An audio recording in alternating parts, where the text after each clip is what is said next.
They say the strangest things happen on the days that start out painfully normal. You wake up, follow the same steps, brush your teeth, throw on your uniform, clock in, and somewhere between the first order and the last, something shifts. You can't see it, not at first. It's like a breath caught in the air, something small that your brain tags as off but can't quite name. Then it starts crawling into your chest, tightening everything until you can't tell what's wrong anymore. My name's Damien.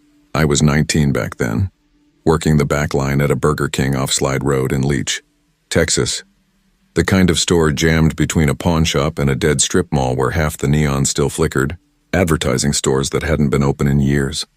I worked mostly evenings, the 4:30 to 11:30 shift, predictable brain-off labor. Drop fries, flip patties, scrape grease, repeat. I was saving for community college, trying to get my gen eds done without crushing debt. Rent wasn't an issue. I still lived with my dad, a retired trucker who was half-deaf and asleep by 8 every night. We didn't talk much. No tension, no fights. Just two people quietly surviving in the same house, each staying out of the other's way because life had already handed us enough noise. Mariah had started 2 weeks earlier. 22. Transferred in from another Burger King across town. She had this sharp, don't mess with me energy. Serious eyes, quick wit, pepper spray clipped to her keyring. We weren't close, but we moved in sync on shift. It was an unspoken friendship built on eye rolls, silent teamwork, and the occasional deadpan joke when a customer acted entitled. That night, it was spring but still cold. The wind pushed dust across the cracked parking lot. Around 7:20, the dinner rush was dying down. I was salting fries when Mariah nudged me and nodded toward the drive-thru window. "You trust that ice cream guy out there?" she asked. I glanced out. Under a broken streetlight sat a faded yellow ice cream truck. Rust ate the sides. One brake light hung cracked and a chalkboard sign leaned crooked against the window. "He's been there every night this week," she said. "Doesn't play music. Doesn't move. Just sits," I shrugged. "Never seen anyone buy from him." "Same." She paused, smirking. "Want to try it?" I treat. Normally I'd have laughed it off, but something in her voice, half curious, half uneasy, made me say yes. Mark, the night manager, never cared about breaks as long as customers didn't complain. So we took 10 and stepped out the side door. Up close, the truck looked worse. Paint dull and flaking, grime baked into the wheels. The guy inside wore a hood pulled low, gray stubble crawling along his chin. He didn't speak, just pointed to the menu. Vanilla swirl? Strawberry push pop, blue moon? The handwriting was shaky, uneven like a kid's. Mariah ordered vanilla. The man moved slowly, each motion deliberate, like he was wading through molasses. He handed her a paper cup with a wooden spoon. No smile, no thank you. Just watched her. We turned to leave, but then he reached out and caught her wrist. Not a hard grab, more like a claiming touch. The kind that freezes you before you even know why. "You shouldn't waste your looks in that grease box," he said. His voice was gravel smoothed with sugar, too calm to sound real. Mariah's body went rigid. She didn't say a word. I stepped forward. "Let her go." The man's gaze slid to me and he smiled, crooked, slow. "No one likes nosy boys." Then he released her hand. We walked back fast. Mariah tossed the ice cream into the trash before we even reached the door. "Screw that," she muttered, her voice shaky but trying not to be. We didn't tell Mark. It was too strange to explain. And honestly, we weren't sure how scared we were supposed to be. Not yet. The weirdness didn't fade. It thickened. It was like smoke that you couldn't see but could taste. Even the steady hum of the fryer sounded off, too sharp, too close. I told myself it was just nerves. Around 8:10, a guy at the counter started yelling about a mobile order he said he'd placed. Claimed Mariah had rung him up, only she hadn't. I'd been on register before break. She hadn't even touched it. "She's the one with the sharp nose and attitude, right?" he shouted, eyes darting around the store. She smiled weird when she took my payment. Mariah froze. Her face drained of color. "I didn't take his order," she said, looking at Mark. Mark blinked, half asleep as usual. "Sir, maybe you're thinking of another store." The man slammed a napkin holder off the counter before storming out. Mark didn't even log the incident. "People are nuts," he muttered, disappearing into the office. By 9:30, the place was quiet again. I went out back with the trash. The side lot runs along a narrow alley between us and the pawn shop. I was halfway to the dumpster when I saw him. The ice cream man wasn't in his truck this time. He was standing by the dumpster, a cigarette glowing between his fingers, staring into the trash like he'd lost something in there. His hoodie was up, shadowing his face, hands buried in his pockets. I froze, trash bags hanging from my hands. For a moment, neither of us said anything. The sound of the buzzing streetlight filled the space between us. I backed away slowly, not turning my back until I rounded the corner and took the long way inside. My chest felt tight, like I'd been holding my breath for too long. I told myself he was probably just some drifter, someone killing time. But who stands behind a Burger King at night without saying a word? When I got back inside, Mariah was wiping tables near the front. I didn't tell her what I'd seen. No point scaring her more than she already was. Around 10:15, she came out of the restroom looking pale and shaken. "My bag's been opened," she said quietly. "I think my keys are gone." "You sure you didn't drop them earlier?" I asked. She shook her head fast. "No, I keep them clipped inside the pocket." It was zipped when we went outside. And he was standing by the bins again. Her voice trembled. "I'm not going back out there." Mark, the manager, looked up from the mop sink, barely interested. "Could be anyone," he muttered. "You sure you didn't just misplace them?" We tore the place apart. The break room, the front counter, even the shelf in dry storage where she'd hung her bag. Nothing. Mark said he'd check the cameras in the morning, but his tone didn't make me believe it. He sounded like a man who'd say anything to get back to his chair. We cut corners closing up that night. Didn't deep clean, didn't restock. Just wiped what we had to. The air felt too heavy to stand still in for long. By 11:30, the doors were locked. Just the three of us left.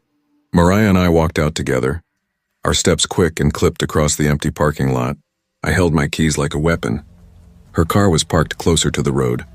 The ice cream truck still sat in the distance, dark, silent, the same tilted chalkboard against the window.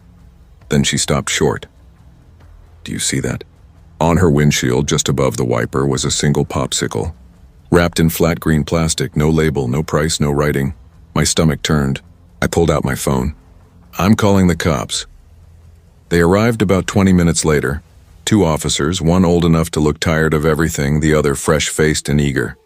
I explained what happened. Mariah backed me up.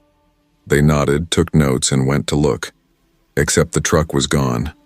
No engine sound, no tires on gravel, no fading brake lights, just gone. The dust on the far end of the lot was undisturbed, like the thing hadn't driven away but had simply vanished. Mariah filed a report. I gave mine. The younger cop wrote everything carefully, jaw tight. The older one just nodded like he'd heard worse and didn't care. "All right," he said. "We'll keep an eye out." That was it. Mariah didn't come back the next night.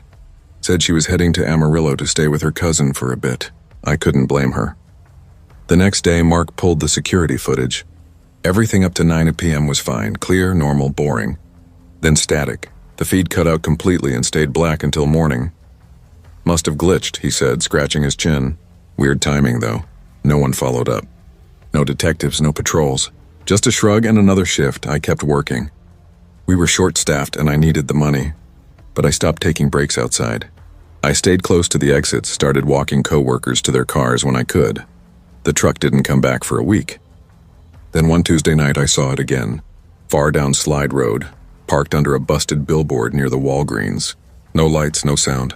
Just sitting there, I didn't tell anyone. Mariah's locker was still empty, untouched. Sometimes I'd catch myself glancing at it, remembering the look on her face when she realized her keys were gone. And every time I walked past the alley, I'd feel that same wrongness deep in my ribs, like the air itself knew what had happened and didn't want me to forget. That was over a year ago. Mariah never came back. Word is she's doing okay now, new job, new city. She messaged me once. "Still think about that night? Hope you're staying safe." I still work nights at that Burger King. Haven't seen the ice cream truck in months. But some part of me still expects it, like it's out there idling somewhere just beyond the dark. Sometimes when I'm locking up, I look down the road. If the wind's right and the streetlights flicker, I swear I can hear the faint hum of a freezer engine. One that shouldn't still be running. I don't walk alone to my car anymore. And I never take popsicles from strangers. When something feels wrong, no matter how small, how quiet, listen to it. Because danger doesn't always knock. Sometimes it just parks nearby and waits for you to come closer.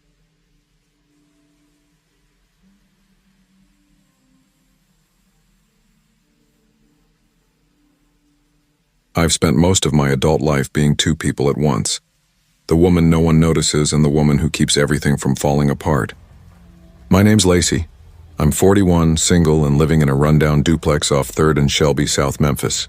My younger brother, Raymond, sleeps in the next room. He's got cerebral palsy and seizures that come in the middle of the night, sharp and cruel like lightning. I've been taking care of him ever since Mama passed 5 years ago.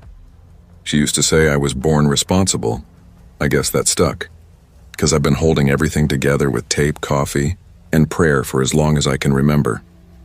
This is the story of that summer, the one where everything finally came undone, and the strange kind of peace that followed. The air conditioning at the Burger King on 3rd Street had been busted on and off since May. By late June, the place felt like a pressure cooker. The heat pressed down on you heavy and wet, the air thick with the smell of grease and salt. It didn't just stick to your clothes. It worked its way into your pores. Even after a shower, I'd still smell like the fryer, burnt oil and sweat. The managers liked to say the job was easy. Maybe it was if you were 19 pretty and didn't mind laughing when some man twice your age flirted just to score extra napkins. Me, I just worked. No flirting, no chatting, no pretending. Cheryl, my manager, made no secret of who she liked and who she didn't. I was never on the right side of that line. Too quiet, too slow, too tired. She'd look right through me when I clocked in, only noticing when something went wrong. I cleaned the fryer after everyone clocked out, scrubbed the walls until my fingers ached, hauled boxes in 90-degree heat because no one else would. I covered every unwanted shift. If someone called in sick, I said yes. Always yes. On paper, they called me reliable. In real life, that meant invisible. Then corporate announced a surprise audit. The word audit sent Cheryl spinning. She started repainting the break room walls and printing fake customer surveys like it'd save her job. She cut hours for anyone over 30, handing shifts to the new girls she liked to flirt with, the ones with nails too long to clean a grill but smiles that made her feel young. When I saw my schedule, my stomach dropped. I'd lost half my hours. Rent was already 2 weeks late. My brother's seizure meds had run out 3 days ago. I caught Cheryl in the stockroom. "Please," I said, trying to keep my voice steady. "I can't afford to lose these hours. I'll do double cleaning shifts if you need." She didn't even look up from her phone. "You want to keep your hours?" she said, smirking. "Try smiling more when customers complain. Maybe lose that limp while you're at it. You look slow on camera." Her laugh was dry and sharp like a knife sliding on glass. I swallowed hard. My knee had never healed right since that fall on the office stairs years ago. No railing, no compensation, just pain that never left. That limp was mine for life. There wasn't a smile in the world that could hide it. The next morning, a man showed up. Clean haircut, spotless khakis, clipboard tucked under one arm. "Corporate trainee," he said, like it was a title worth bragging about. His name was Travis. He followed me through a whole shift, scribbling notes like I was some kind of experiment. He asked why my name tag was crooked, said my apron wasn't brand standard, asked why I sighed after every mop run. I told him it was just hot. He grinned like that was the wrong answer. By the time the lunch rush hit, the kitchen felt like hell's basement. The fryers hissed, the floor stuck to your shoes, and the air shimmered above the grills. I moved through it all like muscle memory. Wipe, fill, sweep, repeat. I'd been awake for 40 hours straight. My brother had another seizure the night before, and I hadn't slept since. Travis leaned near Cheryl during the rush, speaking loud enough for everyone to hear. "We need someone younger up front," he said, voice crisp, clipboard ready. "Fast food's visual now." Cheryl laughed. I kept working, my hands trembling from heat and exhaustion, the smell of burnt oil filling my throat. Somewhere deep inside me, something began to crack. Quietly, the way old glass does right before it shatters. That hit me right in the chest. I finished my shift like nothing had happened. I didn't cry in the bathroom. Didn't curse. Didn't even talk. I just sat in the stockroom after close, the lights buzzing faintly overhead, the smell of fryer oil and bleach wrapping around me like a second skin. My hands wouldn't stop shaking. It wasn't fear exactly. It was something deeper, something that felt like my bones were tired of holding me up. The next morning, I was bagging a breakfast order when my phone started ringing in my pocket. I ignored it. Then it rang again, and again. By the time I checked, there were 6 missed calls, all from my neighbor. My stomach dropped. When I got home, the ambulance was already gone. Mrs. Dawson from next door stood on the porch wringing her hands. "He's stable," she said. "They took him to Methodist South. He had a bad one, but they said he came around." Inside, the air smelled like antiseptic and panic. His pillow was damp from sweat and the sheets were twisted around him like ropes. I sat by his bed holding his hand, feeling the slow rhythm of his breathing return.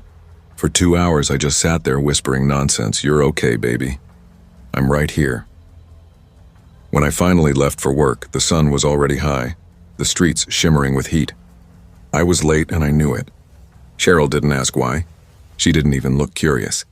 She just handed me a folded piece of paper. "3 strikes," she said. "You're done?" Her tone was flat, rehearsed, like she'd been waiting for this moment. I didn't argue, didn't beg, just took off my visor, set it on the counter and walked out. The door swung shut behind me with that hollow whoosh, and suddenly I was standing in the blinding heat. No job, no backup plan, just the sound of traffic and my heart pounding in my ears. The concrete shimmered, the air thick enough to choke on. I glanced across the parking lot, not even sure what I was looking for, and then I saw it.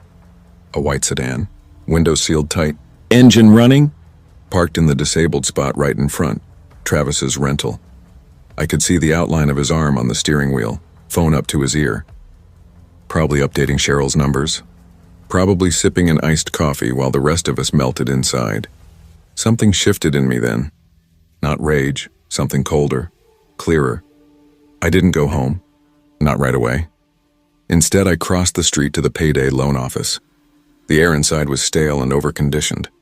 The woman behind the glass had pink nails and a smile that looked practiced. "How much you got left?" she asked, tapping the counter. $83, I said. My voice didn't even sound like mine. She printed a check, slid it under the glass. "You want to roll it forward?" I shook my head. "No," I said quietly. "I'm done."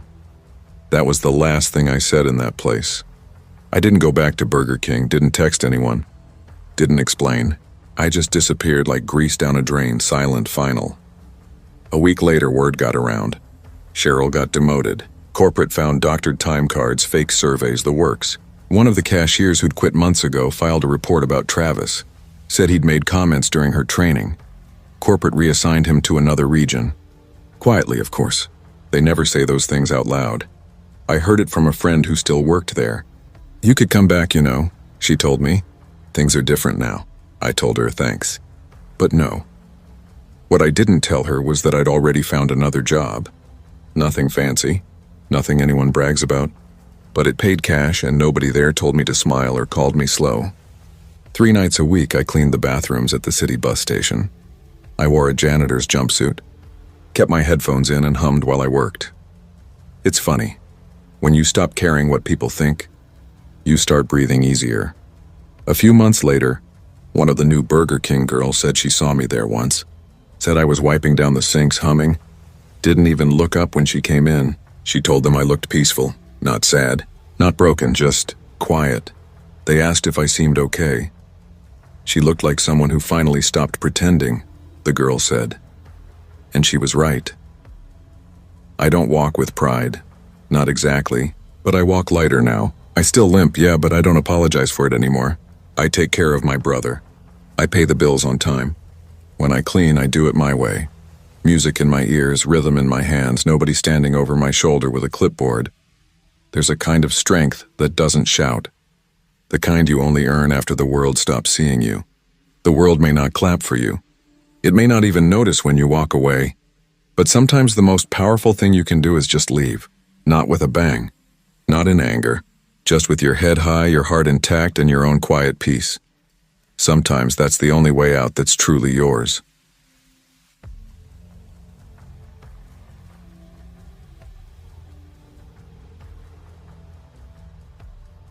Long before any of this began, before the shift changes, before Jake vanished, before I started checking the security mirror every night, I just needed somewhere quiet to start over. Oceanside seemed like a good place for that. Not glamorous, but the air had enough salt and sunlight to scrub clean the parts of me that still ached from the breakup. I was 24, sleeping on a futon in my aunt's spare room with 2 duffel bags and a heart that still flinched every time I saw my ex's old hoodie at the bottom of my bag. I didn't have a plan. Just the kind of restless need that comes after too many endings. I needed work. Something simple, something that didn't ask questions. The Burger King across from the surf shop was close enough to walk to, and they were always hiring. No résumé, no expectation. Just a pulse and a willingness to smell like fryer oil until midnight. The first few weeks were a blur of grease and exhaustion, burned fingers, impatient customers, managers barking over the headset. The kind of people who thought asking for extra ranch meant they owned you. I kept my head down, took the night shifts, and learned to move without being noticed. Then Jake got hired. He was a couple years older, tan from the beach, all slouched shoulders and easy confidence. He'd shown up late to his interview wearing board shorts and a hoodie that probably still smelled like beer. Somehow he still walked out with the job. He worked the same nights I did, flipping burgers beside me and calling me California, even though I told him more than once I was from Arizona. We got close fast, not in the spark-filled way, but in the way two tired people do when they find someone else who doesn't need words to feel less alone. After closing, he'd wait with me in the parking lot. We'd sit in his beat-up Camry with the windows cracked, listening to the ocean slap against the rocks beyond the highway. The smell of salt and old fries mixed with the night air. One night he said, half grinning, "We should quit. Open a smoothie shack or something." You'd run it and I'd be the hot surfer guy selling acai bowls. I laughed, harder than I had in months. But this isn't a love story. At least not that kind, because while I was learning how to breathe again, someone else was already watching. It took me a while to notice Ryan.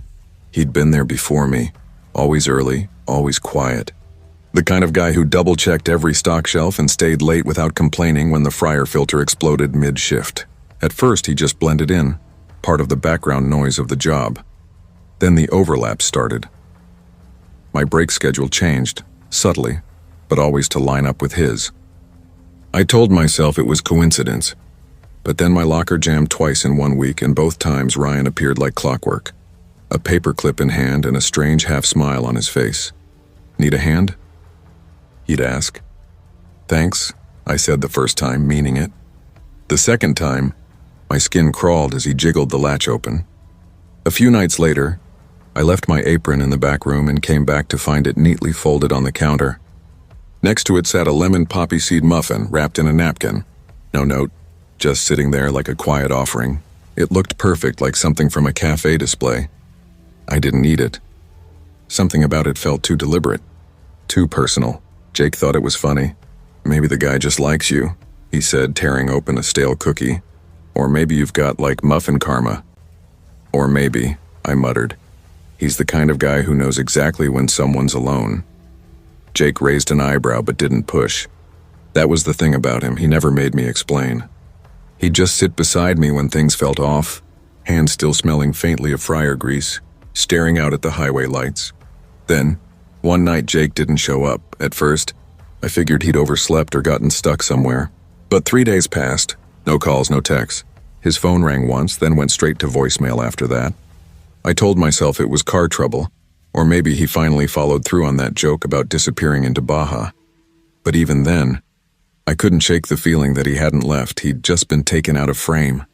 After 5 days, I drove to Jake's place. It was a sagging beach house a few blocks from the pier, the kind with chipped blue paint and a porch that tilted like it had given up on trying. He shared it with 2 other guys who were rarely home. His car was parked out front, windows fogged from the inside. A small stack of unopened mail clung to the screen door like it had been there for days. I knocked, waited, knocked again. Nothing. The next day, the manager at work told me Jake quit. Just like that. No call, no notice. "It happens," she said with a shrug. "People bail all the time." But Jake wouldn't just bail. Not without his hoodie still hanging in the lost and found bin. Not without saying goodbye. A week later, a postcard appeared. No stamp. No envelope. Just slid under the kitchen door sometime between dinner rush and closing. The front was a washed-out picture of some random coastline, gray waves and pale sky. On the back, in neat, careful handwriting, it said, "Sometimes people don't know what's good for them, so I help." No name. No return address. I showed it to my manager. She frowned, said it was probably a prank, and tossed it into the trash like it was gum wrapper. I waited until her back was turned, then fished it out and shoved it in my pocket. That night I walked to my car with my keys threaded between my fingers. The lot was empty except for the hum of the streetlight. I didn't see anyone, but when I unlocked my car, I noticed it, a smear of wet sand across the driver's side window. My car had been parked on clean pavement, under a light miles from the nearest patch of dirt. The beach was 2 blocks away. There was no reason for sand. After that, I stopped sleeping well. Ryan still came to work every day. He was cheerful now, too cheerful. Not the quiet, awkward guy I'd met, but someone else entirely. His eyes met mine more often. He'd linger a second too long in conversation. One night, while we refilled the soda station, he said, "Funny how people just disappear." I didn't answer. He smiled faintly. "You never know who's paying attention, right?" Another day, he offered me another muffin. Banana nut this time. "I'm not hungry," I said. He tilted his head. "You used to smile more. You seemed happier before." "Before what?" I asked. He didn't answer, just smiled, slow and knowing. I stopped parking in the back after that. Started locking my car the second I got in. I caught myself checking the mirrors constantly. In the freezer, in the supply closet, even across the street where shadows bled into the motel neon. I took the postcard to the police. They made a note, promised to look into it. But Jake didn't have close family and no one filed a missing persons report. No one cared enough to push, so I did.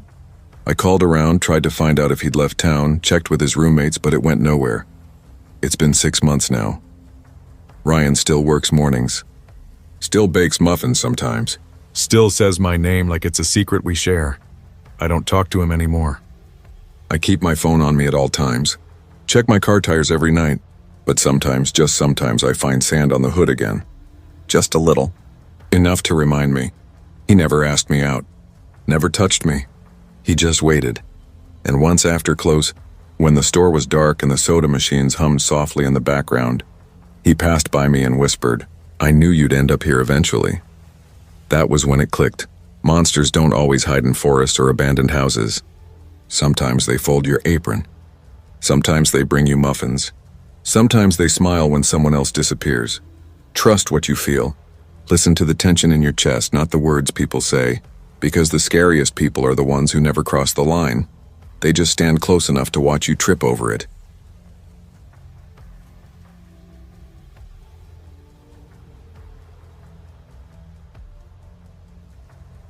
I never thought I'd still be working at Burger King 3 years after my divorce.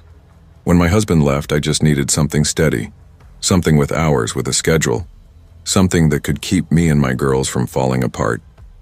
It was supposed to be temporary, just until I figured things out, but temporary stretched into years. Long enough for Ava to turn 17, and for Lily to start looking more like a woman than the child I still wanted her to be. The rent kept climbing. My car coughed more than it ran, and most days I moved through shifts like a ghost, mopping floors, bagging fries, avoiding mirrors. Routine kept me sane. Routine meant no thoughts, no bills, no loneliness, just movement. Then came him. Mr. Beck first showed up one Friday in April, 2:15 p.m. sharp. He rolled in on a motorized chair and parked himself at table 5 near the soda station. He ordered 2 Bacon Kings and a Diet Coke. Ate slow, deliberate bites. Stayed almost 2 hours just watching the lobby. At first, I figured he was lonely, one of those regulars who just needed a face to talk to. I'd seen plenty of them. He'd say things like, "Nice hair," or, "You remind me of my youngest." His voice was calm, his tone too normal to trigger alarm. I smiled when he spoke, the same empty smile I used for everyone. Numb, polite, safe. But 3 weeks in, he said something that made my stomach twist. "I saw your girls waiting in the car," he told me, smiling like it was casual. I laughed even though my throat went dry. "Yeah, they wait for me sometimes. Teenagers," I said. After that, I told Ava to park a block away, just in case. By summer, the air inside that Burger King felt thicker whenever he came in. He started leaving tips, 10, 20 bucks at a time. I'd tell him no, push the bills back across the counter. He'd frown, but he'd never argue. Just rolled away slowly, eyes on me until the door shut. Then came the note. It was waiting in the women's restroom one night. Scrawled in blue pen across a napkin. You should smile more. I liked you better before you got cold. My hands shook. I washed them 3 times before leaving the stall. My manager shrugged when I showed him. Creepy guys exist, he said. Just don't look at him. I wanted to scream that this was different, that it felt personal, but I was too tired to fight. A week later, I learned what different meant. Mila, one of the new girls, barely 19, was taking trash to the back hall when I saw him roll toward her. His hand caught her wrist. His grin stretched too wide, like he was testing how far he could go. Let her go, I yelled, pushing him back. He released her immediately, his expression blank, as if nothing had happened. The police came. A report was filed. He was banned from the restaurant. That should have been the end. But it wasn't. 2 days later, the mobile order system went haywire. Huge orders popped up under the name Mr. Beck. 20 burgers, 30 nuggets, 10 fries. Each one prepaid with a $100 digital card. None of them picked up. The system would clear the orders and new ones would appear. Over and over. Every time my phone buzzed, my heart skipped. I started staying late to check the logs myself, staring at that name as if looking long enough would explain it. Maybe that's when I started to unravel. I began suspecting everyone. Every delivery driver. Every online order. Sometimes in the middle of my shift, I'd lock myself in the restroom just to breathe. I deleted the mobile app from my phone, but the phantom notifications kept coming. Little pings in my head, impossible to ignore. Ava noticed. "Mom, you okay?" she asked one night as I sat at the kitchen table staring at nothing. "I'm fine," I lied. "Just tired." Then one afternoon in July, a woman came in. She looked about 40, pale with ash-gray eyes that wouldn't settle. She ordered a coffee but didn't drink it. "You work here, right?" she asked quietly. "Yeah." "You remember that man in the wheelchair? Mr. Beck?" My stomach dropped. "Yeah, I remember him." Her eyes darted to the floor. "I live 2 blocks from his house. It smells bad, like something died." My manager called the police again. That evening, they found him, dead in his home for nearly 3 weeks. The report said there were cats everywhere, half-starved, their paw prints tracking through dust and blood. They'd eaten his left foot. He'd likely died 10 days after leaving that note in our restroom. I went home and couldn't eat. Couldn't sleep. My daughters laughed softly at something on TV, and the sound made my skin crawl. The next morning, I walked into Burger King, handed in my visor and name tag, and told my manager, "I need a few mental health days." He nodded without looking up. "Take your time," he said. But I never went back. She nodded, handed me my last check without a word, and cracked open a bottle of water before returning to her paperwork. Therapy started the next week. Ava came with me once, sat quiet in the corner, and I saw my exhaustion reflected in her posture. The way she hugged her knees, the way her eyes darted to the clock. Lily cried in the other room that day, though she never said why. For a while, therapy helped, until the mobile orders came back. Notifications after midnight, orders under his name, all timed for when my old shifts used to start. Each one dropped a cold weight into my gut. I blocked the app, changed my phone number, changed my account, spent hours with tech support, talking to strangers in quiet call centers who promised to look into it. Eventually, the orders stopped. For a month, I believed it was over. Then, one slow afternoon, I was on drive-through duty. The lunch rush had passed. The restaurant hummed with the soft rattle of fryers and the faint pop of oil. My mind drifted almost peaceful until static burst through the headset. A sharp hiss, then a voice. "You looked better when you smiled." That's all. Just that one line. Then silence. My pulse spiked. I ripped off the headset and stepped back like it had burned me. My manager jogged over asking what happened. We checked the system. No playback, no glitch, no record, nothing. But I'd heard it.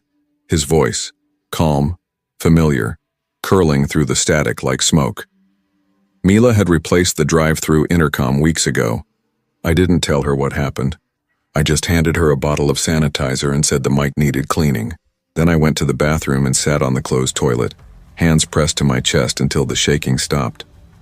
After that, I started bringing a thermos of coffee to work, something heavy and real to hold.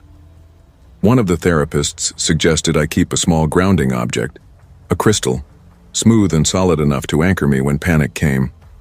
I kept it in my pocket, touching it whenever my mind started to drift into that dark, hollow space. At home, I started talking to Ava and Lily about safety, locking cars, keeping the lights on outside, never taking tips from strangers. I heard myself giving the kind of advice I used to think belonged in crime shows, not family kitchens. But the world had changed for me, or maybe I just started seeing it clearly for the first time. That smell from his house never left me. The rot, the ammonia, the faint sweetness that clung to my hair long after reading the report. And the note. It haunted the mirror in my memory. You should smile more.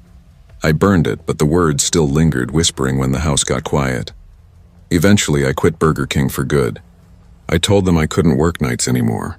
Couldn't handle the dark parking lot, the headset voices, the repetition.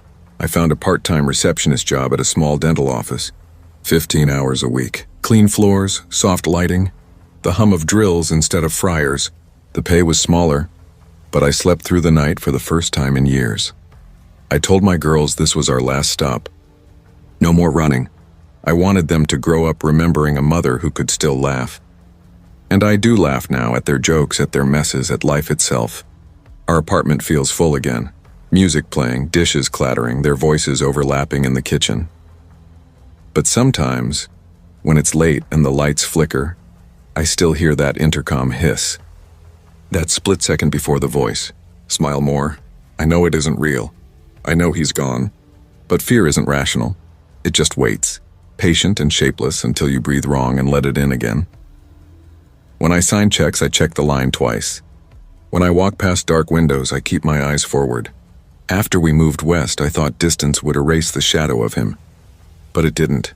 My body still braces for him.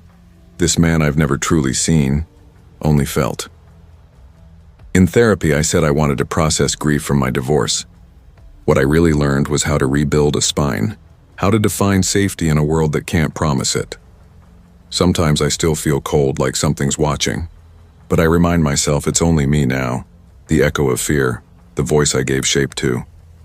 Then, one warm afternoon in late September, I was waiting to pick Ava up from soccer practice. Sitting in a Starbucks parking lot, sun pouring through the windshield, I scrolled mindlessly through my phone and froze. A mobile order. Placed for that exact day, 5:02 p.m. Name: Mr. Beck. My throat tightened. I stared at the screen until the digits blurred. 5 minutes later, my phone buzzed. A new message notification. You never smiled again. I called the cafe immediately.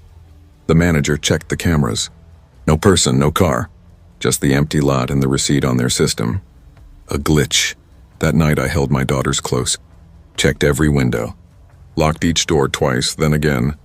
At some point my breathing steadied. I realized I wasn't waiting for a knock anymore.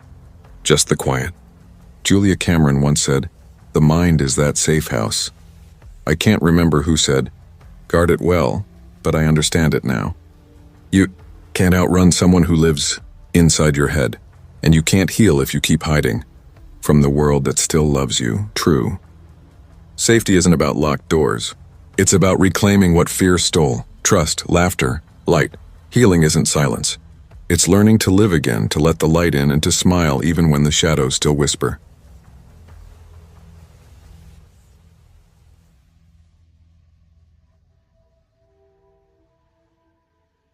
I've always believed quiet people hear the loudest things, the kind of truths that echo when everyone else stops listening. The world rushes past most folks, but not me. I move slow, steady. Same alarm at 5:15 a.m. every morning. Same bitter coffee, black, no sugar. Same 15-minute drive down Main Street in my rusted-out 97 Corolla. Windshield cracked, heater forever stuck on warm. I've worked at the Burger King off the interstate in Billings for 11 years now. Same shifts, same uniform, same songs looping through the overhead speakers like ghosts trapped in an old jukebox no one's brave enough to unplug. Around town, people know me as Joel. Some don't remember the name, just that I'm the quiet one handing them their bacon croissant with a nod and a tired smile. I'm not much for talking. Talking makes people curious.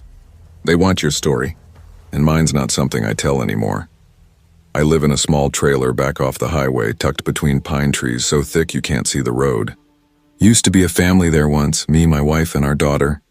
She was 17 when it happened. Sweet kid, always had her music turned up too loud. Hair tied in that messy ponytail she said made her look effortlessly cool. Then one night, wrong place, wrong driver, wrong everything. She was gone in a blink. What was left behind wasn't silence. It was something louder, a kind of ringing that never really stops. Kara reminded me of her. 17 too, loud in that careless teenage way, cracking jokes, blasting pop songs through the prep speakers, calling me Old Man Joel whenever I grumbled about her playlist. She teased me about my car, said she was going to start a GoFundMe for a replacement. I never said much, but I listened.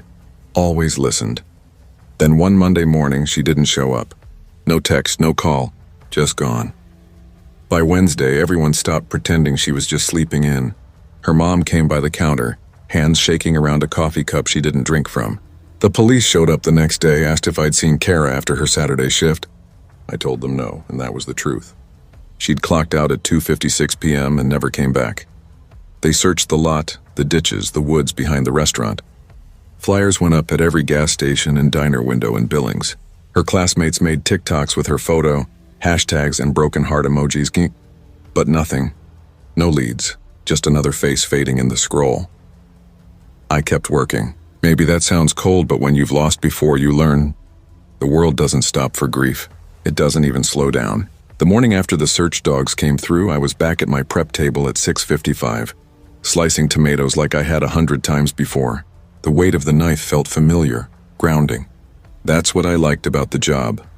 Routine, repetition. Something to hold on to when your mind starts drifting places it shouldn't. You cut, you build, you clean. You don't think. A week passed, then two. A new girl started, Emma, I think.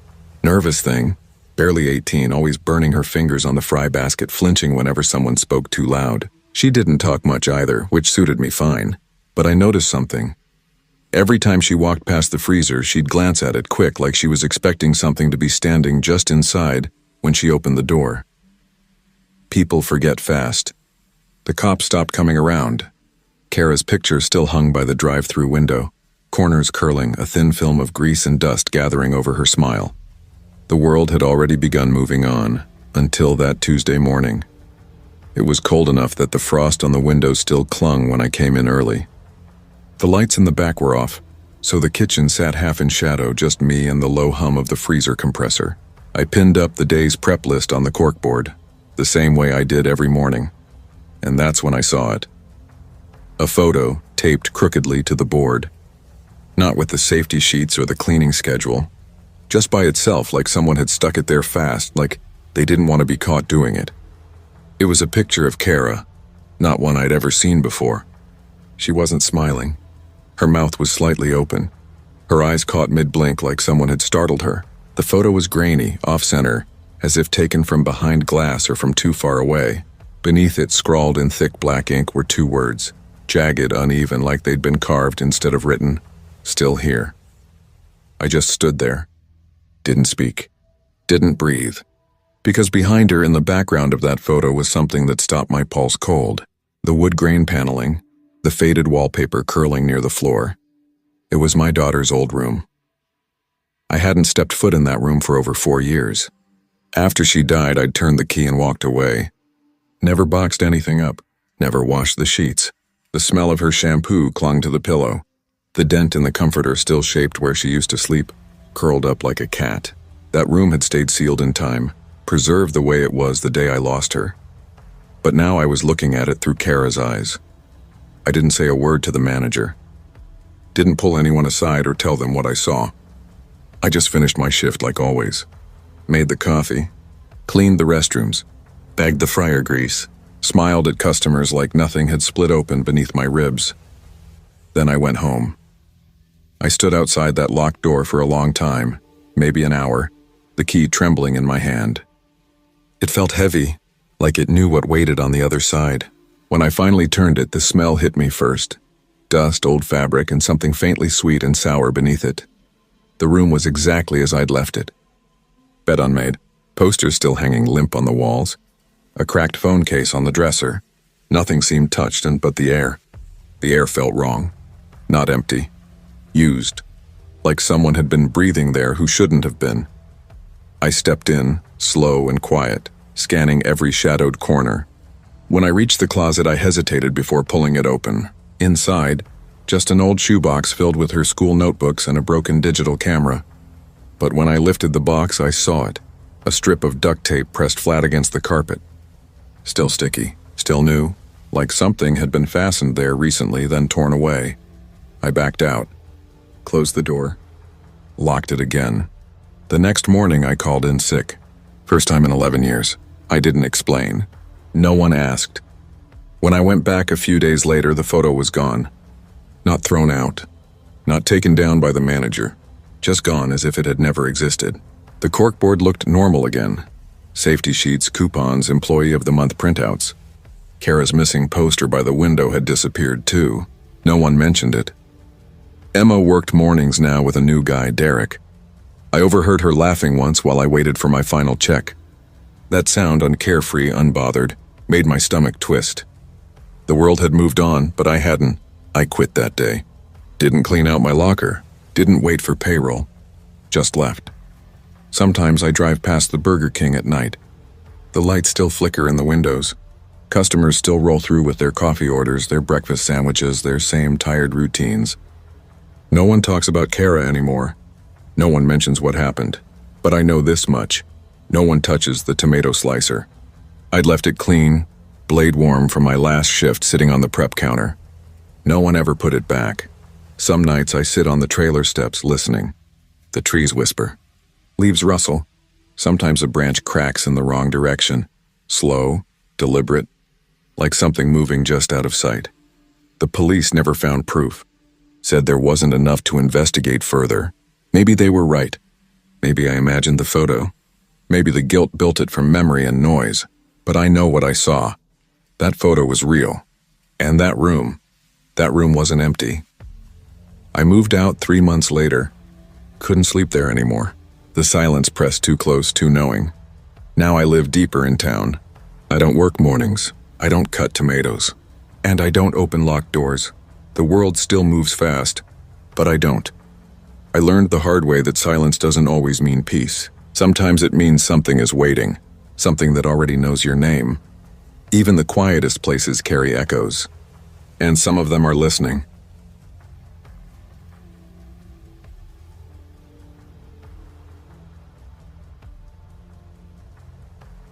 Success wasn't supposed to feel like this. When I hit 10,000 subscribers on YouTube, I thought something inside me would shift. That I'd wake up feeling weightless, admired, maybe even complete. But all I felt was exhaustion. Not the kind that comes from work, but the kind that sinks into your bones. I was tired of pretending to be inspired. Tired of chasing numbers that never filled the silence. Tired of cutting my life into bite-sized clips and calling it authenticity. By 14,000, I had abs sharp enough for thumbnails, brand deals from discount supplement companies, and girls sliding into my DMs with hard eyes and half-naked selfies. I had a decent ring light setup, a fake smile I could turn on at will, and a life that looked perfect through the lens. I filmed daily, posted 3 times a week, worked out twice a day, called it content. But none of it mattered. Not after Haley. We'd dated for 2 years. She knew me before the algorithm did, before the gym grind captions, before I started measuring worth and engagement rates. When she left, she said, "You care more about how we look than how we are." I told her she was overreacting. She wasn't. She said I filmed our life like I was already editing her out of it. So I did what any emotionally stunted 21-year-old would do. I turned the breakup into a video. Moving on, staying strong. Hoodie on, lo-fi beats, soft lighting to make my tears cinematic. It got 47,000 views. I read every comment. Most said things like, "Stay up, King." A few said, "Bro's monetizing his pain." They weren't wrong. Then Lana messaged me. Her first words were, "You're brave." She followed me the same night the video went live. Her profile looked curated. Just a few posts, all clean, muted colors. Private account. But her profile picture caught me. Blonde hair glowing under sunset light, high cheekbones, a hotel balcony behind her. She said she was in Miami for spring break. Said she liked my mindset. Said she had a suite and champagne and wanted to share it with someone real. I didn't question it. I was lonely, hollowed out by Haley's absence, desperate to fill the space she left behind. When you're hurt, attention starts to look a lot like love. Our first date was on the rooftop of her hotel, overlooking Collins Avenue. Neon lights hummed below us. She wore a red dress that didn't belong to the night. Her lipstick matched. She smiled easily, but her eyes never quite softened. "Tell me about your journey," she said. "What's it like growing an audience from nothing?" I told her everything. She never said much about herself. Said she liked to stay private. Yet she kept her phone out, recording little clips, me laughing, stretching, sipping from a glass. I noticed her camera flash once under the table, angled at my torso. She grinned when I caught her. "Just memories," she said. I didn't mind. Everyone filmed everything now. Still, something about her felt staged, like she was playing a role she'd memorized too well. 3 days in, we jet skied across Biscayne Bay. Her laugh echoed over the water, loud and perfect. On the 4th, she invited me to her suite. The place was immaculate. Marble countertops, spotless mirrors, a faint scent of vanilla and alcohol. She poured champagne into crystal glasses and told me I was different. I liked the way she said it, like I was being chosen. Like I finally mattered outside of a comment section. That night, after filming a fitness promo downtown for some no-name creatine brand, we stopped at the Burger King near her hotel. It was just past 11. The air was thick, sticky, the kind that makes your clothes cling. She ordered fries, barely touched them. I got a double Whopper extra cheese because I hadn't eaten all day. We sat in a booth by the window, neon light flickering across her face. "I used to come here after class," I said, laughing. "Back when I thought eating 2 burgers was bulking." She smiled politely, scrolling through her phone. "Who's Haley?" she asked suddenly. The name hit me like a cold drink spilled down my spine. "Just someone I used to date." "She sounds basic," Lana said, not looking up. Something in her tone, flat, calculated, turned the air heavier, like she just edited part of my life out mid-sentence. We walked back in silence. The suite felt colder that night, too sterile, too clean. She poured drinks, handed me one without looking. Then she said softly, "Take off your mic." I frowned. "What?" She gestured to my collar. "You're still recording." I froze. My phone was still in my pocket, the tiny red light blinking faintly through the fabric. I hadn't even realized it was on. "I'm not mad," she said, voice calm, almost tender. "Just curious." She tilted her head. "Is this what you did with her too? Film everything? Edit the pain until it looks pretty?" I didn't answer. My throat felt tight. She smiled faintly, that same distant, knowing smile. Then she reached into her bag and pulled out a small silver USB stick. Tossed it onto the bed like a coin. "Watch this alone," she said. "Then decide if you really want me here." She turned, grabbed her purse, and walked out before I could ask anything. No goodbye, no explanation. Just the sound of the door clicking shut behind her. Clean, final, almost rehearsed. And for the first time since I'd started filming my life, I didn't reach for my phone. I just sat there staring at that USB stick under the dim hotel light, wondering how long it had been recording me. I just stood there, heart thudding so hard I could feel it in my throat, afraid even to breathe. My hands trembled as I plugged the USB into my laptop. The screen flickered, glitched once, then settled. There were folders, dozens of them. At first glance, they looked like old vlog files. Me walking across campus, picking up coffee, driving, sitting at my desk editing at 2 a.m. But the angles were wrong, slightly off-center. Sometimes zoomed too far, sometimes too close, like someone was hiding behind a bush or a window. The lighting shifted in ways I didn't recognize. Someone had been filming me. Not just screen recording, filming, watching. I clicked another file. It was Haley and me outside our old dorm. I was laughing, wearing that gray hoodie I'd lost months ago. She climbed into my car. The timestamp read 2 months ago. My stomach dropped. I hadn't filmed that. I hadn't even posted that day. The dread came in slow, crawling under my skin until I could barely move. There was another folder, Regret Therapy. I opened it. Inside were dozens of clips of Lana, but not the version I knew, the glamorous one in red dresses and champagne.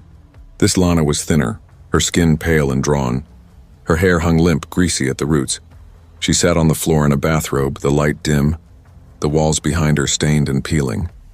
"In the first video," she whispered, "he'll come back when she breaks him." Her voice was soft, rhythmic, almost childlike. She rocked slightly as she spoke. "I'll give him everything she never could." I clicked another. "He needs someone who gets it," she said, staring right into the camera. "Who gets him?"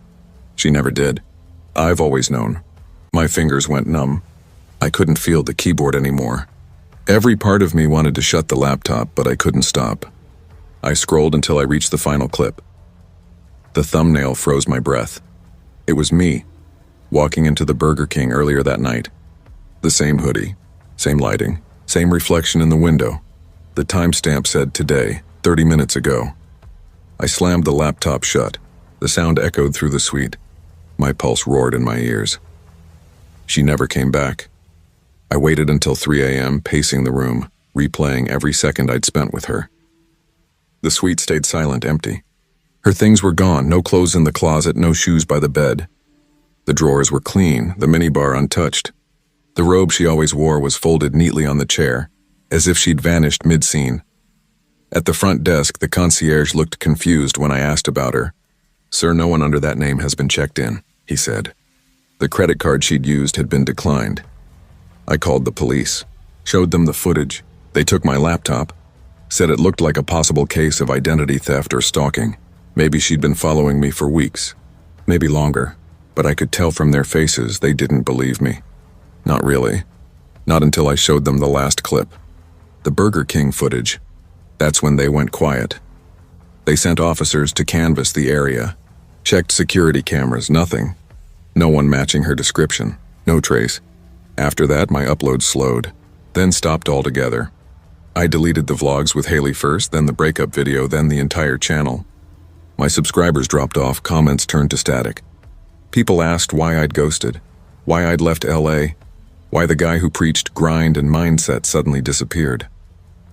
I moved back home, stayed with my mom, got a job at a gym, stopped filming everything, but I still thought about Lana or whoever she was. It's been over a year. I'm in Texas now. Different name on socials. No vlogs, no face, no personal life. Just strength training and mental health tips. Anonymous, safe.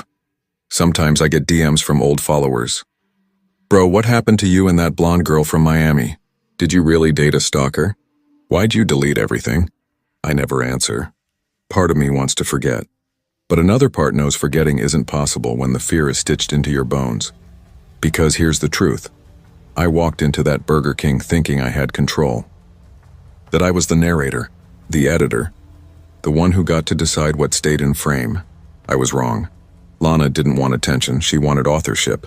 She studied me, memorized me, learned my camera angles, my captions, the rhythm of my voice. She became a mirror that smiled back the way I wanted it to. And when that wasn't enough, she rewrote the story. I haven't seen her since. But when I check into hotels, I always glance at the hallway cameras. Always pull the blinds tight before sleeping. 2 weeks ago, I saw her again, or someone who looked exactly like her. It was past midnight, outside a gas station in Arizona. I was heading to Albuquerque, tired, half awake. She was standing by the ice machine, hood up, phone in her hand. The fluorescent lights flickered above her, painting her face in pale strokes. She turned. Our eyes met. My stomach twisted itself into a knot. She smiled, small, knowing, and then she was gone. Maybe it wasn't her. Maybe I'm just paranoid. That's what I tell myself. But when I reached my motel an hour later, there was a small USB drive waiting at the front desk. No note, no label, I haven't opened it. Maybe I never will. Because there's a line between documenting your life and surrendering it, between sharing your truth and letting someone else script it for you. I spent years filming other people, cutting their words to fit my narrative. And in the end, I found someone who did the same to me. That's the real horror. When your life becomes content, someone will always want a piece of the script, even if they have to write it in blood. The more we filter our lives through lenses and edits, the easier it is to lose track of what's real and who's still watching.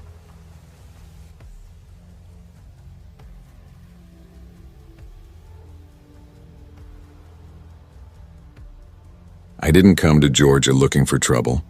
I came for quiet, for air that didn't taste like shouting. After months of surviving my roommate's chaos in Florida, her mood swings, the slammed doors, the way every argument ended with her crying louder, just so the neighbors would think it was me, I packed what fit into my hatchback and drove north until the noise in my head began to fade.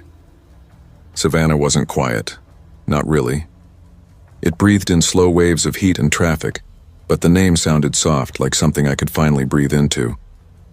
I found a sublet above a dry cleaner, the kind of place where the air always smelled like detergent and burnt lint. I got a job that asked no questions, evening shifts at the Burger King on Abercorn Street. The work became a pattern I could rely on. Clock in, count the drawer, take orders, mop floors, close up, and vanish into the dark before morning traffic stirred. I learned to blend in. No number given, no stories shared, no friendships made. When coworkers asked where I was from, I said, Florida. Moved here recently. Nothing more. I wasn't there to connect. I was there to survive. For 2 months, everything stayed small and predictable. Rainy nights. Broken ice machines. The hiss of fryers between lunch and dinner rush. I started recognizing the regulars. Construction workers half asleep at the counter. Parents bribing tired kids with milkshakes. Couples who never spoke. None of it felt strange. Nothing had a shadow behind it. Until that Tuesday. It was 8:30 p.m. and the sky had been coughing up rain for hours. Sheets of water slapped against the glass and the wind tossed the drive-through sign back and forth like it was trying to break free. Everything smelled like wet cardboard and fryer grease. That's when a brown pickup rolled through. He ordered 1 cheeseburger and a Coke. No fries, no combo, no small talk. When I slid the window open to hand him the bag, he smiled. Too long, like he was memorizing my face instead of taking his food. You got the kind of face people remember, he said. I forced a polite smile. Have a good night. I shut the window, trying to shake the unease. His tone wasn't threatening, just wrong in a way that clung. I counted the change, turned back to refill napkins, and told myself it was nothing. 10 minutes later, the headset crackled again. Same voice. Hey, sorry, too much ice in that Coke. I looked out. Same truck, rain streaming down the windshield, wipers off. I made another drink, handed it over fast, and shut the window before he could say more. A beat of silence. Then his voice again, low, almost casual. You close soon, right? I could wait. Walk you to your car. My throat went dry. That's not necessary. Just being nice, he said. I didn't respond. The headset went quiet, but I could still see the shape of his truck in the lot. I told Devin, the shift lead, a half-distracted college kid who smoked between orders. He grinned. Chivalry, Claire. Guy's probably just trying to help. Yeah, I said, but my hands wouldn't stop trembling.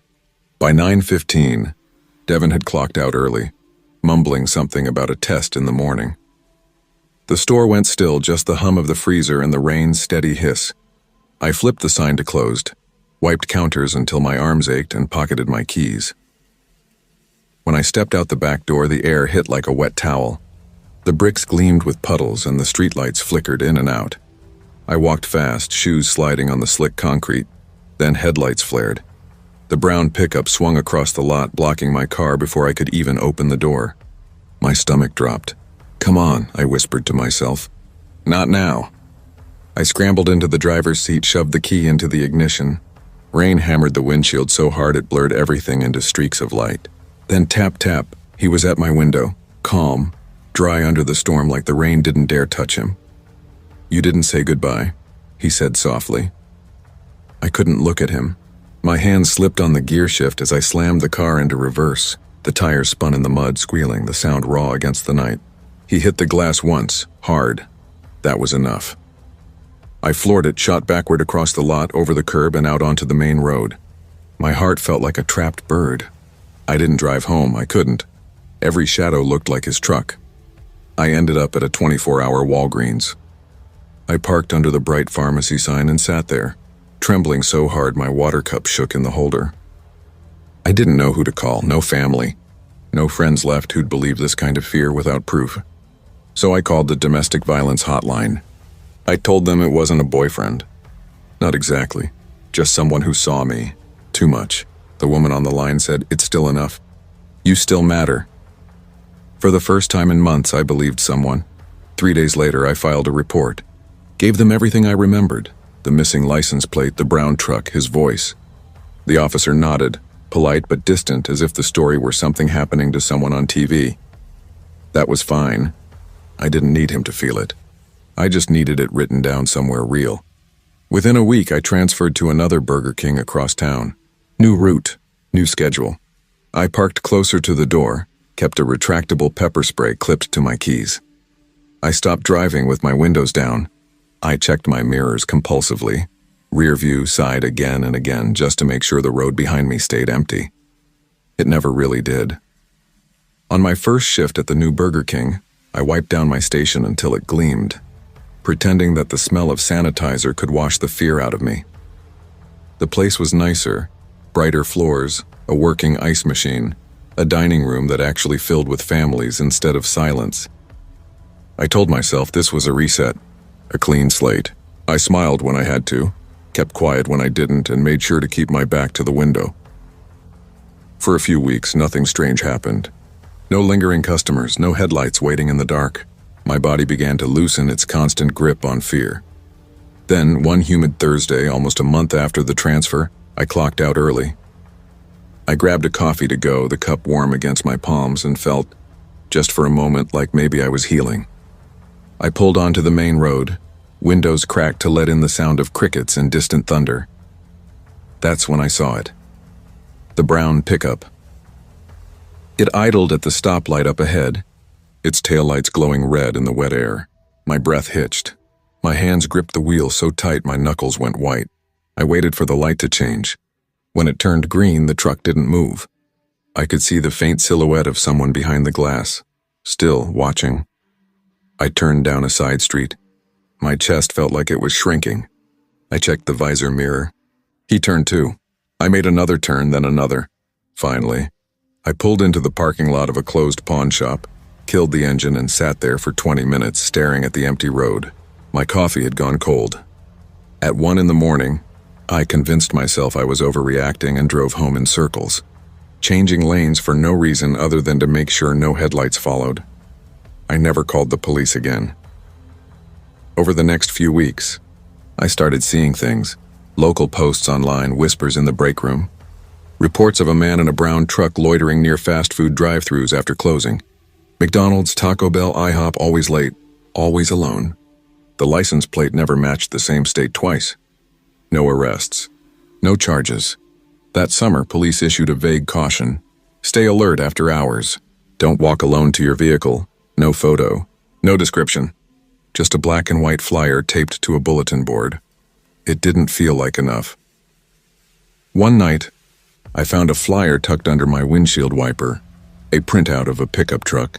The word "Lookout" bold and desperate across the page. No phone number. No signature. A new hire, a girl barely out of high school, asked me one night if I was okay. I told her I was fine, that she should focus on her drive-through training. But later that night, my phone buzzed. Her voice was shaking. "That guy, he followed me last night," she said. "Pulled up behind me in the Taco Bell lot." I thought I was imagining it. Then he rolled down his window and said, "I didn't want to hear it." She whispered. He said, "You didn't say bye." The line went dead. I sat in my car, shaking so badly I almost dropped the phone. I wanted to scream, but there was no sound left in me. I just pressed my forehead to the steering wheel and tried to breathe through the panic clawing at my ribs. I kept working nights. Not because I wasn't afraid, but because I didn't have a choice. Rent didn't care about fear. I carried pepper spray everywhere. I memorized his shape, the curve of his shoulders, the way he looked harmless until he wasn't.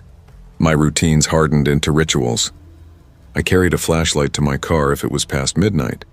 I scanned every lot twice before locking up. I parked under streetlights, always facing the exit. Fear became second nature. Then one heavy July evening, I dropped off a box of old clothes at a friend's place across town. It was already dark when I walked back to my car. That's when I saw it, 2 cars over. The brown pickup. The engine was running. A man sat slumped inside, his face shadowed, the dashboard glowing faintly. My blood turned cold. I stepped backward, barely breathing, until I was under my friend's porch light again. I called the hotline first. They recognized my voice. Then I called 911, whispering the make, the color, the partial plate. I sent screenshots I'd taken weeks before when I swore I saw him parked outside my store. The sirens arrived within minutes. Blue lights washed over the street. But when the officers approached the truck, it was empty. No driver. No ID, no plate. He must have left before we got here, one officer said, shining his flashlight into the cab. The truck door swung open in the wind. Empty. I wanted to believe them when they said it was over. Autumn came, and with it, the illusion of peace. I hit 2 years at Burger King. I moved into my own one-bedroom apartment, a place with real locks, working windows, and a doorbell that buzzed instead of rattled. The smallest things felt like armor. One night, as I was getting ready for my closing shift, a car pulled into the lot. My heart stuttered. I froze at the window. The headlights cut out. A figure stepped out, a man in a hooded jacket. I told myself it wasn't him. It couldn't be. Still, I waited. I watched. Then I forced myself to move, grabbed my bag, walked through the lobby, and clocked out like everything was fine. The rain started again, soft against the roof. I crossed the lot, keys in hand, pepper spray ready. When I reached my car, I turned the key and locked the doors instantly.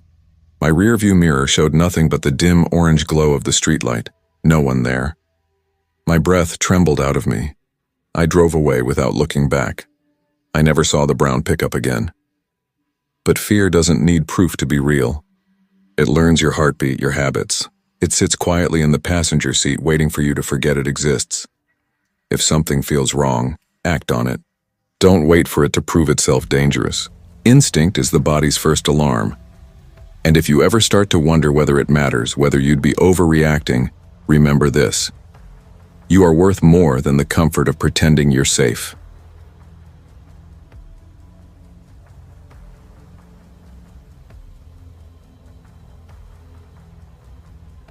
I never planned to stay in fast food. It was supposed to be a stopgap, a few months to help Mom after her surgery went bad. The plan was clear enough. Mornings at Burger King, pay the hospital bills, save up, go back to community college in the fall. Simple math, but life doesn't care about simple plans. By the second month, the early shifts stopped feeling temporary. The alarm at 4:30 a.m. became a law of gravity. My car keys rattled against the dashboard like the sound of a life I hadn't chosen. The restaurant always smelled like burnt oil and something faintly sour, like sweat and despair. It clung to my clothes, to my hair, to the skin under my nails. I told myself it was fine. I was the dependable one. Quiet, efficient, never called in sick. I thought staying unnoticed meant staying safe. Then Jean arrived. She came in one Tuesday morning through the back door, the sky still gray, rain sliding down the aluminum siding. She looked too polished for this place. Pressed black pants, blazer crisp enough to cut air. I heard the click of her heels before I saw her. Then the sharp clap of a clipboard hitting the counter. No greeting, no introduction. Just eyes, flat, appraising like she was already disappointed. By the next morning, her rules were taped to the break room wall.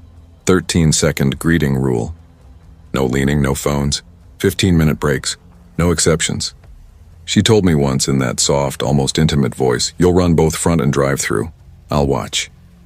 The words stayed with me longer than they should have. It didn't take long for the place to unravel. People started snapping at each other.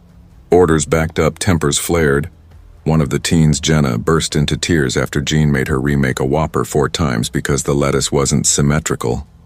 No one laughed. Jean didn't yell, that was the worst part. She'd just stand there, eyes narrowed, smiling faintly like she was studying a lab rat that had disappointed her. Then she started calling me out. "Be like Marcus," she told the crew one afternoon, right in front of everyone. Her voice was honeyed, but her eyes were daggers. It didn't sound like praise. It sounded like a warning. Be quiet. Be perfect. Don't slip. And God, I was slipping. One morning, half the team called out. The fryers hissed, the drive-through light blinked nonstop, and Jean stationed herself behind me like a shadow glued to my spine. I was juggling the register, headset, and window all at once. "Good morning. Welcome to Burger King," I muttered for the 100th time. Fake smile plastered on my face, hands trembling from caffeine and exhaustion. Orders came faster than I could breathe. Mobile pickups, Breakfast combos. A busload of tourists blasting country music so loud it rattled the window glass. Jean's perfume hovered over me, lilac and disinfectant, suffocating. At 8:02, a woman asked for a biscuit breakfast with no egg. Simple enough. I pressed no egg on the screen and moved on. 10 seconds later, Jean slammed her clipboard onto the counter. "Start over," she said flatly. I blinked. "What?" She said no egg. I typed no egg. Her voice cut me off, quiet but sharp. "Do it again." The restaurant went still. Even the fryers seemed to pause. The woman at the window looked away. My face burned as I remade the order, my hands clumsy. Jean handed me the wrapped biscuit like it was evidence. Then she leaned in so close I could feel her breath. "If you mess up another one," she whispered, "I'll write you up for theft of time." The words didn't make sense at first. Theft of time, like existing too slowly, was stealing. My heart jackhammered in my chest. I wanted to walk out right then, throw the headset into the fryer, but I didn't. I smiled. I greeted, I begged. I repeated. By 1:40 p.m., my legs were shaking. I clocked out, stumbled into the back lot, and collapsed against the curb near the dumpsters. The asphalt was hot, the air thick with rot and fryer grease. I pressed my hands to my face and felt sweat drip down my neck like tears. Lyle, a kid from the high school down the street, sat beside me. He looked hollow, pale under the neon Burger King visor. "She made me clock out and stay," he muttered, voice breaking. "Said if I didn't, I'd lose hours next week. They won't believe me if I say anything." I looked at him, really looked, and something in me shifted. It wasn't just exhaustion anymore. It wasn't fear. It was a clean, burning clarity. This wasn't just unfair. It was wrong. The next day I called corporate, anonymous. My voice trembled, but I told them everything. Every whispered threat, every rule, every hour she'd stolen from us. And when I hung up, the silence felt different. Not like defeat, but the kind that comes right before a storm. I answered their questions carefully, every word measured. My voice felt foreign on the phone, too calm for what I'd lived through. I told them about the missing files, the unrecorded hours, the invisible rules Jean enforced that didn't exist on paper. I described the pressure, how she'd linger behind you until your breathing changed, how you'd start rushing your own thoughts just to keep her satisfied. The investigator on the other end said all the right things. "We'll look into it. We take these reports seriously." I wanted to believe them. Days passed. Nothing changed. Jean stayed. Her rules stayed. The same laminated sheet with red bullet points was still taped above the sink, curling at the edges like a scab that wouldn't heal. Her clipboard still hovered near the counter. Her perfume still hung in the break room, faint lilac over bleach. I tried to shake it off, but it followed me home. I started dreaming of the drive-through window morphing into a question mark, the intercom buzzing like it was whispering something I couldn't quite hear. I'd wake up at 3 a.m. trembling, microwave humming in the background as I counted the seconds before the ramen beeped. 15. Always 15. Jean's number. I still worked. I couldn't afford not to. Mom's prescriptions, rent, the car, the insurance, everything stacked up like receipts for a life I wasn't sure belonged to me. I called my old college advisor, asked if there was any way to re-enroll. "Fill out a mid-semester return form," she said kindly. "If you need help, I'm here." That night, I spread my budget sheets across our tiny living room floor. The numbers blurred together. Mom leaned out from her recliner, pale but smiling. "I'm feeling better, sweetheart," she said softly. "Don't worry so much." I smiled back, nodded, tucked the papers away like a secret wound. 2 more weeks went by. Then one morning, Jean was gone. I showed up for my 6 a.m. shift, uniform crisp but heart heavy. The assistant manager, Tyler, was already there, sipping burnt coffee, eyes puffy from lack of sleep. "She didn't finish her transfer paperwork," he said flatly. "Wasn't approved. Left last night, and that was it. No notice, no meeting, no closure." I walked down the narrow hallway to her office. The door stood open. The desk was bare. No computer, no folders, no trace of her handwriting. The air smelled oddly fresh, like new paint and absence. Even the framed policy signs were gone, though their outlines remained. Rectangles of cleaner paint, pale ghosts on the wall. It was like she'd never been real. I stood there a long time, staring at the faint tape residue on the wall. My reflection shimmered in the dark monitor screen. For the first time, the silence felt almost holy. Later, I went out back and sat on the curb where I used to collapse after long shifts. Morning light spilled across the cracked asphalt. For the first time in months, I exhaled without guilt. Part of me felt relieved, like someone had lifted a hand off my throat. But another part froze because I realized something worse. I'd been haunted by a woman who might never have truly existed. She'd become more than a manager. She'd been a system, a shape built out of fear and control. And I'd lived inside it so long I'd almost forgotten what normal felt like. The next day, I worked the morning rush without her shadow. I caught myself checking over my shoulder once or twice, expecting that faint lilac scent, that clipboard click. Nothing came. Lyle stopped by during his break from school. He smiled more easily now, eyes brighter. "She's really gone?" "Yeah," I said, watching sunlight spill through the drive-through window. "She's gone." He nodded. "Feels weird." "Yeah," I said again, "but good weird." Now I split my time between morning classes and my new barista job. The work is slower, honest. When I clock out, I walk into sunlight instead of grease-thick air. I come home tired, but not empty. Lyle says he's saving up for college, too. Some of the old crew message me sometimes telling me things are calmer. The new manager actually smiles, real smiles. Not the kind you time with a stopwatch. But some nights when I'm closing the cafe and the headset buzzes after midnight, I still hear it. That faint static, a low breath through broken wire. I always stop, listen, hold my breath. No voice answers.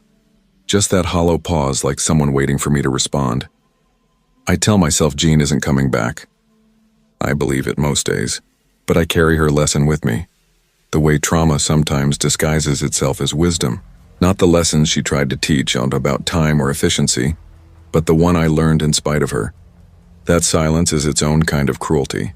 That authority built on fear rots from the inside. That speaking up, even trembling, even anonymously, Bami, can shift something in the dark. Because sometimes the real horror isn't the cruelty itself. It's how normal it starts to feel. And the real heroes? They're not the ones who win. They're the ones who interrupt the silence before someone else breaks.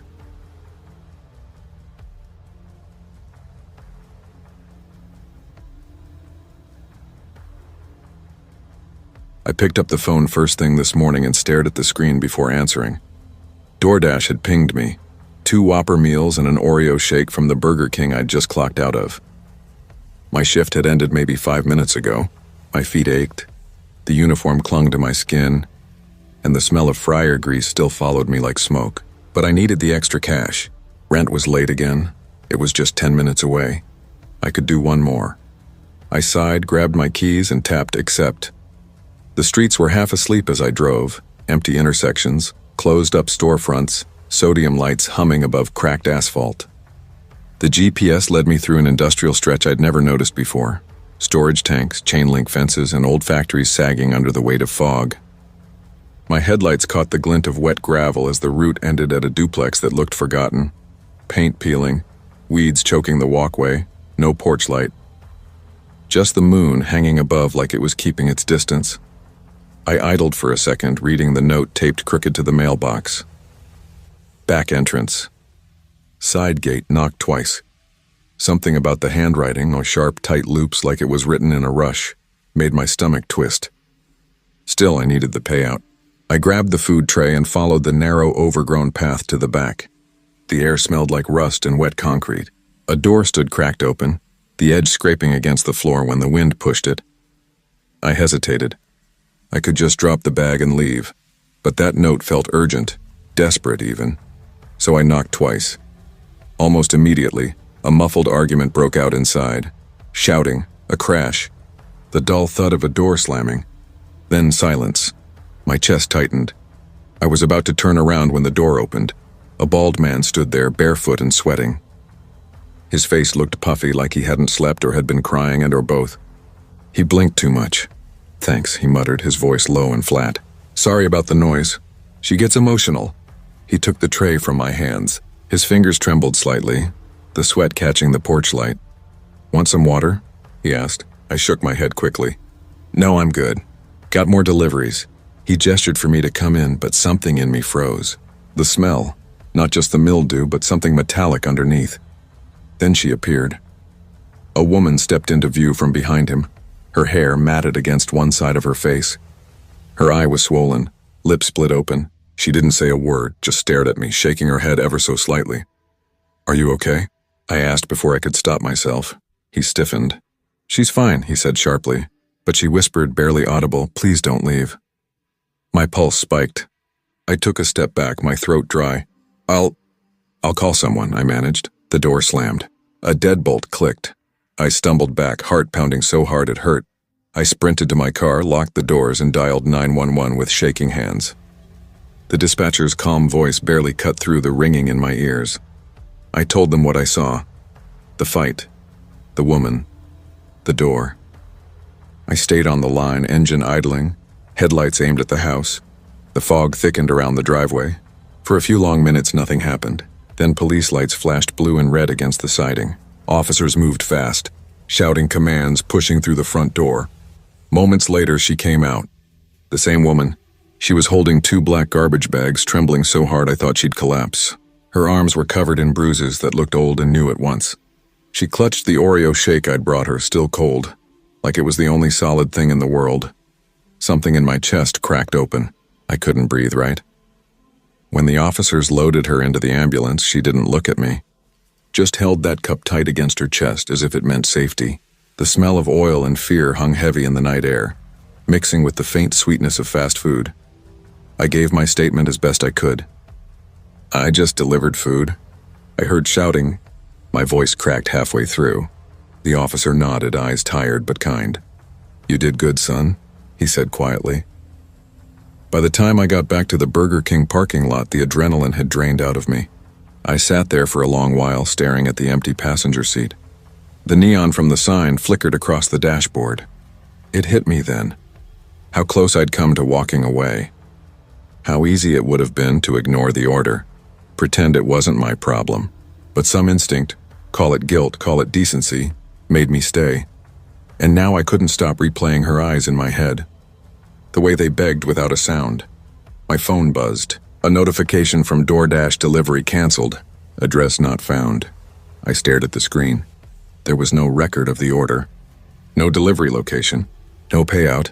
When I called support, the woman on the line sounded confused. That's strange, she said. There's no order from that restaurant in your history. It must have been a glitch. I sat there, the phone pressed to my ear, feeling something cold crawl up my spine. Could an abuser have used the app, or something like it, to lure help? Or was it something else entirely? Someone who enjoyed seeing who would show up? I dropped my forehead against the steering wheel and let the tears come. I didn't even know who I was crying for. Her, or the version of me who almost didn't knock. The next morning I called out sick. My manager picked up, voice groggy. What happened? He asked. I opened my mouth, but nothing came out. I told him I felt sick. He studied me for a moment, his eyes searching, then nodded. Take the day, he said. Kids need rest sometimes. His voice was gentle, but I could tell he knew something was off. When I came back for my next shift, he looked at me differently, like he was trying to read something written behind my eyes. I refused all DoorDash runs from that area, the industrial zone near Florin Road. He didn't question it, just gave a quiet nod like he already understood. That night, sleep wouldn't come. Every time I closed my eyes, I saw her, standing in the half-light, one eye swollen shut, whispering, "Please don't leave." I woke up tangled in my sheets, sweat slicked down my spine, lungs tight like I'd been running. At work, I went quiet. I moved slower, spoke less. Between fryers and drive-through orders, I caught myself staring at the walls, hearing echoes that weren't there. A faint knock, 2 sharp raps, the click of a deadbolt my coworkers noticed. "You good, man?" One asked, handing me a soda. "Yeah," I lied, "just tired." But the truth was I couldn't stop replaying it. The smell of mildew and fear, the woman's trembling hands, the sound of that lock sliding shut. I kept thinking how close I'd stood to something terrible, how easily I could have disappeared too. Driving at night became its own ritual of paranoia. I checked my rearview mirror twice at every stop, locked the doors even at red lights. Every sound outside, a footstep, a cough, The hum of another car felt like a warning. At home, I flinched whenever someone knocked. Once, I swear I heard it. 2 gentle taps, exactly like that night. I froze on my couch staring at the door, my pulse hammering in my throat. When I finally moved to check, no one was there. 2 weeks later, I signed up for college. It wasn't some grand decision, just an impulse, like I needed to move forward before the memory swallowed me whole. I spent the morning filling out forms and picking classes. The next day, I turned in my Burger King uniform. That job had kept me alive when I needed it, but it had also left me haunted. Every grease stain and paper receipt felt like a tether to that night. I needed something brighter. So I started working as a barista at a small coffee shop downtown. The pay wasn't much, but it was open, filled with people, warm lights, chatter, music. The hiss of milk steamers and clatter of mugs became therapy. I could hide in routine. The smell of espresso grounded me more than I realized. It reminded me that the world still held small, safe noises, the buzz of conversation, the hum of a blender, someone laughing over spilled sugar. But sometimes, when the cafe lights dimmed and I was the last one closing, I'd hear it again. The soft creak of floorboards in my apartment, the rustle of a trash bag outside. My breath would catch, heart stalling until silence returned. I still checked the DoorDash app sometimes. Not to drive, just to look. The canceled order never appeared again.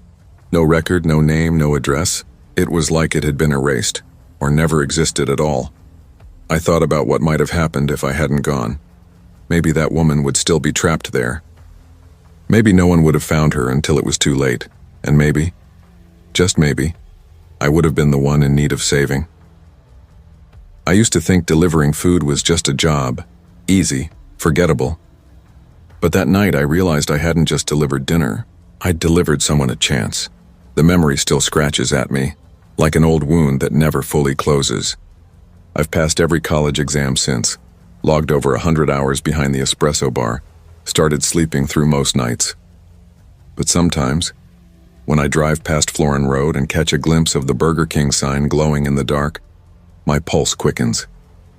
Not from fear, from something quieter.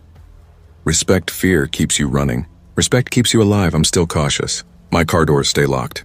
I don't take shortcuts through dark streets. I call the landlord if a bulb burns out in the hallway. I listen to voices, to instincts, to that small voice inside that whispers don't. Because every closed door is a choice. Every order, a risk, and every knock, even the softest one, deserves a moment of silence before you decide to open it. When something feels wrong, it usually is. But kindness, even cautious kindness, can still matter. That night taught me the difference between fear and wisdom. Fear makes you freeze. Wisdom teaches you when to stay and when to walk away.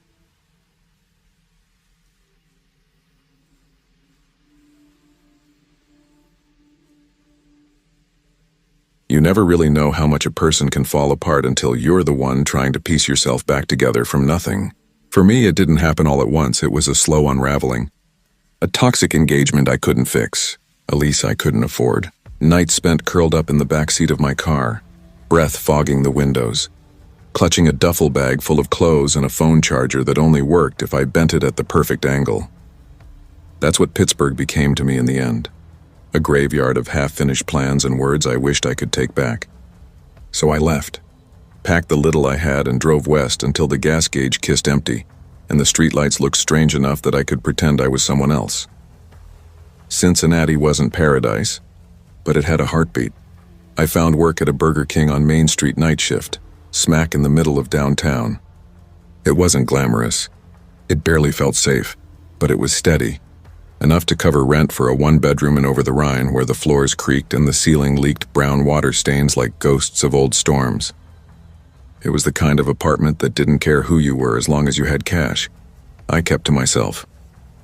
Didn't talk much to the other employees. Didn't want to. They thought I was quiet. The truth was, I just didn't have much left to give. I clocked in, did my job, and left. No attachments. No stories. Then came Victor. He started showing up in late March, always alone, always close to closing time. There was something off about him. Not dangerous exactly, just misplaced. He wore button-down shirts, a long charcoal coat, and shoes that were too clean for the sticky floor he walked on. He looked like someone who should have been sipping espresso in a glass office, not Sprite under flickering fluorescent lights at 3 in the morning. The first time he talked to me, I had just kicked out a drunk guy who was screaming about cold fries.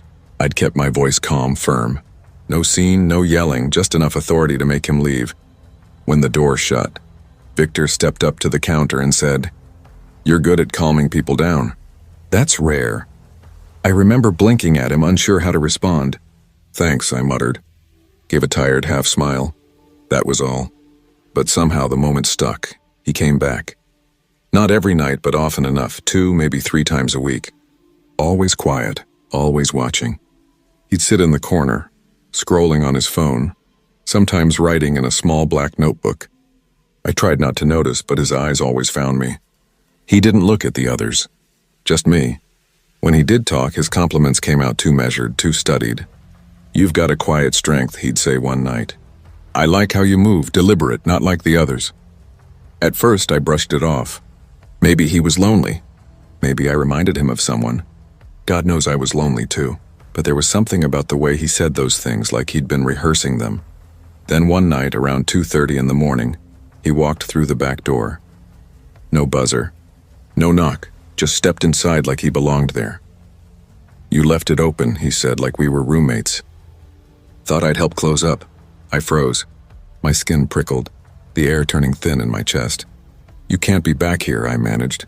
He lifted his hands, smiling that calm, practiced smile.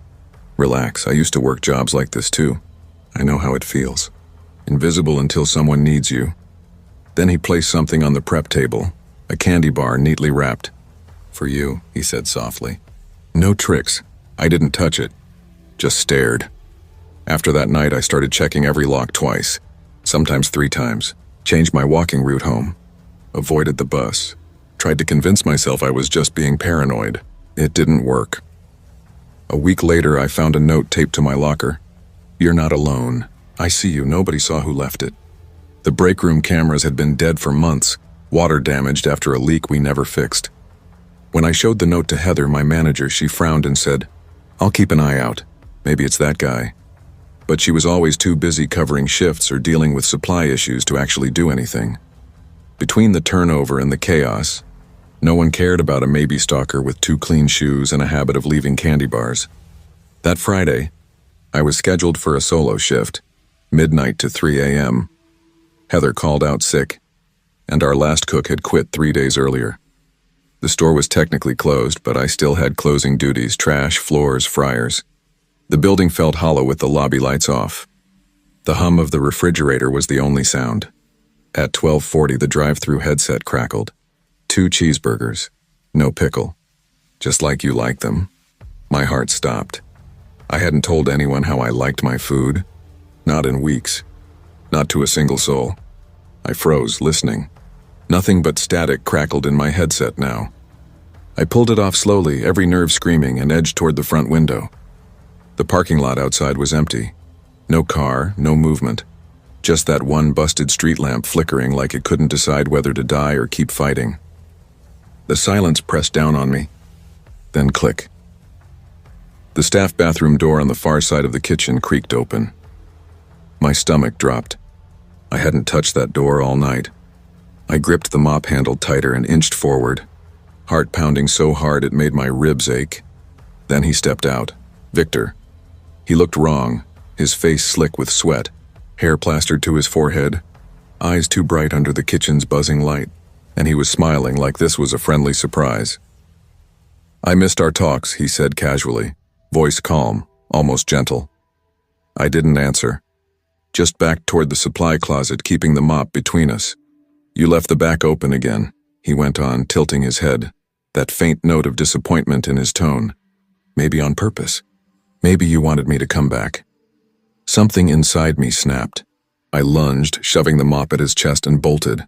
My shoes slipped on the greasy tile, but I didn't stop until I slammed the office door shut and locked it. My hands shook as I dialed 911. 15 minutes. That's how long it took them to arrive.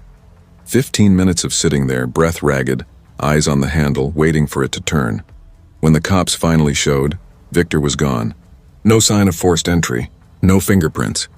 But he'd left something, tacked to the bathroom wall with a thumbtack.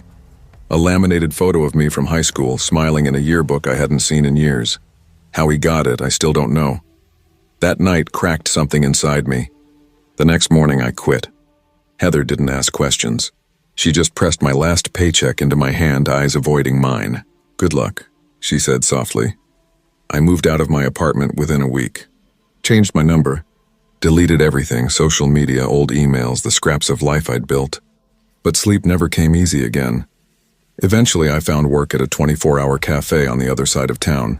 Smaller place, quieter, better lighting, more cameras. I kept a box cutter in my apron just in case.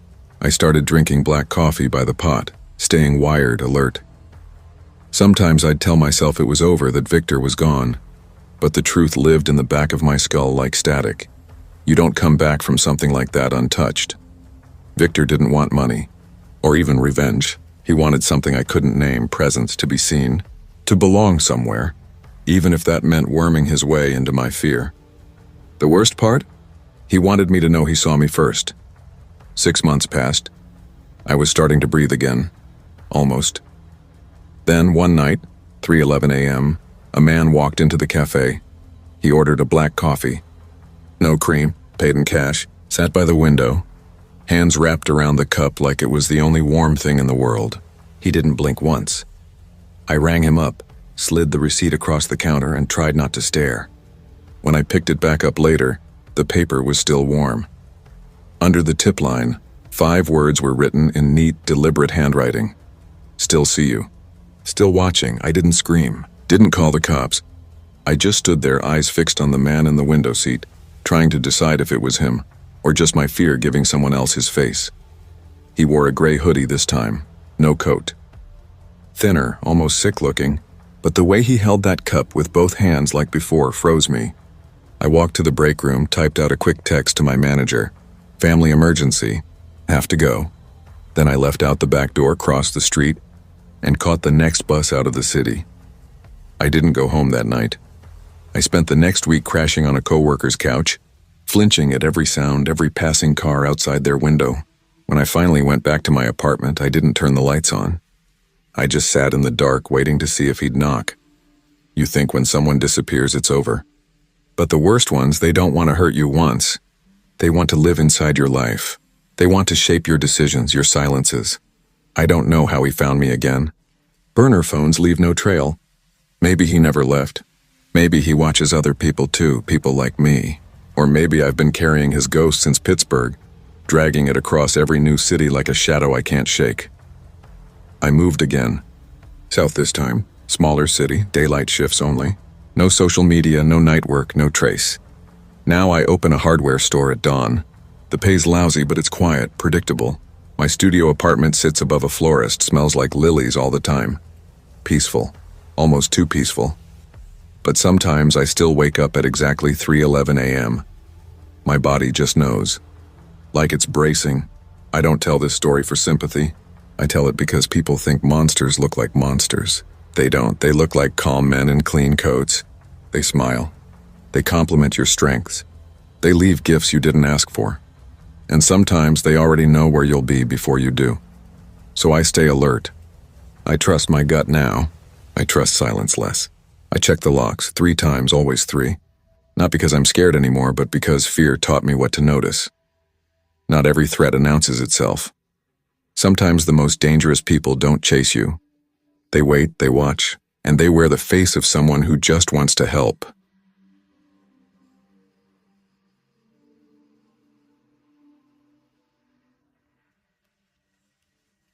I used to think escape meant freedom.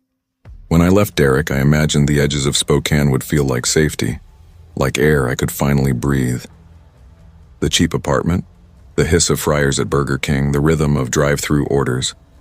I told myself those sounds would drown out the memories. But they didn't. They just became part of the noise. Fries, faded linoleum, and a cycle I swore I'd escaped. Mason was 6, too smart, too kind. My whole world. I picked him up from school, helped with homework after my shift, tucked him in before heading back to scrub dishes until midnight. I told myself exhaustion was progress. That silence was healing. Then Ken moved in next door. Retired mechanic, always with a soda can in hand. Porch light glowing long after the complex went dark. Polite, maybe too polite. Rough day? He'd ask when I passed with groceries. Need a hand? He'd hold the door open, smile like he knew me. I'd smile back. Thanks, Ken. I let my guard down because I wanted to believe we were safe. That illusion cracked the day Mason mentioned candy. Mr. Ken gave me some after school, he said, swinging his legs at the table. My stomach tightened. When was this? I asked. After lunch, he shrugged. He was waiting. I hadn't left work early. He wasn't supposed to see Mason at all. That night, I knocked on Ken's door. He mentioned you gave him candy, I said, trying to sound casual. Ken chuckled. Oh, that. Just a little treat for being such a big boy. His tone was too easy. I forced a smile, said, let's keep things like that to me, okay? And walked away. After that, I shut the curtains before sunset. Double-checked the locks. Our routine tightened to a noose, homework, dinner, bed, repeat. But safety still slipped through cracks I couldn't see. Then Derek called. I was wiping tables in the lobby when his voice bled through my phone. Too calm, too familiar. I miss my son, he said. You're keeping him from me, Lacey. You're toxic. I froze, the mop handle trembling in my hand. Don't call again, I said, and blocked him. Hours later, the school called. Mason hadn't shown up at pickup. He was released to someone on your contact list, the secretary said. Ken, he had your signature. My body went cold. That's not possible, I said. He forged it. The police took their time, their tone skeptical. Are you sure Derek didn't pick him up? One asked. Could this be a misunderstanding? I ran to Ken's door, pounded until my fist throbbed. No answer. A neighbor brought a ladder so I could look through the blinds, nothing but drawn curtains. When the cops finally forced entry, I pushed past them. Mason's school bag lay in the hallway. No Mason, no Ken, just silence thick enough to choke on.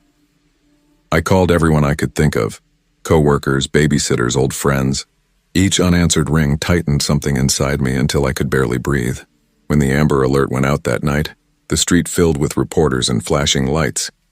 I sat on the balcony wrapped in Mason's jacket staring into the glow. That's when my phone rang. Blocked number. Derek's voice again, low, steady, almost proud. Told you I'd get him back, he said. You can't raise a boy on fries and broken promises. Then the line went dead. The next 24 hours blurred into panic. I scrubbed the counters, paced the floors, called dispatch for updates. When they finally found Mason, it was near sunset the next day, at a rundown highway motel. He was shivering, dirt streaked across his face. He ran into my arms, sobbing. Mom, he whispered, I didn't have to come back unless... He didn't finish. The officer beside me said the motel clerk recognized Derek from the Amber Alert. Ken had helped him. They'd planned it together. Ken was arrested. Derek was found 2 states away and taken into custody. But even with Mason home, sleep wouldn't come. He'd wake crying, saying the shadows in his room whispered stories. Why do monsters live next door? He asked once. I didn't have an answer. I just held him tighter and told him we'd keep moving until monsters couldn't find us anymore. The next day, I quit Burger King. The smell of oil and sweat made me sick. I took a job at the public library as a night security guard. Quiet halls, locked doors, cameras I could trust. I told myself I'd watch every exit, every face. We moved again, farther from Spokane, closer to quiet. Mason laughs more now. I sleep with the light on. I bought blackout curtains. But sometimes in that half-sleep I hear a knock that sounds too deliberate. A voice, low and careful, saying my name like a warning. I tell friends I've learned to trust again.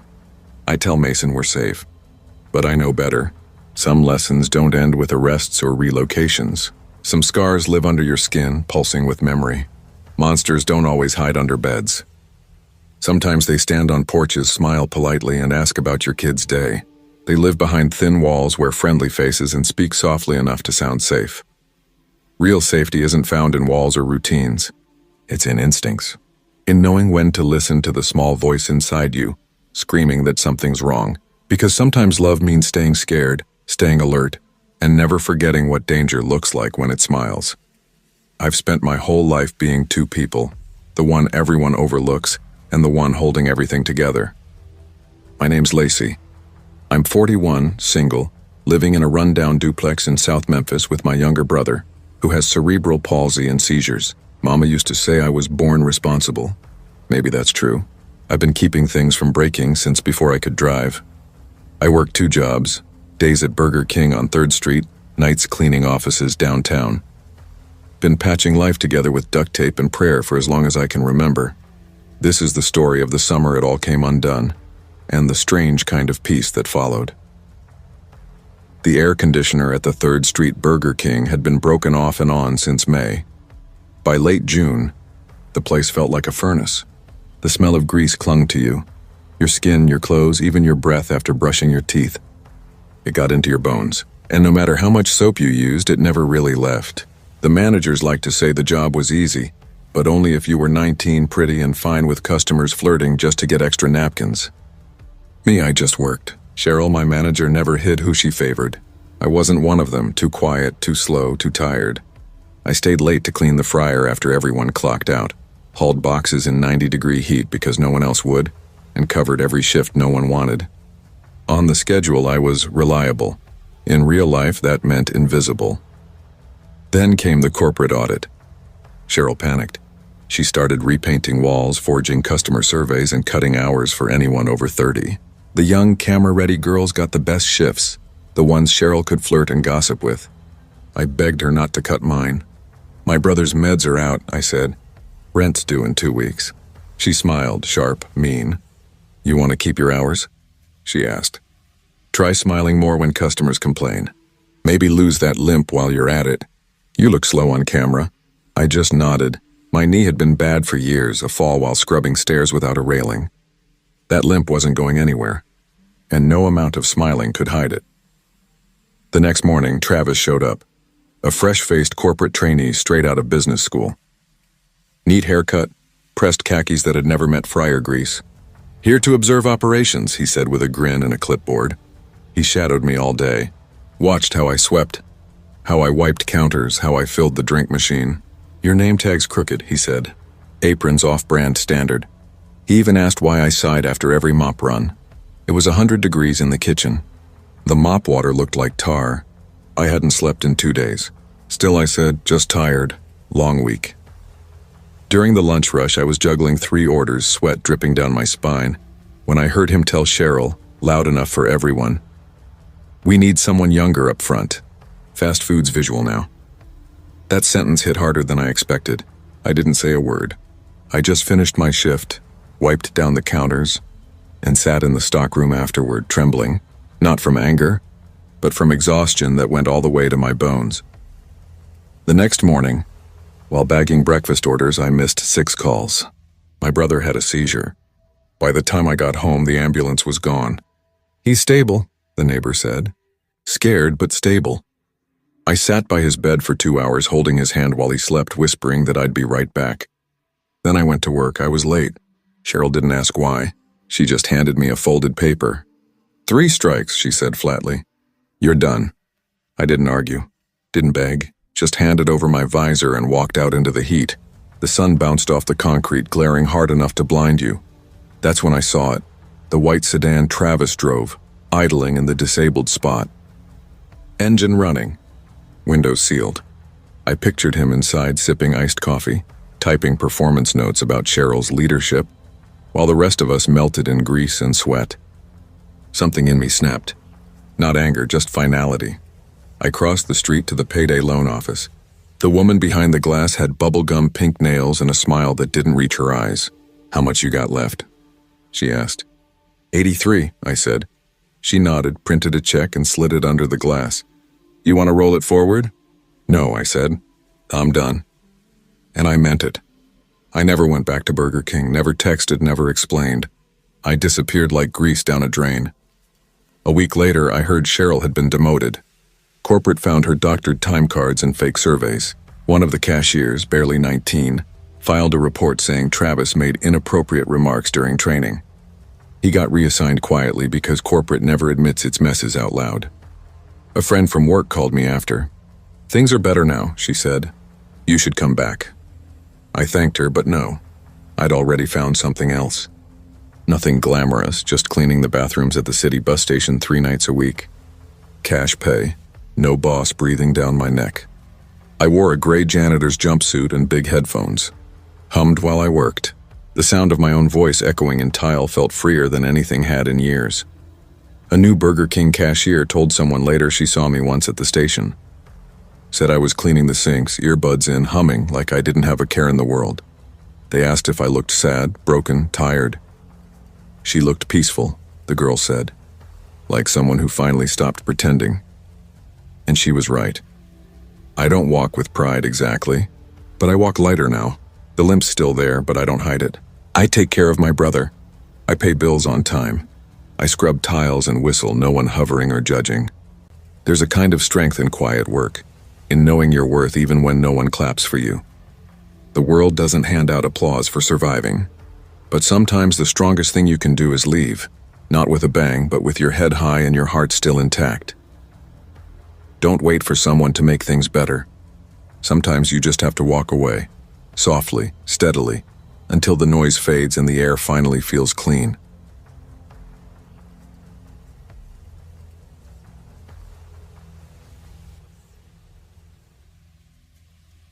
People don't talk about what happens after you screw up.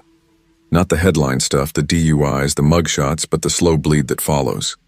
The tiny missteps that come when you're trying to make things right, but everyone's already decided you're the kind of man who doesn't get second chances. I was 27 with a record that didn't fit who I was anymore. 1 DUI, 1 bar fight, 6 months probation, enough to erase every clean year, every steady job, every reference letter that no one ever bothered to read. My mom got locked up for possession last spring, so it was just me and Jamie after that. My little brother deserved better than the hand we'd been dealt, so I did the only thing left. I worked. Mopping tile floors at 6 in the morning wasn't the dream, but it was survival. The Burger King on Court Street in Peoria wasn't glamorous. The early crowd was mostly construction guys, hungover night shift zombies, and nurses grabbing a croissant before clocking in at St. Francis. But it was steady. And steady meant food on the table. On paper, I was the full-time team lead. In reality, that meant I kept the grill running, fixed whatever broke, and answered to a manager who didn't know the difference between the broiler and the fryer. Her name was Amanda. She talked like she was running a tech startup instead of a Burger King. I knew she only got the job because her cousin was tight with the district supervisor. Still, I showed up early, covered for kids who wanted prom weekends, picked up shifts when others forgot, and smiled through her fake praise.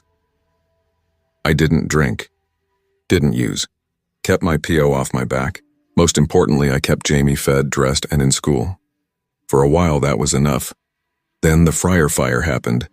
It was right after the breakfast rush. I was adjusting the drive-through headset volume when someone yelled, "Smoke!" I turned and saw gray clouds curling from beneath the fryer, thick and oily like a fog machine from hell. "Kill the power!" I shouted. Tanya, our morning ace, shoved the trash bin aside while I yanked the extinguisher off the wall. 2 minutes later, it was over. No injuries. No damage beyond some blackened drywall and the smell of burned grease in our clothes. But when corporate came in, they didn't care about that. They looked at the walls, snapped a few pictures, and handed Amanda a negligence report. She signed it like she was approving a lunch order. "I filed a maintenance ticket last week," I said, holding up the paperwork. "That outlet's been sparking for days." She didn't even look at it. "You're still on probation," she said, sitting behind her desk like a judge. This isn't a good look. I wanted to argue, but my throat locked up. I needed the job more than my pride. So I nodded. Won't happen again. That's where it started. The slow slide. 3 days later, a customer slipped in the lobby. A spilled soda by the drink station. I was on grill that morning. Hadn't even set foot near the lobby. But Amanda called me into the office anyway. "Write the incident report," she said without looking up from her clipboard. "Shouldn't the front of house handle that?" "It's just easier if it's your name," she said, like that explained everything. "You've already got a file." That one stung. But I did it. No argument. I figured if I kept my head down long enough, it'd blow over. The universe doesn't keep score, but I kept trying to play fair anyway. Then came Deshawn. 17 maybe. Fast-talking, charming, loud. One of those kids who thought the world bent for his stories. He showed up late half the time, but always with a new excuse. My cousin's car broke down, or my sister needed help with her kid. He flirted with every girl on the front line, always leaning too close, whispering things that made them roll their eyes but never complain loud enough to reach Amanda. I tried to look out for him at first. God knows someone should have done that for me when I was 17. But by week 2 he was FaceTiming from behind the counter during a lunch rush, while Tanya tried to handle 6 orders alone. I pulled him into the walk-in cooler, the cold biting through my sleeves. "Look, man," I said, voice low. "You're making it harder for everyone. This ain't playtime. Show up, do the job, quit the clown routine." He popped his gum and grinned. "You mad 'cause you old?" I shook my head. "I'm mad 'cause I have to clean up after you. Don't make me your babysitter." He shrugged, half smiling, and walked off. The next morning my phone was gone. I kept it in the office drawer, locked, same as always. Between my smoke break and lunch, it vanished. No broken lock, no sign of entry, just gone. Photos of Jamie's last birthday, my bank apps, my messages, all of it. I reported it to Amanda. She didn't even blink. "No proof," she said flatly. "Could have been anyone. I lock it every shift." "Then maybe you forgot." That was it. Conversation over. No camera check, no report filed. Just another quiet reminder that some people don't get the benefit of the doubt, no matter how clean they try to live. She shrugged, arms crossed like a wall between us. "You can't accuse someone without proof. I'm not HR." I stared at her, jaw tight. "I know who it was." "Then get evidence," she said, already turning away. Deshaun had been in and out of that office all day, laughing, scrolling through his phone like he owned the place. But she was right, no proof. Just gut instinct and bad luck. Then, as if life wanted to stack it higher, Jamie got suspended that same week. He'd punched a kid for calling our mom a crackhead. The school called me during the lunch rush. I threw off my gloves and left mid-shift. When I came back the next morning, Amanda didn't even look up from the fryer log. "You're not reliable," she said. "I'm trying to help you, but you keep disappearing." Help. She said it like dropping bricks on my back counted as support. The final straw came on a Tuesday that smelled like wet pavement and fryer grease. The lunch rush had slowed, rain tapping against the drive-through window when Amanda's phone rang. She waved me over with a sour look. "Guy says you cussed him out in the drive-through," she said, holding out the phone. I blinked. "What guy?" "Didn't leave a name.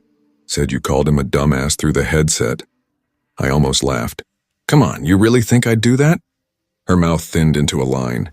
"You've been under a lot of stress lately. I get it." "Check the camera," I said, stepping closer.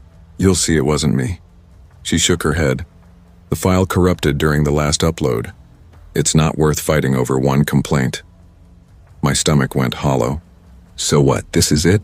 She looked me dead in the eye. "Maybe this just isn't working out." It wasn't anger I felt. Not sadness either. Just exhaustion. The kind that seeps into your bones until even breathing feels like effort. "You're terminating me?" I asked, voice flat. She slid a paper across the counter, already signed and dated. "Effective immediately." I clocked out. Didn't yell, didn't slam the door, just left. Across the street, the liquor store's neon sign buzzed in the rain. I bought a warm Coke and sat in the back of my old Toyota, watching the world blur through the streaks on the windshield. Through the glass, I saw Amanda barking orders at Tanya. Deshaun laughed at something she said, big and loud like it was the funniest thing he'd ever heard. I took a sip. The Coke was flat, warm, tasted like nothing. I sat there nearly an hour. No music, no calls, just the sound of rain and my own heartbeat counting time. Jamie would be out of school in 2 hours. I'd have to tell him there wouldn't be a paycheck next Friday. That rent might be late again. That the promise I'd made, to keep us steady, was cracking. There's a silence that comes when you've done everything right and it still isn't enough. Not dramatic silence, not movie scene heartbreak, just the hollow quiet of being unseen. That's when it hits you. Some places, some people aren't broken by accident. They're built to grind you down. They don't care about effort. They care about blame. And it's always easiest to blame the guy who's already fallen once. I thought about calling my PO, telling him the job was gone, asking what came next. But I didn't. I didn't want to hear that tone, the pity disguised as patience. So I drove home. The hallway light was dead again. Mail scattered on the floor. Jamie's sneakers by the door, caked in dried gym class mud. He looked up from the couch. "You okay?" I nodded, forcing a half smile. "You want something to eat?" he asked. "Yeah," I said quietly. "Yeah, I do." He got up, started the microwave. The hum filled the silence, soft and steady. Just that, one small kindness after a day full of quiet cruelty. 2 weeks passed. I picked up odd shifts with a buddy's moving company. Heavy work, nothing steady, but it kept the lights on. Jamie helped more around the house. Cleaned the kitchen. Stayed out of trouble. Talked less about Mom. Sometimes I still drive past that Burger King on Court Street. Same flickering sign. Same grease stains under the awning. But now I see it for what it is. Not a job that saved me, but a place built to squeeze the life out of people trying to start over. Amanda's still there. Tanya quit. I heard Deshaun got promoted, figures. Life doesn't always reward effort. That's the hard truth. Some systems only notice what they can punish. But I didn't fall back. Didn't drink. Didn't lash out. I'm still here. Because even if the world doesn't hand out fairness, you don't have to stop being fair to yourself. Doing the right thing doesn't always get you reward or redemption. But it builds something quieter, something harder to destroy. Self-respect, resilience, and the kind of strength no job can take from you.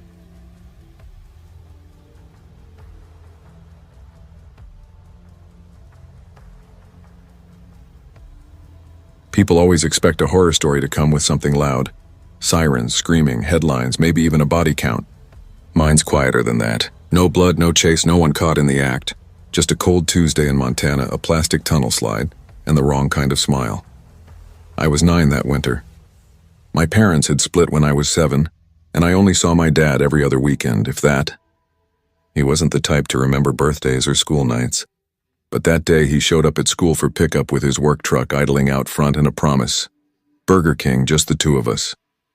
He said we could hang out for a bit, maybe hit the play area if it wasn't packed. I didn't question it. At that age, any time with your dad feels like a gift, even if he's half listening, checking football scores while you're telling him about your B+ in science. We pulled into the Burger King off Grant Creek Road. Snow was stacked high in the parking lot, the sun already low and stretching long shadows across the asphalt. Inside, the place was almost empty. 2 families. One toddler tossing fries on the floor, another pair of tired parents scrolling their phones while their daughter argued about apple slices. The play place glowed in the corner like an old toy. Reds, blues, yellows, all dulled by years of sticky hands. I asked if I could go in while Dad ordered. "Sure," he said, already at the counter chatting with the cashier about the Grizz game. I slipped off my shoes and crawled through the padded entrance.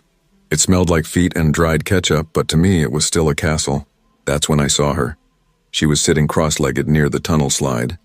I remember her coat first, faded green, the kind you'd find at a thrift store. Sunglasses indoors. She didn't look homeless, but she didn't look like she belonged either. Adults don't sit in play places, not unless they're chasing a laughing kid or pulling one out of a tube. She wasn't doing either. She noticed me watching and smiled. "Hey there," she said. "Your dad letting you have dessert today?" I froze halfway up the padded stairs. I don't know. You like shakes?" she asked. "I got an extra one, Oreo. It's over there if you want it." She nodded toward a tray near the emergency exit.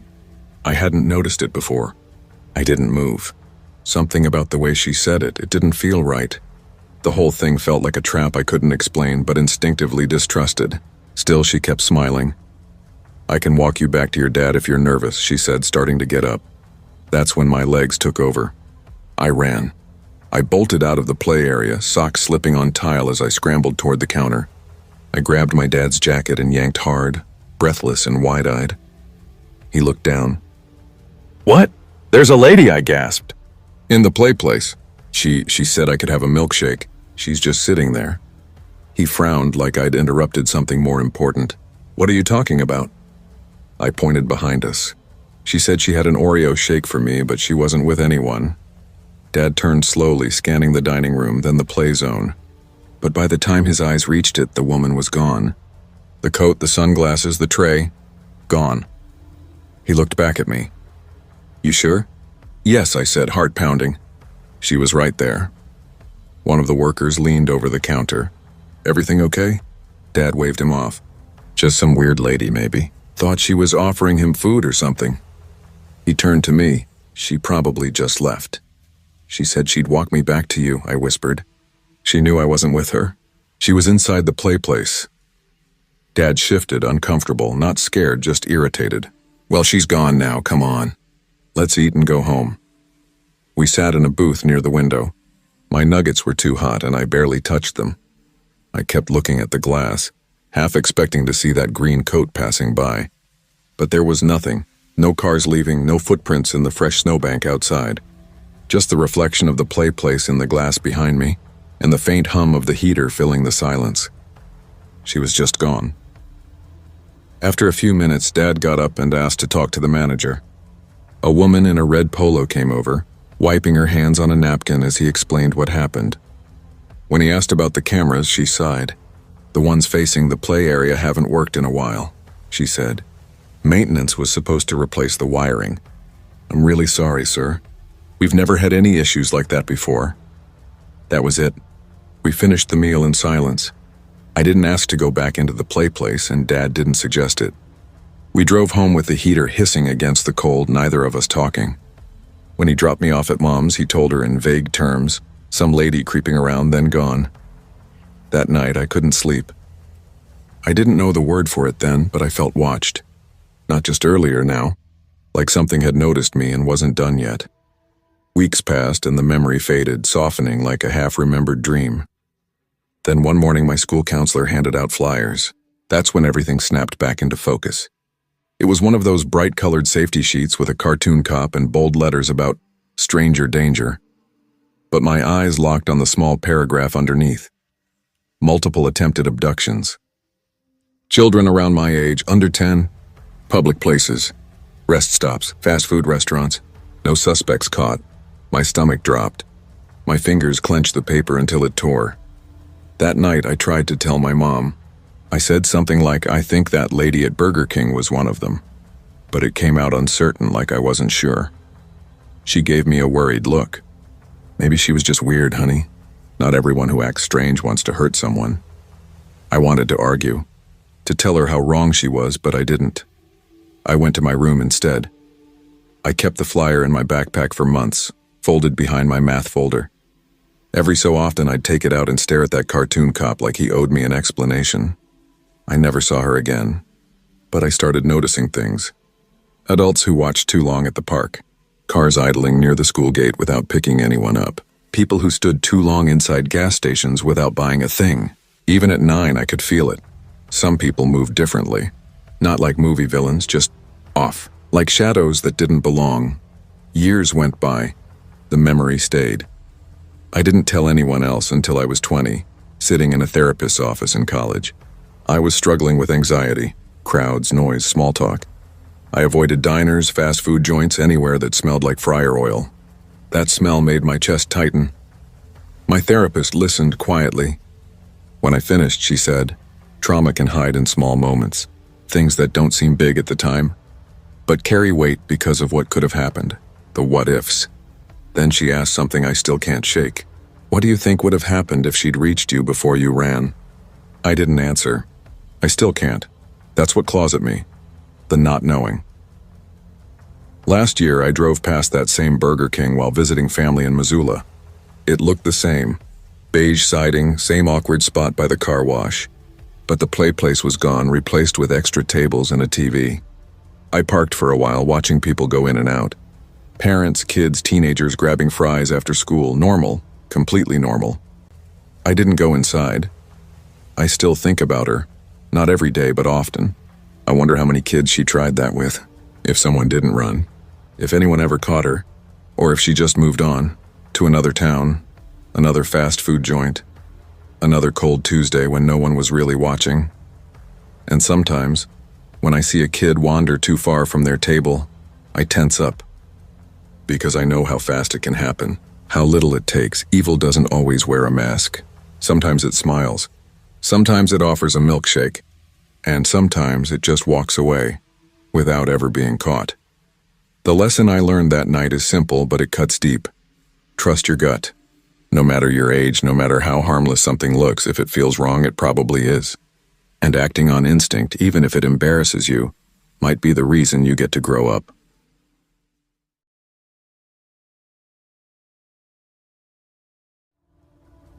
By the time the week of endless meetings finally ended, I realized how starved I'd become for something real. My days had blurred into a monotony of client calls, PowerPoint decks, and blinking Zoom links. By Friday, my brain felt like it had been scraped raw. I didn't want to talk about budgets or KPIs anymore. I just wanted a conversation that didn't feel transactional. I wanted to laugh with someone who wasn't secretly counting down the minutes until the next meeting. Then I saw her, Clara Bennett. Her profile photo was disarmingly warm, brown hair caught in sunlight. That kind of easy smile people usually fake, but somehow she didn't. Her bio said, sarcastic, addicted to caffeine. Will out-hike you, but probably complain the whole way. It was so casual, so human, that I felt something tug at me. I swiped right without thinking. We matched in less than a minute. Our messages started light. Bad coffee jokes, IKEA trauma stories, snarky commentary about the latest overhyped Netflix series. There was something effortless about her. No performative emojis, no try-hard flirting, just connection. I laughed more in that first night of texting than I had all week. Then came the message that made my stomach turn. Hey, I'm staying at the Westwood Hotel nearby. Come up, let's have a drink. My eyes hovered over the screen. Too fast, too forward. My gut whispered, don't. I typed back, thanks, but I'd rather meet somewhere public first. Then, before I could overthink it, I blocked her. That should have been it. An hour later, my phone pinged again.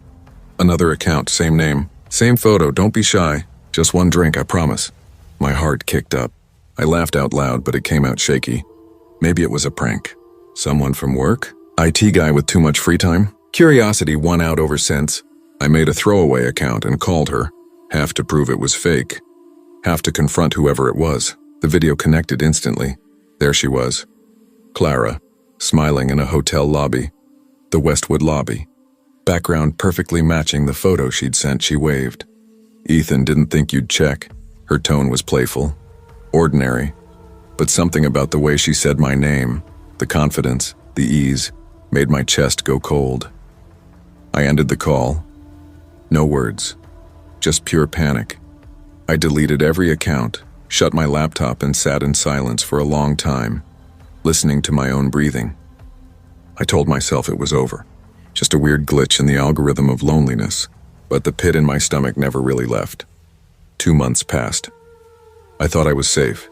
I deleted every app, stopped entertaining random texts, changed my coffee spot, changed my walks. Life became smaller, tighter, controlled. Then one foggy morning, I stopped at a cafe near my apartment. The smell of espresso, the low hum of chatter. It almost felt normal again until I heard a laugh. A woman at the next table. Brown hair. The same subtle way she adjusted her jacket sleeve before reaching for her cup. My pulse froze. She turned, met my eyes, and smiled. A quiet, knowing smile that didn't reach her eyes. Clara. I blinked, and she was already walking out, disappearing into the drizzle outside, like she'd been waiting just to remind me she was real. My hands trembled as I gripped my coffee. I wasn't paranoid. She'd been there. She'd followed me. The messages, the hotel, it hadn't been a fluke. It was a pattern. That night, I locked every window, double-checked the deadbolt, pulled the blinds tight. I paced the apartment, trying to convince myself I was overreacting. But every sound, the pipes, the creaks, the muffled footsteps in the hall, made my heart race. I told myself maybe it was all coincidence. That maybe I'd projected meaning onto nothing, but I knew. Deep down I knew some people don't stop. Some people fixate. And when I finally re-downloaded a dating app weeks later, I made rules. Hard ones. No spontaneous meetups. No personal details. No exceptions, because once someone like Clara finds you, you never really go back to normal. Verification. Video calls. Background checks. Nothing casual, nothing impulsive. Trust but verify. I'd learned that the hard way. Weeks went by, and for the first time in months, my life started resembling something normal again. I went to work, stopped checking over my shoulder, even laughed more easily. The memory of Clara began to fade, softening into something that felt almost distant. Then, on a Thursday evening, I stepped out of my apartment and froze. Across the street, under a dark umbrella, a woman was walking, head tilted slightly down, matching my pace almost perfectly. She wore the same beige coat, the same slow, deliberate gait I'd seen before. Clara. My pulse spiked, a rush of adrenaline cutting through the chill air. I turned quickly, ducking into a narrow side street between two buildings. My footsteps echoed too loudly against the wet pavement. I changed direction twice, quickened my pace, tried to convince myself it was nothing. It's just coincidence. It has to be coincidence, but my gut didn't believe me. When I reached my apartment, I locked the door, once, twice, then a third time, and sat in the dark. The city hummed outside. A car passed. The refrigerator buzzed softly. All ordinary sounds, yet every one of them felt off, wrong somehow. Because behind them was that lingering image of her silhouette in the rain. The next morning, I sat on my couch with my phone in my hand, debating calling the police. What would I even say? A woman I met online keeps showing up near me. It sounded paranoid, delusional even. They'd tell me to change my routine, to avoid contact, to be cautious, but I'd already done that. I'd already built my life around avoidance. And still, she found ways to appear. That realization gutted me, because it meant I wasn't overreacting. It meant I was being hunted. It also taught me something valuable, something ugly but true. Some people's charm is a disguise for obsession. Some smiles are sharpened to hide intent. And the world doesn't hand you warnings neatly wrapped. You only recognize danger when it brushes too close to your skin. Months passed. I moved. Different neighborhood, different skyline outside my window. I changed coffee shops, jogging routes, everything. Slowly, my pulse stopped leaping at every unfamiliar face. My caution became routine, comfort even. When I eventually returned to dating apps, I had new rules. Every match had to verify their identity. Live video, consistent details, background check where possible. No exceptions. I'd learned what impulsivity could cost, and for the first time I didn't feel anxious. I felt prepared. I started to rebuild. Slowly, carefully. My first few dates were in daylight, public places. No alcohol, no invitations afterward. I watched for red flags, for hesitation when I asked simple questions, for inconsistencies in stories. It wasn't exciting. It wasn't that electric, heart-pounding thrill I used to chase. But it was safe. And sometimes safety is the truest form of peace. Over time, I learned to trust again. Not in other people, but in myself. In my instincts. My caution wasn't cynicism. It was respect for my own boundaries. Because some people never stop. Some obsessions don't die with distance. The only way to survive is vigilance, preparedness, the willingness to protect your own peace above anyone else's expectations. Now, when I sit in a quiet cafe, hands wrapped around a cup of coffee, I sometimes catch my reflection in the window and think about that night. The umbrella, the drizzle, the fear that pressed against my ribs like a hand. I remind myself I made it out. I remind myself I learned charm can deceive. Persistence can be predatory. The world is full of people whose intentions blur beneath polite smiles. So I test reality before I invest hope. I value honesty more than chemistry. I protect my space, guard my peace, and never let excitement silence my instincts, because sometimes self-preservation isn't fear, it's strength. And survival, I've learned, is its own kind of love.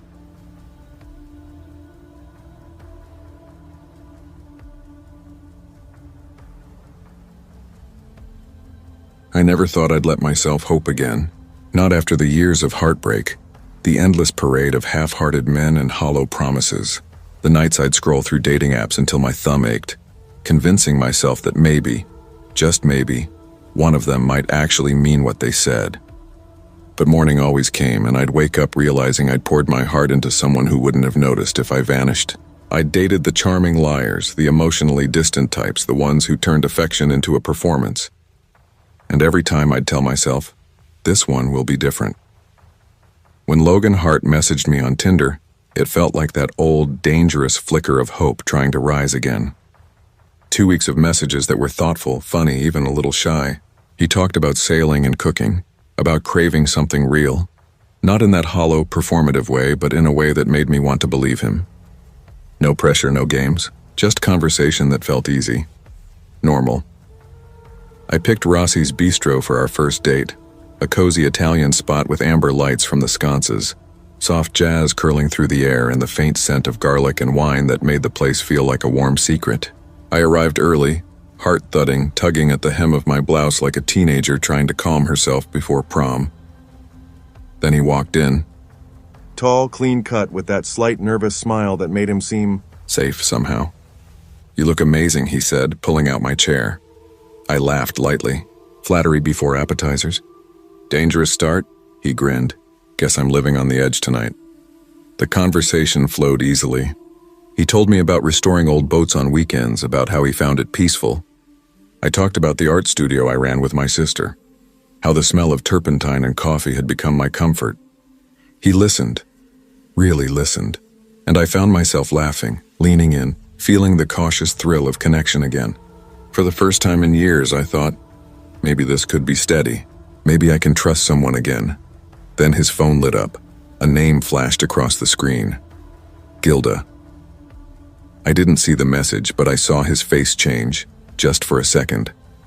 His jaw tightened, eyes flicking toward me before he quickly flipped the phone face down. "Work call?" He muttered too fast. "Late night for work, huh?" I asked, forcing a smile, though something in me had already gone cold. "Yeah," he said with a strained laugh. "My business partner's dramatic." He tried to recover, but I could see the tension in his shoulders, the way his fingers kept drumming against the table, his eyes darting occasionally toward the door. I told myself I was overthinking it. Trauma had made me suspicious, and I was trying not to let it ruin this. But as dessert arrived, a perfect tiramisu, sweet and soft, I couldn't ignore the unease crawling through me. Something was off. Then the door opened. The woman who stepped in didn't hesitate. Her eyes swept the room like a heat-seeking missile until they locked on him. My pulse spiked. "Logan," she said, her voice steady but trembling underneath. "So this is your client dinner?" He froze. The blood drained from his face. I sat there half smiling like a fool caught mid-breath. "Gilda not here," he said under his breath, standing abruptly. "Not here?" She snapped, voice cracking. "You promised me this was over." The words hit like glass breaking inside me. I didn't need her to explain. The truth was right there, sharp and humiliating. My throat closed. "You're married," I whispered, though it wasn't really a question. He opened his mouth. "Shelley, Don't you dare lie again," she cut him off. My hand shook as I reached for my wine, the motion too quick. The glass tipped, spilling red across the white tablecloth like blood from a fresh wound. Conversations around us stuttered into silence. "Gilda, please," I tried to interject, my voice trembling. Don't you talk to me," she shouted, and the entire room seemed to flinch. Logan sank back into his chair, pale and hollow, his hands trembling. He didn't deny it. He didn't even try. His silence told me everything. The manager rushed over, trying to calm things down, apologizing to the nearby tables. I barely heard a word. The world felt muffled, like I was underwater. Outside, I caught a glimpse of Gilda collapsing under the streetlight as officers approached, her sobs echoing down the rain-slick sidewalk. I didn't follow. I didn't need to. My heart wasn't breaking for him or even for her. It was breaking for me, for the part of me that still believed people could mean what they say. Later, at my sister's apartment, I sat on the couch with a mug of tea gone cold in my hands, staring out at the city lights blurring through the rain-streaked window. Somewhere in that reflection, I saw the version of me who'd still believed in love, and realized she was gone. Logan's messages started pinging one after another. "Please let me explain. She's unstable. You don't understand." I stared at the screen for a long time before quietly deleting them all. No replies, no closure, just silence. For once, I let myself feel the disappointment without sugarcoating it. No excuses. No desperate rationalizations about bad timing or mixed signals. I had wanted something steady. Real conversations, shared laughter, the kind of warmth that didn't vanish when the bill came. Instead, I'd fallen for another mask, one that cracked the moment truth entered the room. Across from me, my sister sat cross-legged on the couch, watching me with that gentle firmness only she could manage. "You okay?" she asked softly. I let out a shaky breath. "Yeah," I said, though my voice was barely more than a whisper. "Just tired." tired of being someone's mistake. Outside, the city pulsed indifferently, neon lights smearing across wet pavement, couples walking under umbrellas, laughing, believing their own illusions. I whispered to myself, next time, coffee first, daylight, no wine. The weeks that followed blurred together. I deleted Logan's number, wiped old texts, and avoided the apps like they were landmines. My studio became my sanctuary. I painted for hours, lost in color and motion, the smell of acrylics grounding me. My sister and I cooked dinners together, talked about movies, about nothing, about everything. Some nights I sat up sketching until dawn, realizing just how many boundaries I had quietly let crumble over the years. Every brushstroke was a small act of rebuilding. Dating again terrified me, not because I feared men, but because I feared myself. I didn't trust my own judgment, my ability to tell the difference between sincerity and performance. I'd learned that optimism can be dangerous when it blinds you to patterns. So I waited. I practiced patience. I learned to sit with solitude without treating it like punishment. When I finally agreed to another date, it was in daylight. No dim lighting, no wine to blur instincts, just coffee, real talk. I asked questions, listened harder. I watched for consistency, the way someone's tone changed when they spoke to a waiter, how they handled silence, whether they followed through on the small things. Months later, I found myself at a quiet cafe, sitting by the window with my journal and a warm cup of chai. The afternoon light spilled across the page and I caught my reflection in the glass, calmer, grounded, present. Logan had become a faint echo in my memory. Not a wound, not even a scar, just a lesson etched deep enough to remind me what not to ignore. I wasn't bitter anymore, just wiser, awake. Trust, I realized, isn't something you hand over. It's something someone earns piece by piece through time and truth. A person's character isn't shown in grand gestures or pretty words. It's revealed in the small, repeated things. And self-respect? That's the quiet, unshakable boundary no one else should ever cross. I smiled, watching the world move beyond the glass. Taxis honking, strangers laughing, someone holding flowers too tightly as they ran through the rain. Life was happening all around me, messy, unpredictable, beautiful. For the first time in years, I didn't crave anyone's validation to feel whole. I didn't need charm or flattery to feel seen. I had myself, steady, resilient, and finally okay with standing alone. The city hummed softly, and I let its rhythm remind me tomorrow was still mine to shape. Sometimes the people we hope for the most aren't capable of giving us what we truly need. Life teaches us the difference between attention and care, between charm and character. Protect your heart. Trust your instincts. And never forget, self-respect isn't negotiable. It's the foundation everything else should stand on.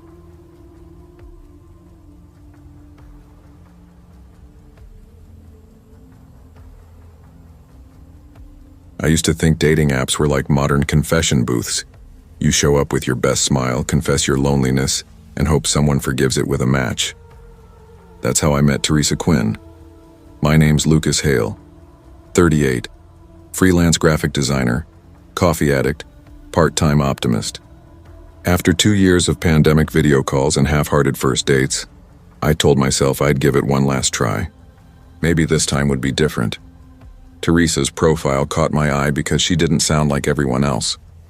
Her bio read, "I like abandoned places and late-night drives." Good grammar is a turn-on. It was quirky, a little dark, but real.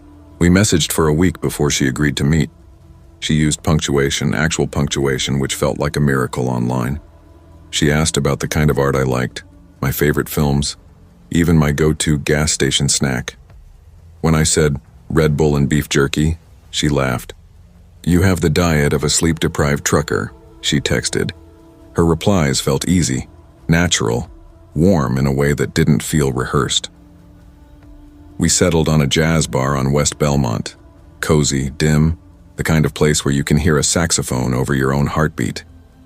The day of the date, I worked too long, rushed through a shower, and changed shirts 3 times. I didn't want to look desperate, but I also didn't want to look like I'd given up. Outside, snow had started falling, the Chicago kind that doesn't drift or sparkle, it just commits. The city lights blurred behind it like smudged paint. At 7:45 p.m., just as I parked near the bar, My phone buzzed. Hey, the place is full. Can we meet somewhere quieter? I know a spot. It's close. It didn't feel strange. Plans change. I texted back and sure, send me the address. 15 minutes later, I was driving through a neighborhood I didn't recognize. Old brick warehouses, faded signs half buried in snow. My GPS arrow spun twice, recalculating like the street didn't officially exist anymore. Then her message popped up. I'm inside the red house at the end. That's when my gut whispered. The red house wasn't really red anymore. Just rust and peeled paint. The kind of place the city forgets about. Windows boarded. Porch sagging under the weight of years. Still, curiosity is a clever liar. It dresses up as courage until you're too close to turn back. I parked under a flickering streetlight and texted, "Hey, just got here." A reply came instantly. "Doors open. Come in." That smiley face froze me. Teresa had never used emojis, not once. She typed in full sentences, clean and precise. Something about that smiley. Too casual, too wrong, scratched at my nerves. The snow crunched under my boots as I walked toward the gate. The air smelled metallic like rust or old blood. Somewhere down the block, a dog barked once and went silent. Then I saw them. Two shapes behind the side fence moving slow, like they thought I couldn't see. A whisper sliced through the stillness. He's here. My pulse exploded in my chest. I forced my face calm, pulled out my phone, pretending to check something, and opened my rideshare app. My thumb hovered over request pickup. A voice came from the dark. "Hey, you, Lucas? Teresa said you were cool."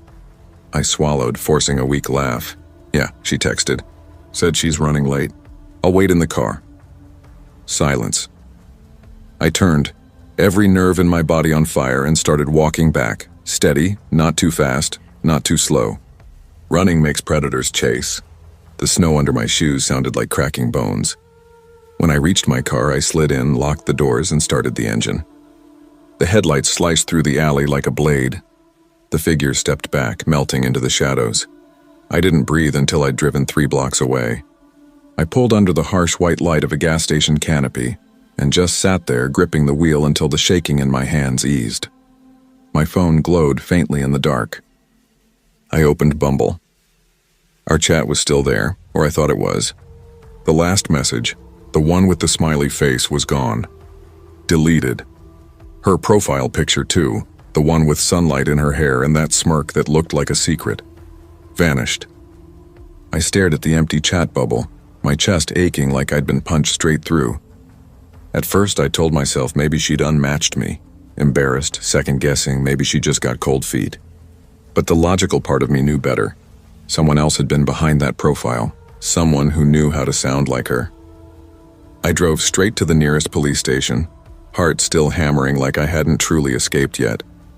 The officer on duty, a woman in her 50s with tired eyes and a styrofoam cup of coffee, listened as I told her everything. When I finished, she sighed, the kind of weary exhale that says she's heard it before. "You did the right thing turning back," she said. "We've had a few like that lately. Fake profiles luring people to isolated spots. It's organized."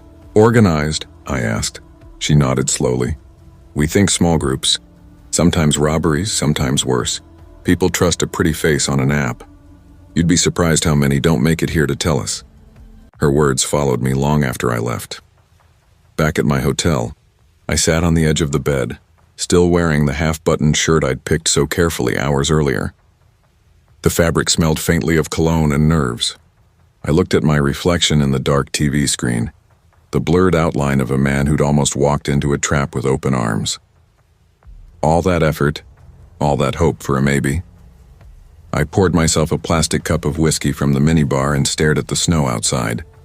It drifted sideways, slicing through orange streetlight like the whole city was burning quietly under the storm. Somewhere between the second and third sip, I opened Bumble again. I scrolled through old messages, tiny ghosts of connection, jokes, plans, little confessions. Digital echoes of people who might not have even existed. I could almost hear Teresa's laugh, the one she'd typed but never spoken. I closed the app and tossed the phone onto the nightstand.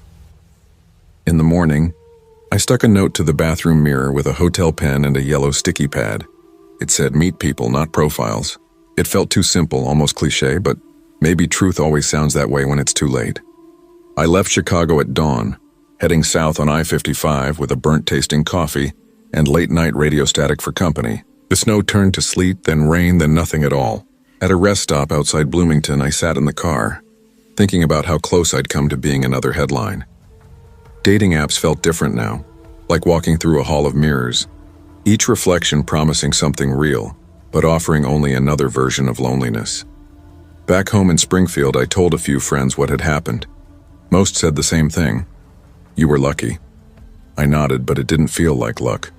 It felt like instinct, finally earning its paycheck. A week later, I got an email from Bumble's safety team confirming the profile had been linked to multiple scams. They thanked me for reporting it. That night, I stood outside as the last of the snow melted into cold rain.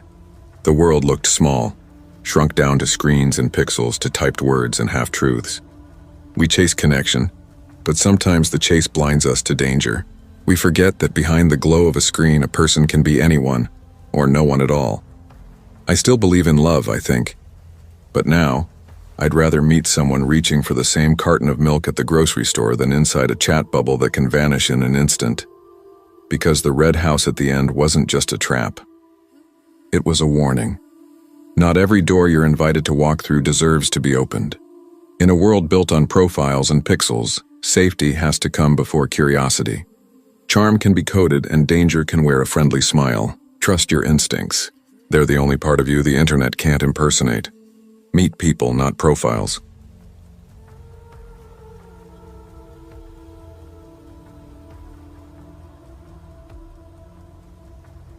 I never thought I'd be back in the dating world. My last relationship had ended 6 months ago, and it had left a bruise deeper than I wanted to admit. Not just heartbreak, something quieter, more corrosive. The kind of doubt that made me wonder if I was even built for connection anymore. I told myself I was fine, that solitude was good for me, but most nights I just scrolled through dating apps out of boredom. Swiping was mechanical. Faces, smiles, bios, all blending into one long blur of maybes. Then one evening I saw her, Danielle. Her profile didn't scream for attention. It felt still. She had that kind of presence that made you breathe slower just looking at her pictures. Natural smiles, soft light, a camera slung around her neck in one photo, a messy bun and coffee cup in another. There was one picture by the Willamette River, fog rolling off the water, her reflection barely visible. It was the kind of image someone takes without thinking, authentic, unposed. Her bio was simple. Art curator, loves photography, obsessed with thrift stores, spends weekends exploring corners of Portland no one notices. And her messages, God, they had warmth. Not forced flirty warmth, but that dry humor that disarms you. The kind that makes you laugh quietly at 2 a.m, smiling into your phone like an idiot. We talked for weeks. Little things first. Books, favorite coffee spots, our shared hatred for self-checkout machines that don't scan properly. It was easy, too easy. When I finally suggested meeting, I half expected her to ghost me. But she said yes right away. Linden Park, a neutral place. Open trails, a small lake, joggers and dog walkers, enough light to feel safe. She agreed without hesitation. The night before, I barely slept. I kept rehearsing dumb small talk in my head like I was auditioning for something. I checked the forecast, laid out my jacket, even cleaned my car, like that would somehow make me more dateable. Portland's fall had already started to shift the air. Evenings came earlier and fog clung to the city like a memory it refused to let go of. I kept repeating to myself, it's just a walk, just a park, maybe coffee after if it goes well. When I got there, she was already waiting. Danielle leaned against a lamppost, camera strap draped casually over her shoulder. Her hair was tied back, a loose strand catching the light from a street lamp. She smiled when she saw me. "You're early," she said, her voice calm but teasing. "I didn't want to be late," I muttered, instantly aware of how awkward I sounded. "That's a good start," she said, grinning, and started walking. We talked easily. About photography, favorite authors, how Portland always smelled faintly of rain and coffee. She told me about her first camera, a thrift store Nikon she'd bought at 16. and how she used to sneak into abandoned buildings to take photos of peeling wallpaper and forgotten furniture. I told her about my failed attempt at learning guitar, which made her laugh. Really laugh. The sound soft but unguarded. As we circled the lake, the sun melted behind the trees, stretching shadows across the trail. For the first time in months, I felt light. That nervous, hopeful kind of light where you forget to check your phone or think about the past. Then everything changed. We were looping back toward the parking lot, joking about childhood dares. I'd mentioned once eating mud on a dare. She couldn't stop laughing when I noticed movement near the bushes. A figure stepped out, too sudden, too deliberate. My stomach dropped. He moved fast, his face shadowed under a hood, one hand tucked inside his jacket. Danielle stiffened beside me, eyes wide but controlled. "Stay calm," she whispered, barely audible. "Just keep walking." The man stepped closer, voice low, sharp. "Wallets, phones, now!" My breath hitched. Time felt elastic, stretching, slowing until every heartbeat sounded like thunder. Then Danielle moved. She didn't freeze like I did. She kicked him hard in the shin, sudden and clean. He stumbled, cursing, and she shoved him with both hands. "Run!" she hissed. I didn't think. I grabbed her hand and we sprinted. The gravel crunched under our shoes, the fog thickening around the lamps. Behind us, the man shouted, angry, disoriented, but his voice faded as we reached the open lot. "Call the police." Danielle yelled, breath ragged. My hands shook so violently I almost dropped my phone. When the dispatcher's calm voice answered, it didn't even sound real. 911, what's your emergency? I stammered something about a man in the park, a robbery, a weapon maybe. I wasn't sure. Danielle leaned close, trying to catch her breath, eyes darting around as if expecting him to reappear. By the time police arrived, the man was gone. Just fog, lamplight, and our uneven breathing. We sat in my car afterward, the adrenaline still pulsing through our bodies. The world outside was eerily quiet, as if the park itself was holding its breath. I looked over at her, hair a little messy, hands still trembling, and felt something I didn't expect. Admiration. Not just for how she reacted, but how composed she seemed now, as if she'd been through worse before. She caught me looking and smiled faintly. "You okay?" "Yeah," I said, though my voice cracked. "You?" She exhaled slowly, staring out at the fog. "Ask me tomorrow." We both laughed softly, the kind of laugh that lives halfway between fear and relief. The sound of it filled the small space of the car, fragile but human. The adrenaline was still burning through me. That electric hum that makes the world feel sharper, more alive. The silence inside the car was heavy but not awkward, more like our bodies hadn't caught up with what just happened. I looked over at her, and for the first time in a long while, I felt something that wasn't loneliness or longing. It wasn't the usual first date excitement either. It was deeper, quieter, a connection forged out of chaos and fear. "I don't know how you did that," I said finally, my voice softer than I meant it to be. "You were incredible." Danielle let out a shaky laugh, tucking a strand of damp hair behind her ear. "Let's just say adrenaline makes me braver than I actually am." That made me laugh too, a quick, nervous sound that broke the spell for a moment. The tension in the car loosened. Outside, the city lights blurred in the fog, and the park, our crime scene, our battlefield, looked ordinary again. The world kept moving, cars passing, a dog barking in the distance. Everything was normal except for us. I realized, sitting there, that fear could do something strange. It could connect people faster than comfort ever could. That night, I wasn't just impressed by her bravery, I felt grounded, seen, like the world had briefly collapsed and somehow she'd helped me stand again.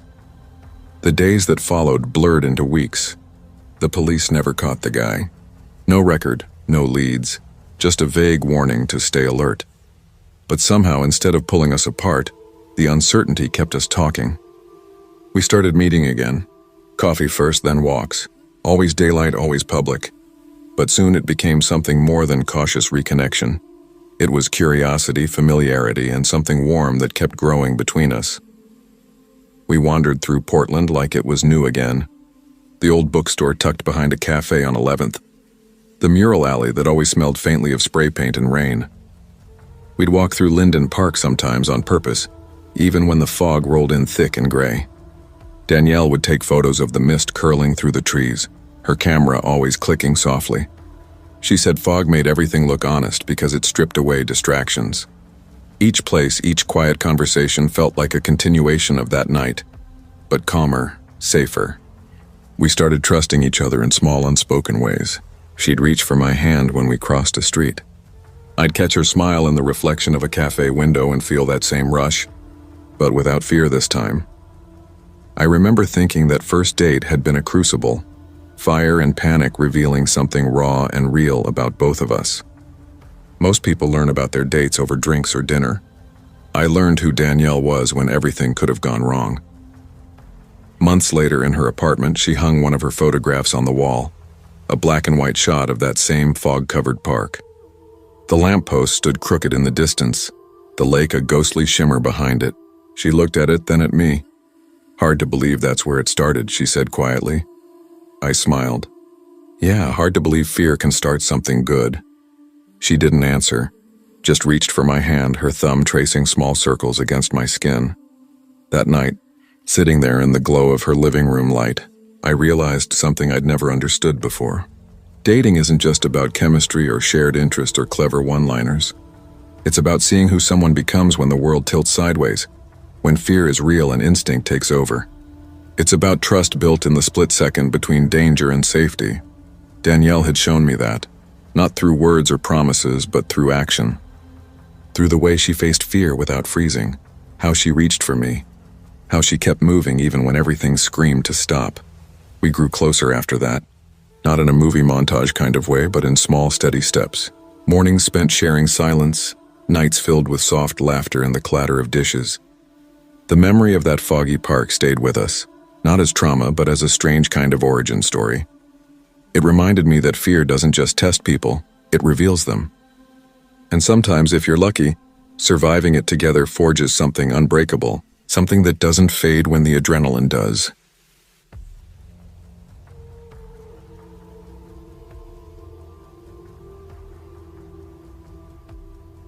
It's strange how rain can sound like memory. Sometimes it's soft and steady, like someone breathing beside you in the dark. Other times it lashes against glass like it's trying to remind you of everything you've tried to bury. The night I met Caleb, Bristol was drowning in it. That kind of relentless November rain that makes the air feel heavy, metallic. I remember thinking it would ruin my hair, that I'd look nervous before I even got there. I didn't realize until later it wasn't just weather. It was a warning. The world whispering, "Not again, Ivy." It had been 3 years since I'd said yes to anyone. 3 long, quiet years of turning down dates, deleting apps before even opening them, convincing myself that solitude was safety. My last relationship had ended like a slow-motion car crash, one you see coming but can't escape. Eric was his name, a musician who thought love meant ownership. I'd learned how to lie about simple things, where I was, who I was with, even what I wore. I'd learned to smile while my stomach twisted. By the time it ended, I barely recognized myself. Then came Caleb. He messaged first. Polite, funny. The kind of man who used punctuation and didn't just talk about himself. He said he taught English at a nearby school, that he loved poetry, that he was tired of shallow people. I wanted to believe him. Maybe I needed to. So when he asked me to meet for coffee on Gloucester Road, I said yes. The cafe was half empty that night, smelling of espresso, wet coats, and something sweet baking in the back. He was already there when I arrived. Dark hair, a little messy, a paperback open beside his cup. He stood as soon as he saw me, smiling like he'd been waiting all day.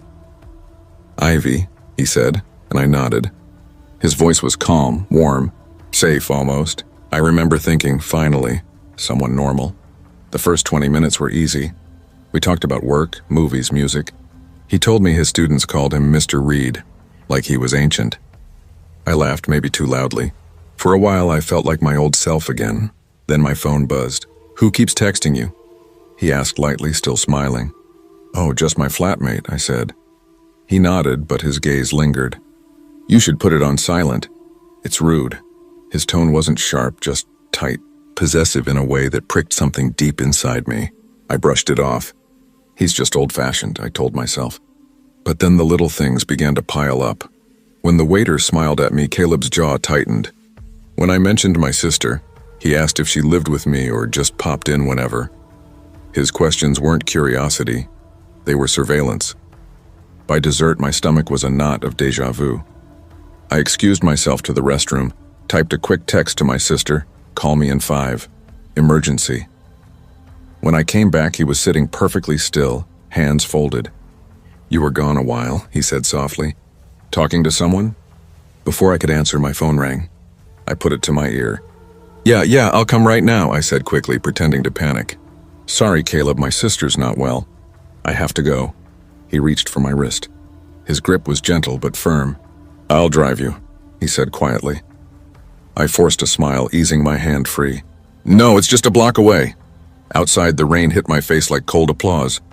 I walked fast, heart pounding, the sound of my boots against wet pavement too loud. Each step away from that cafe felt like survival. When I got home, I cried. Not because of him, but because of me. Because after everything, I'd still almost stayed. Healing isn't a straight line. People say that like it's comforting, but what they don't say is how easy it is to slide backward. After that night, I told myself I was fine. I'd dodged a bullet. I'd proven I could recognize the signs, but underneath something old began to stir, that whisper that said, "You attract the wrong kind of men."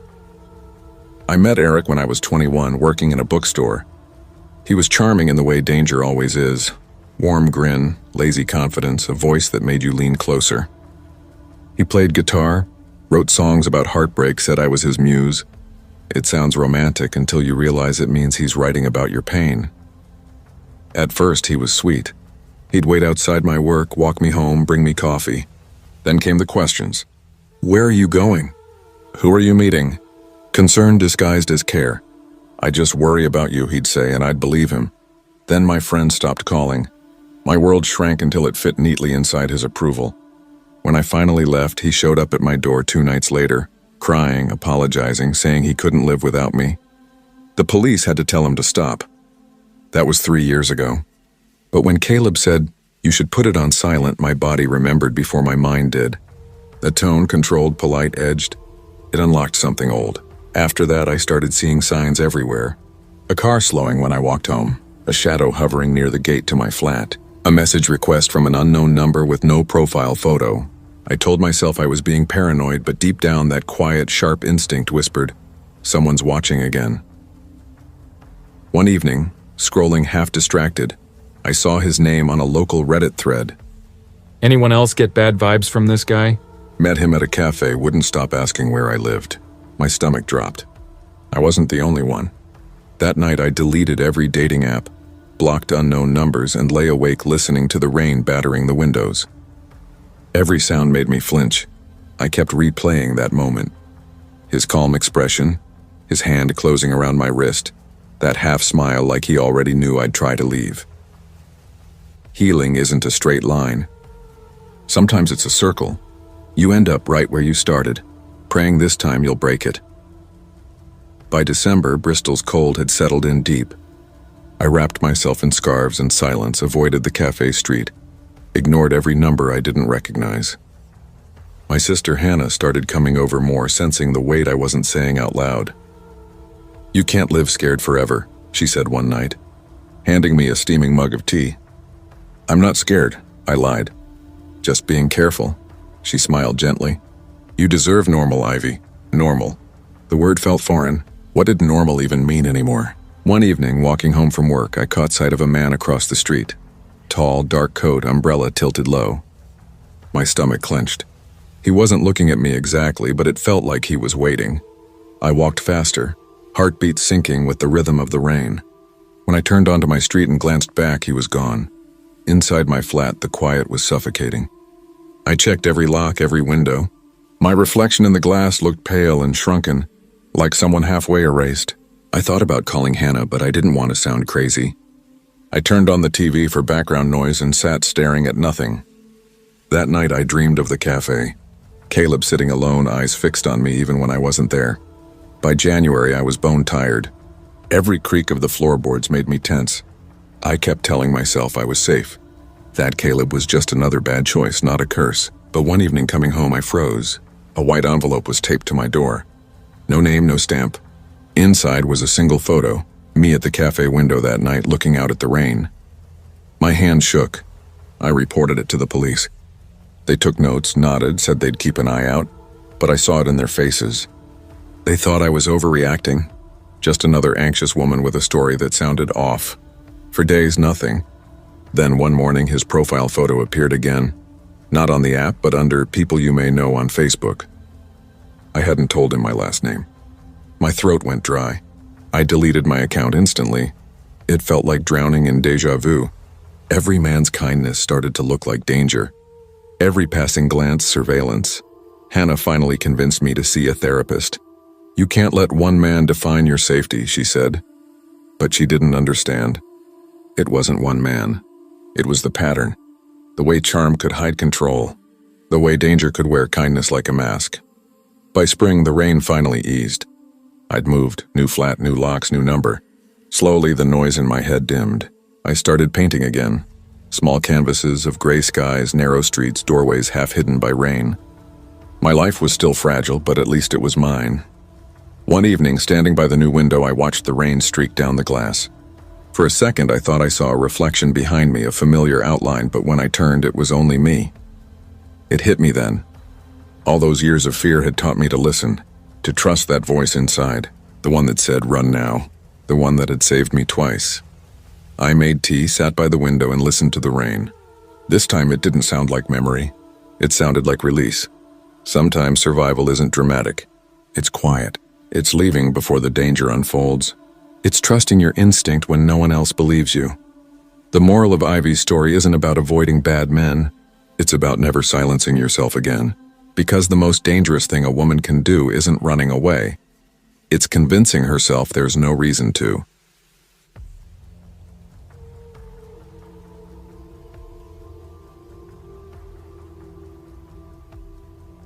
I've been traveling for work for almost a decade, but March of 2021 felt different. The pandemic had slowed everything down.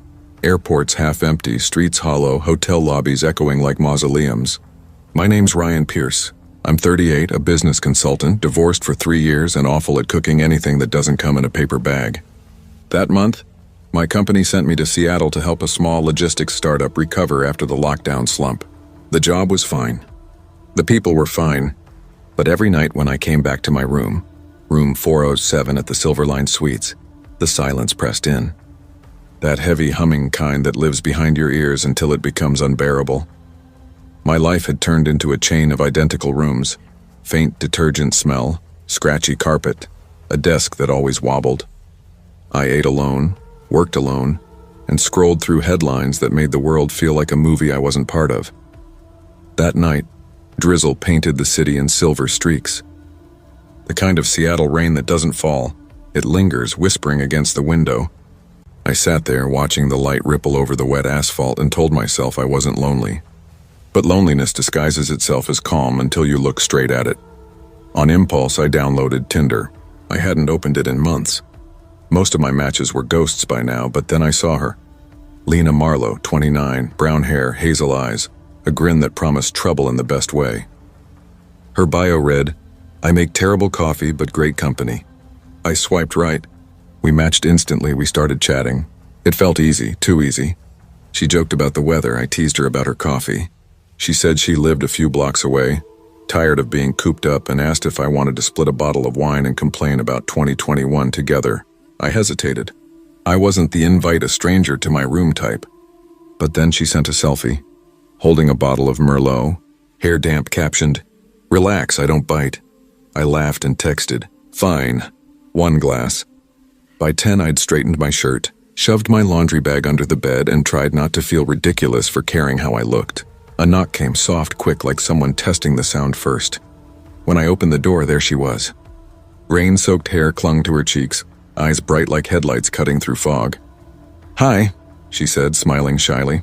"God, Seattle weather." "Yeah," I said, stepping aside. "It's basically atmospheric soup." She laughed, a real laugh, and stepped in. For a moment it felt normal, human. But then I noticed it, a faint metallic glint inside her half-open bag. Just a flash. A keychain, maybe? My gut twisted anyway. She set the wine on the table, eyes scanning the room like she was taking inventory. Her jacket dripped onto the carpet. "Nice place," she said. "You travel a lot?" "Too much," I admitted. Kind of used to being alone, she said, smiling, but something about it felt rehearsed. That makes you easy to talk to, she added, glancing at her phone. The glow from her screen lit her face, and for a split second I saw a man's face there. Not a wallpaper. A live video call. Friend checking in? I asked casually. Yeah, she said too fast. My cousin. Then a noise. A dull thud from the hallway. Then another, like someone testing doorknobs. I turned toward the sound. She didn't even flinch. You hear that? I asked. She tilted her head, all innocence. Hear what? The hair on my neck stood straight. I walked to the peephole. Two shadows hovered just outside. One tall, hooded, the other leaning close, whispering. I stepped back. Lena, who's out there? She blinked, feigning confusion. What are you talking about? But her hand slid toward her bag. The one with the metallic glint, I didn't think. I just grabbed my phone, thumbed the emergency button, hit speaker. 111, what's your emergency? The operator's voice filled the room. Instant reaction. The man outside moved fast, footsteps thundered away. Lena cursed under her breath, snatched her bag and bolted. The door slammed behind her. I locked it, heart pounding so hard it drowned the operator's voice. Sir? Hello? Are you safe? I think so, I stammered. Someone tried to, break in. When the officers arrived 40 minutes later, I'd replayed the whole scene 100 times. The security footage showed her and two men walking the hall, circling twice, then vanishing after I called. They've been hitting travelers, one cop said. Fake profiles, fast robberies. You did the right thing, man. I didn't feel right. I didn't feel heroic. Just empty. After they left, I sat by the window staring at the rain. The unopened wine bottle still glistened on the table, sweating in the lamplight, and all I could think was, how many other doors did they knock on tonight? I didn't sleep. Every creak made me flinch. By morning, my bags were half-packed. I wanted out of Seattle. But work had other plans. 3 more days of meetings, polite small talk, and pretending my hands didn't still shake. When I logged into my morning video call, my coworker smirked. Dude, he said, chuckling, you look like you've seen a ghost. Something like that, I said. I didn't tell anyone the full story. What was I supposed to say? I almost got robbed because I was lonely?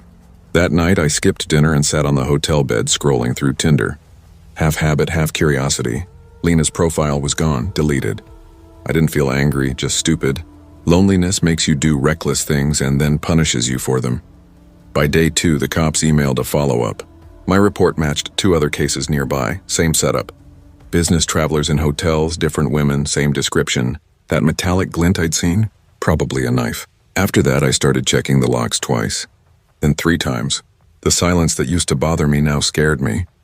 I left the TV on all night just to drown out the hum of my thoughts. But something else gnawed at me more than fear. Why had she hesitated when I called 911? Why did she look scared? Not of me, but of the men outside. That thought lingered like a whisper I couldn't unhear. On my last night in Seattle, the rain finally stopped. The air smelled sharp and metallic like wet pavement and electricity. I walked downtown past coffee shops and neon-lit diners, letting the city noise scrub away the memory of that hallway. Then I saw her, Lena, standing under a streetlight across the intersection. Not the same woman from the app. Her jacket torn, hair matted, face pale and hollow. She looked hunted.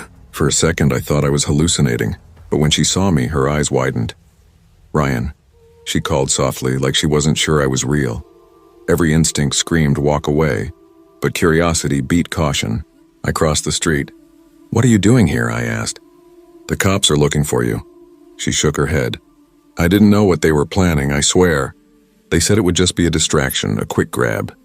I didn't know they'd hurt anyone. Her voice trembled. She looked like she hadn't slept in days. Why tell me this? I asked.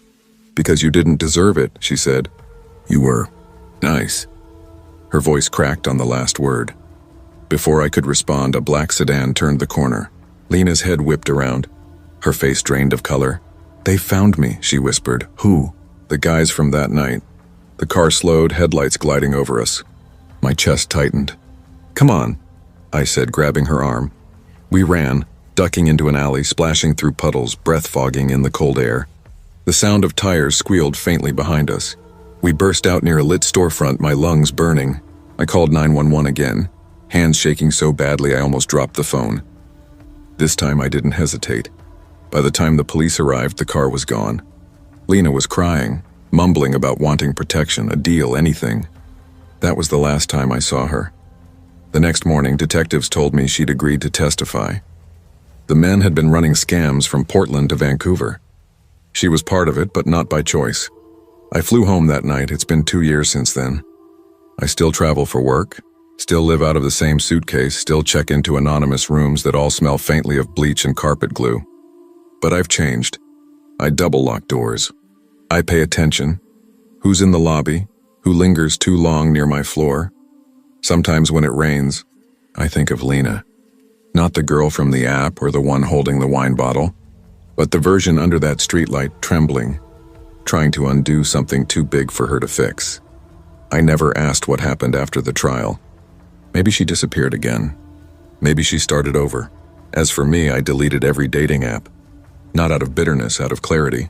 That night taught me something about people, about loneliness, about trust. Loneliness can make you open doors you'd normally keep locked. But sometimes what walks through isn't company. It's danger wearing a friendly face. Loneliness isn't an invitation. It's a warning. When we let isolation steer our choices, we stop recognizing red flags for what they are. Connection matters, but not at the cost of safety or sense. Trust should be earned slowly, not swiped into existence. In the end, I've learned this much. Better to sit alone in peace than share the room with danger disguised as comfort.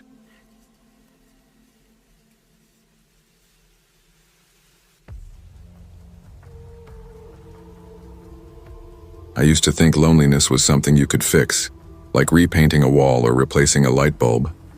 That once I transitioned, once I finally started living as myself, everything else would fall neatly into place.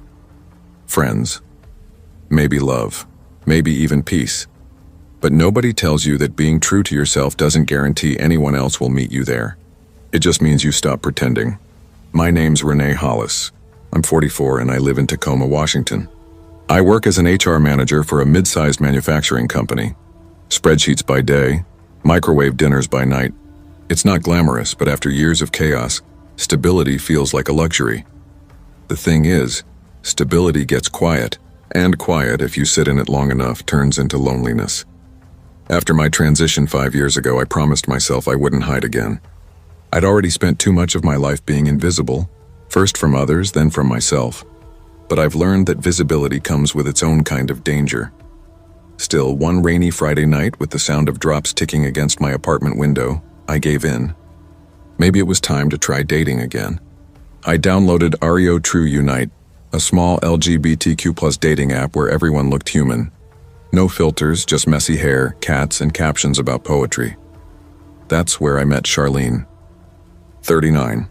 A copy editor with a bad pun problem and a confessed addiction to terrible coffee. Her first message said, "Tell me your favorite smell and I'll tell you who you are." I wrote back, "Cinnamon, because it's warm, even when it burns." She replied within minutes. And just like that, the silence I'd been living in cracked open. For 3 weeks we talked about everything and nothing. It was easy, natural. Like we both knew what it meant to rebuild yourself from the ruins. She told me about her rescue dog, a border collie named Misty. I told her about my ridiculous addiction to cozy mystery novels. When she asked if I wanted to meet in person, I said yes before my fear could catch up. We chose a small cafe downtown, the kind that always smells like cinnamon rolls and second chances. That night I spent too long in front of the mirror, brushing my hair, straightening my skirt, whispering to my reflection, "You look okay. You can do this." I wasn't trying to impress anyone. I just wanted to be seen. By the time I parked, the air outside was damp and heavy with mist. Inside, the cafe glowed softly, jazz humming low beneath the chatter. I ordered chamomile tea, sat near the window, and waited. Every few minutes, the bell above the door would ring, and I'd glance up, half smiling, half terrified. At 7:12 p.m., the door jingled again, and everything shifted. He was taller than I expected. Older, too. Same jacket Charlene wore in her photos, but hanging wrong, like it didn't belong to him. "Renee?" he asked. His voice was deeper, rougher, edged with impatience. Something inside me hesitated, but politeness kicked in before instinct could. I stood and smiled. "Hi." "You must be Charlene?" He nodded, sitting across from me. "Yeah, that's me." "Wow," I said, trying to stay calm. "You look exactly how I pictured." He smirked faintly. It didn't sound like a compliment, more like a test. "Nice to finally meet you," I added carefully. He leaned in, elbows pressing into the table. "So," he said, voice low, "when did you decide to, change everything?" I blinked. "That's kind of personal for a first date." He laughed, short and humorless. "I'm just curious. My daughter's trans. I thought meeting you might help me understand her." For a moment, I couldn't process what I was hearing. Then the pieces snapped together like broken glass. "Wait," I said slowly. "You're her father?" He looked away.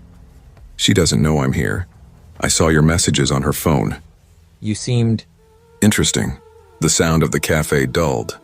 Conversations turned to murmurs, the air tightening around me. My skin prickled. "You shouldn't have done that," I whispered. He smiled thinly. "Relax, I'm not a bad guy. I just want to see what makes people like you tick." The way he said people like you hit harder than I expected, like he'd slapped me with it. I pushed my chair back slowly. "I think we're done here." "Don't be dramatic," he muttered. "Sit down." A couple near the counter turned toward us. His face hardened. "Look, I'm just trying to talk," he said. "No," I said, louder this time, steady. "You're trying to invade." The barista looked up, her eyes flicking between us. When I met her gaze, she started walking over. He stiffened, mumbled something under his breath, then pushed back his chair with a scrape that cut through the soft jazz. For a heartbeat, he hovered there, eyes cold, unreadable, before turning sharply and storming out. The bell above the door chimed once, then twice, then silence. I sat there for a long moment, pretending my heart wasn't pounding so hard it might rattle the table. My hands trembled around the teacup, and I forced them flat against my lap. The barista, a young woman with short purple hair, approached quietly. "Hey," she said, voice low and careful. "Are you okay?" "I will be," I managed. My throat was dry, my voice barely a whisper. "Do you want me to call someone?" she asked. I shook my head. "No, just could you walk me to my car?" She didn't hesitate. "Of course." We stepped out together into the drizzle. The rain had started again, light but clinging, the kind that settled on your skin like static. The street lamps glowed through the mist, soft halos in the dark. At my car, I fumbled for my keys, still shaking. "Thank you," I said quietly. "You didn't have to..." She interrupted with a small, kind smile. Everyone deserves to feel safe leaving a cafe. Her kindness almost broke me. When I finally got inside my car, I just sat there. The door shut and the sound of rain filled the silence. The adrenaline hit all at once. My hands shook against the steering wheel, my breath coming too fast. For 10 whole minutes, I did nothing but breathe. That night, I wrote in my journal, "People can wear kindness like a costume. The trick is to see the zipper before they get too close." The next morning, I deleted the app, not out of fear, but out of clarity. Still, for days, I couldn't shake his image. The way he sat there, using his daughter's name like a key to unlock my trust. The thought of it made my stomach twist. 3 days later, I got an email. Subject, "I'm so sorry." It was from Charlene. She'd found out what her father had done. Her message was raw, unpolished. "He's been struggling since I came out. I didn't know he'd go that far. I'm horrified. Please don't think I was part of it." I stared at the screen for a long time, heart heavy, then typed back slowly. "Thank you for saying that. I'm not angry at you. I'm just sad it happened. You deserve better than to have your father weaponize your identity." A few minutes later, she replied, "You too. You didn't deserve that either." After that, we didn't talk again. But something shifted inside me. Not bitterness, just understanding. The world isn't divided between good and evil. It's divided between people who listen and people who refuse to. And sometimes the bravest thing you can do is simply refuse to sit quietly when someone crosses the line. It's been a year since that night. I still go to the same cafe, different corner, different mug, same cinnamon smell. Sometimes I bring my journal. Sometimes just a book. I make a point of smiling at the barista who walked me out that night. Her name's Jenna. We talk about podcasts, recipes, the weather. The rain, no apps this time. No glowing faces on screens. Just real voices, real eyes. I've learned something about fear. It doesn't vanish when you confront it. It just learns to sit quietly in the passenger seat while you keep driving. When I think back to that man, I don't feel anger anymore. I feel pity, because he came to that cafe believing I was the one pretending, and left without realizing he was the one wearing the mask. I don't hide anymore. And if being visible means facing moments like that again, so be it. I'd rather be seen and stand my ground than shrink into the shadows just to make someone else comfortable. Some nights, when the cafe windows fog and the rain blurs the city lights, I catch my reflection in the glass. Tired, maybe, but whole. And that's enough. True courage isn't just surviving danger. It's knowing when to walk away from it. People can disguise cruelty as curiosity, control as concern. But your safety, your dignity, isn't up for debate. Kindness deserves discernment. Not everyone who smiles means well. And no matter how lonely the world makes you feel, never trade your peace for someone else's misunderstanding of who you are.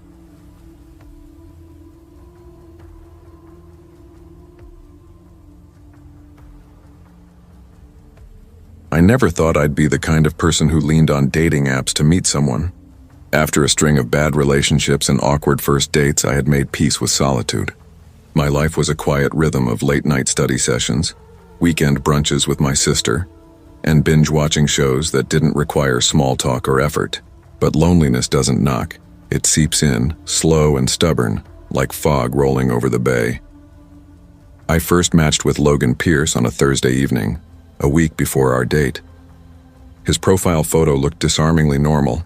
No filters, no fake grin. Just him in a kitchen wearing a messy apron and flashing a sheepish smile. His caption read, "I burn water, but I promise my company's better than my cooking." I laughed. Actually laughed sitting there in my apartment's dim light, picturing some guy fighting a boiling pot like it was a wild animal. Without thinking too hard, I swiped right. The next few weeks passed in a blur of light, flirty messages. He asked about my favorite childhood meals. I told him about my grandmother's secret recipe, one I'd already botched 3 times trying to recreate. He sent photos of his homemade spaghetti sauce that looked surprisingly edible. It was easy, natural. No awkward pauses. No overthinking what to say next. And that, more than anything, scared me. By the time Friday came, my nerves were in overdrive. I put on a navy blue dress that hit just above my knees and simple flats that wouldn't betray me if I had to bolt, just in case. My hair, usually an untamable mess of curls, hung in soft waves after 3 failed attempts with a flat iron. Levita was small but alive, warm lighting, soft jazz, the scent of garlic and fresh bread filling the air. When I spotted Logan at a corner table, my pulse jumped. He waved, looking as nervous as I felt. "You look great," he said, standing to pull out my chair. "Thanks," I smiled, sitting down. Traffic was a nightmare. I almost didn't make it.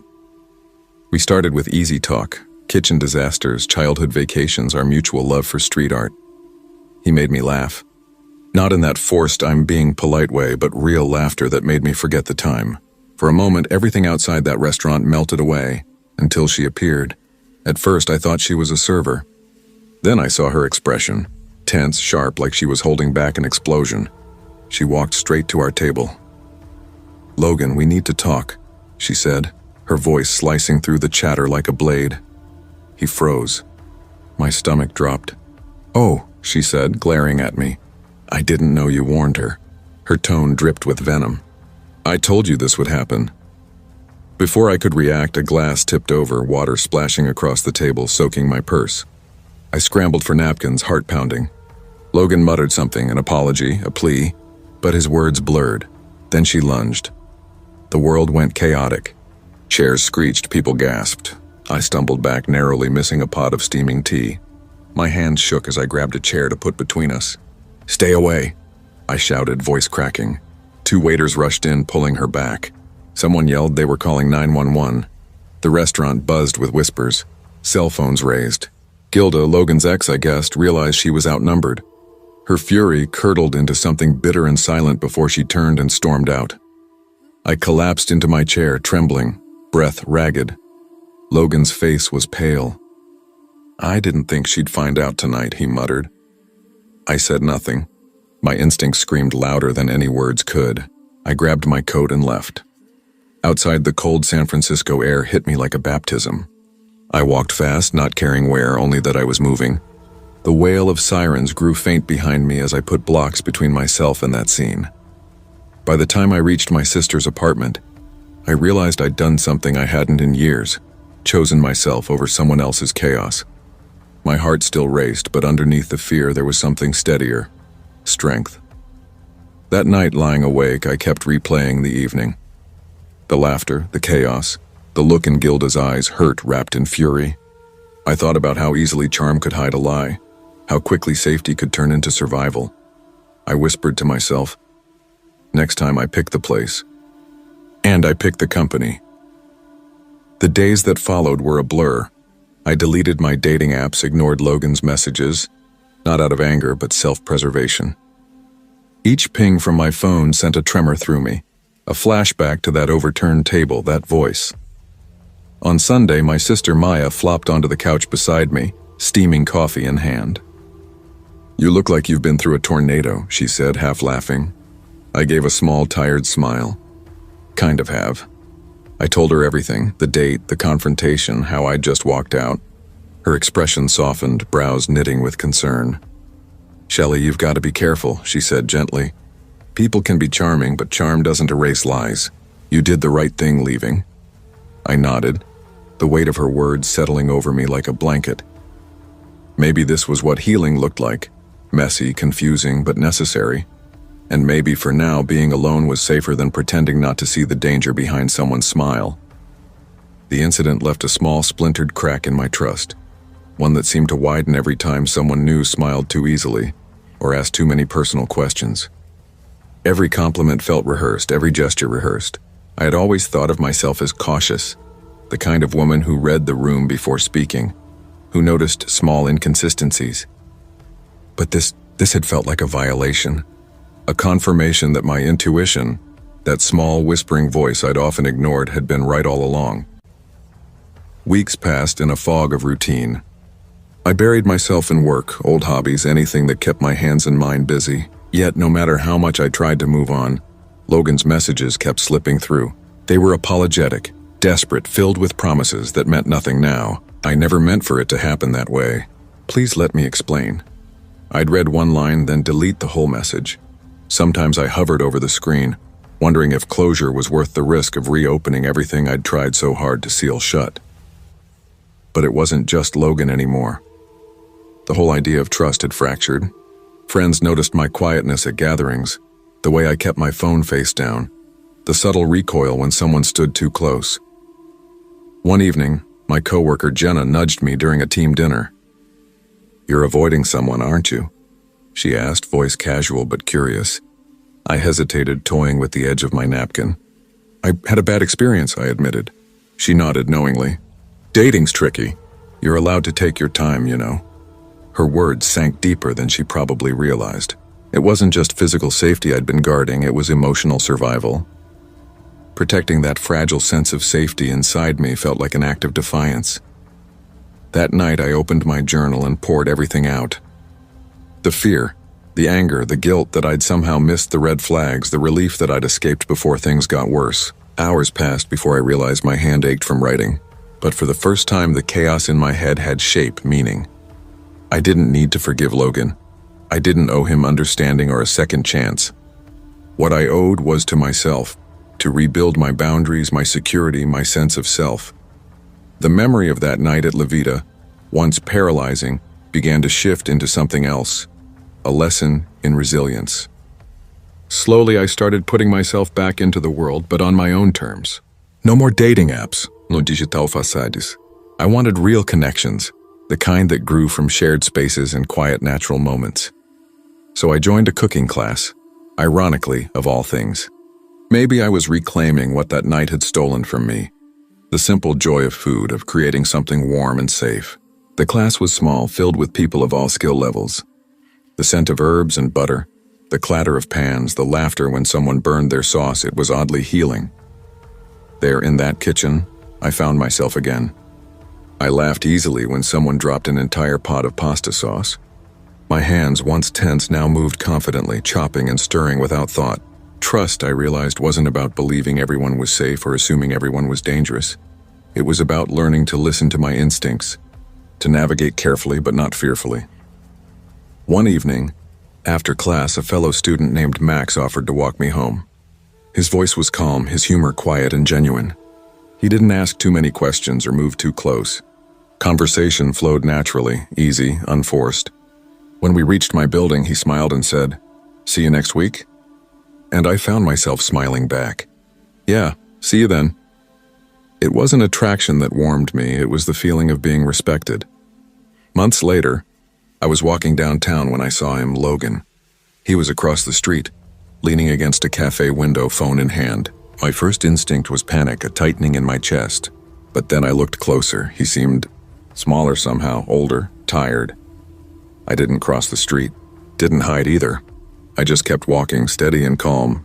For the first time, the sight of him didn't scare me. It didn't define me. That night, I sat by my window with a cup of tea, thinking about how far I'd come.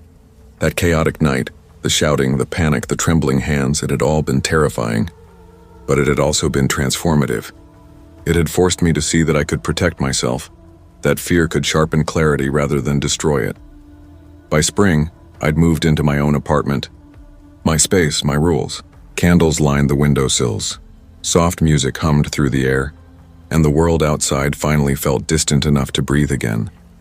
I still thought about that night sometimes, not with dread, but with recognition. A scar that no longer hurt but reminded me where I'd been. I'd learned that charm can be a mask, that kindness without consistency means nothing, and that boundaries aren't walls, they're doors you choose when and how to open. As I lit another candle, the flame flickering softly in the dark, I whispered to myself, next time I pick the place, and I pick the company. Because the strongest kind of love isn't found in someone else's arms, it's in the quiet decision to choose yourself first. Life will always offer charm and allure that hide danger, but trusting your instincts, setting boundaries, and refusing to compromise your safety, those aren't signs of fear. They're proof of strength.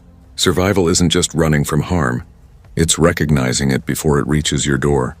And for the first time in a long while, I felt safe. Not because the world had changed, but because I finally had.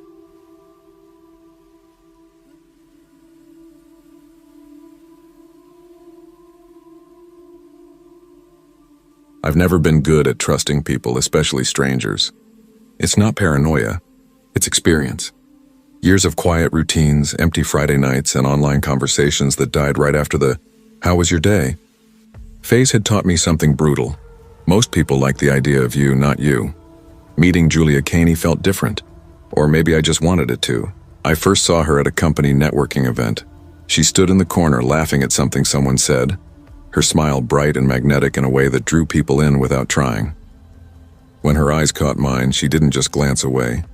She walked straight over, introduced herself, and just like that, she was in my head for days afterward. The rhythm of her laugh, the way her eyes crinkled when she smiled, the warmth in her voice. 2 weeks later, she asked if I wanted to have drinks at my apartment. Normally, I'd never do that. Meeting a near stranger alone in a private space?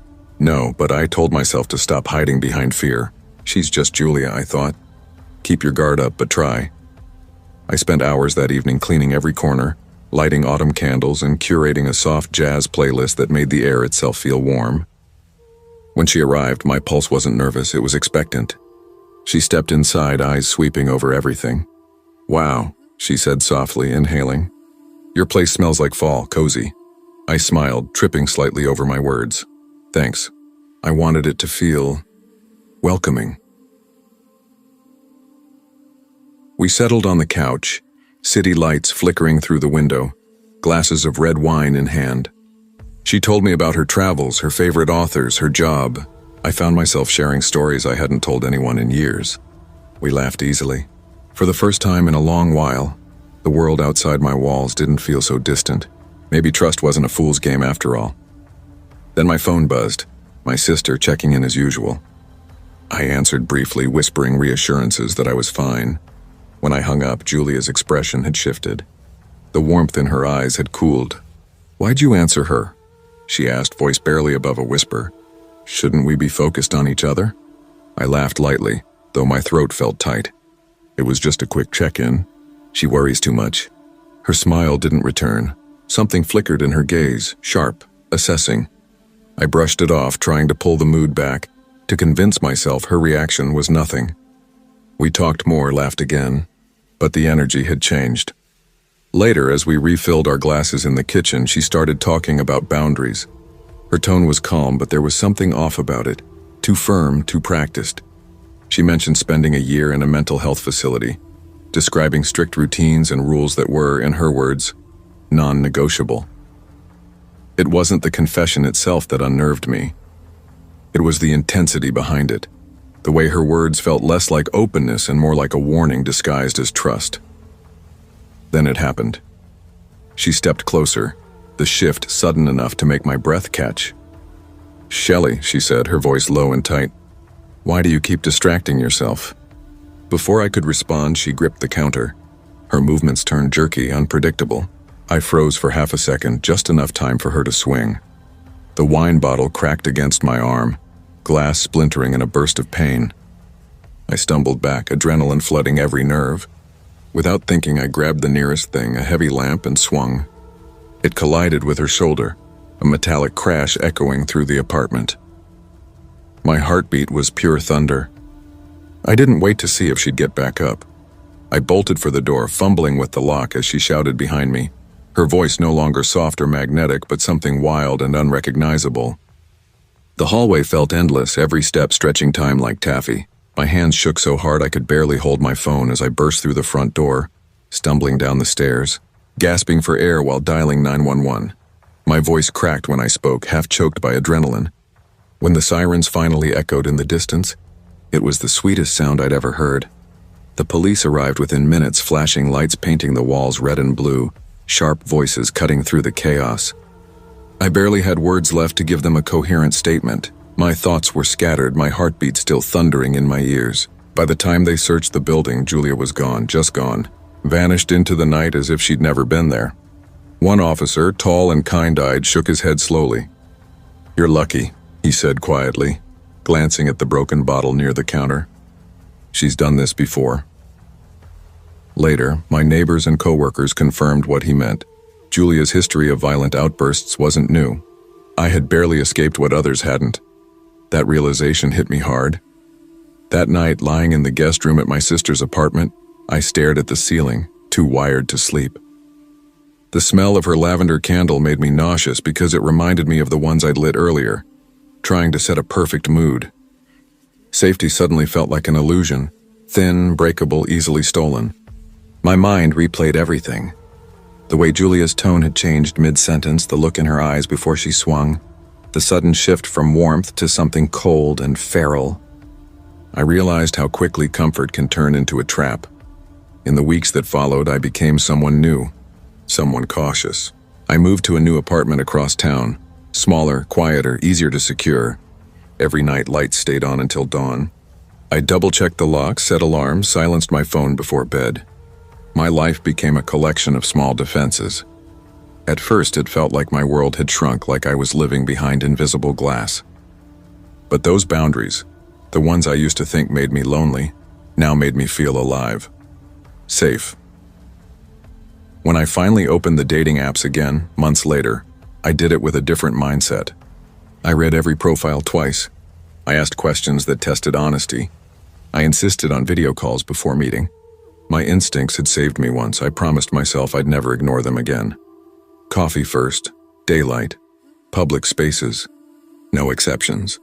I learned to value consistency over charm, patience over passion. By spring, I found myself smiling again, carefully, but genuinely. My heart still bore scars, but they were reminders, not open wounds. I wrote down a simple mantra and taped it to my mirror. Keep the doors open, but the windows locked. It meant I could still welcome people into my life without surrendering safety. That trust didn't have to mean vulnerability without protection. Fear hadn't defined me, it had educated me. And maybe that was the point. Because people like Julia exist, those who blur the line between affection and control, laughter, and menace. And survival, I realized, isn't about never being hurt. It's about learning to listen when your instincts whisper what your heart doesn't want to hear. Trust must be earned, never assumed. Charm can be a weapon. Boundaries are not optional. Safety and self-respect come first. Listening to your gut isn't fear, it's wisdom. And sometimes, that wisdom is the only thing standing between you and the dark.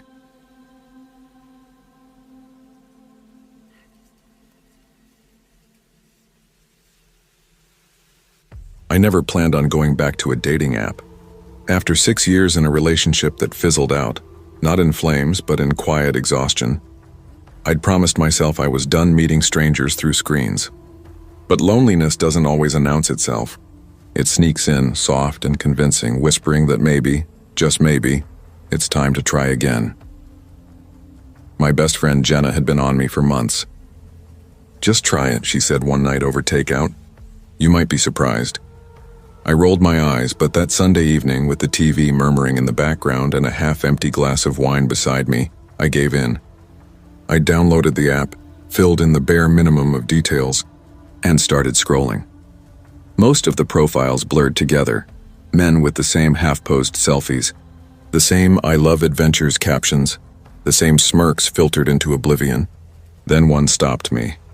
Ethan Parker, 30 barista, amateur photographer.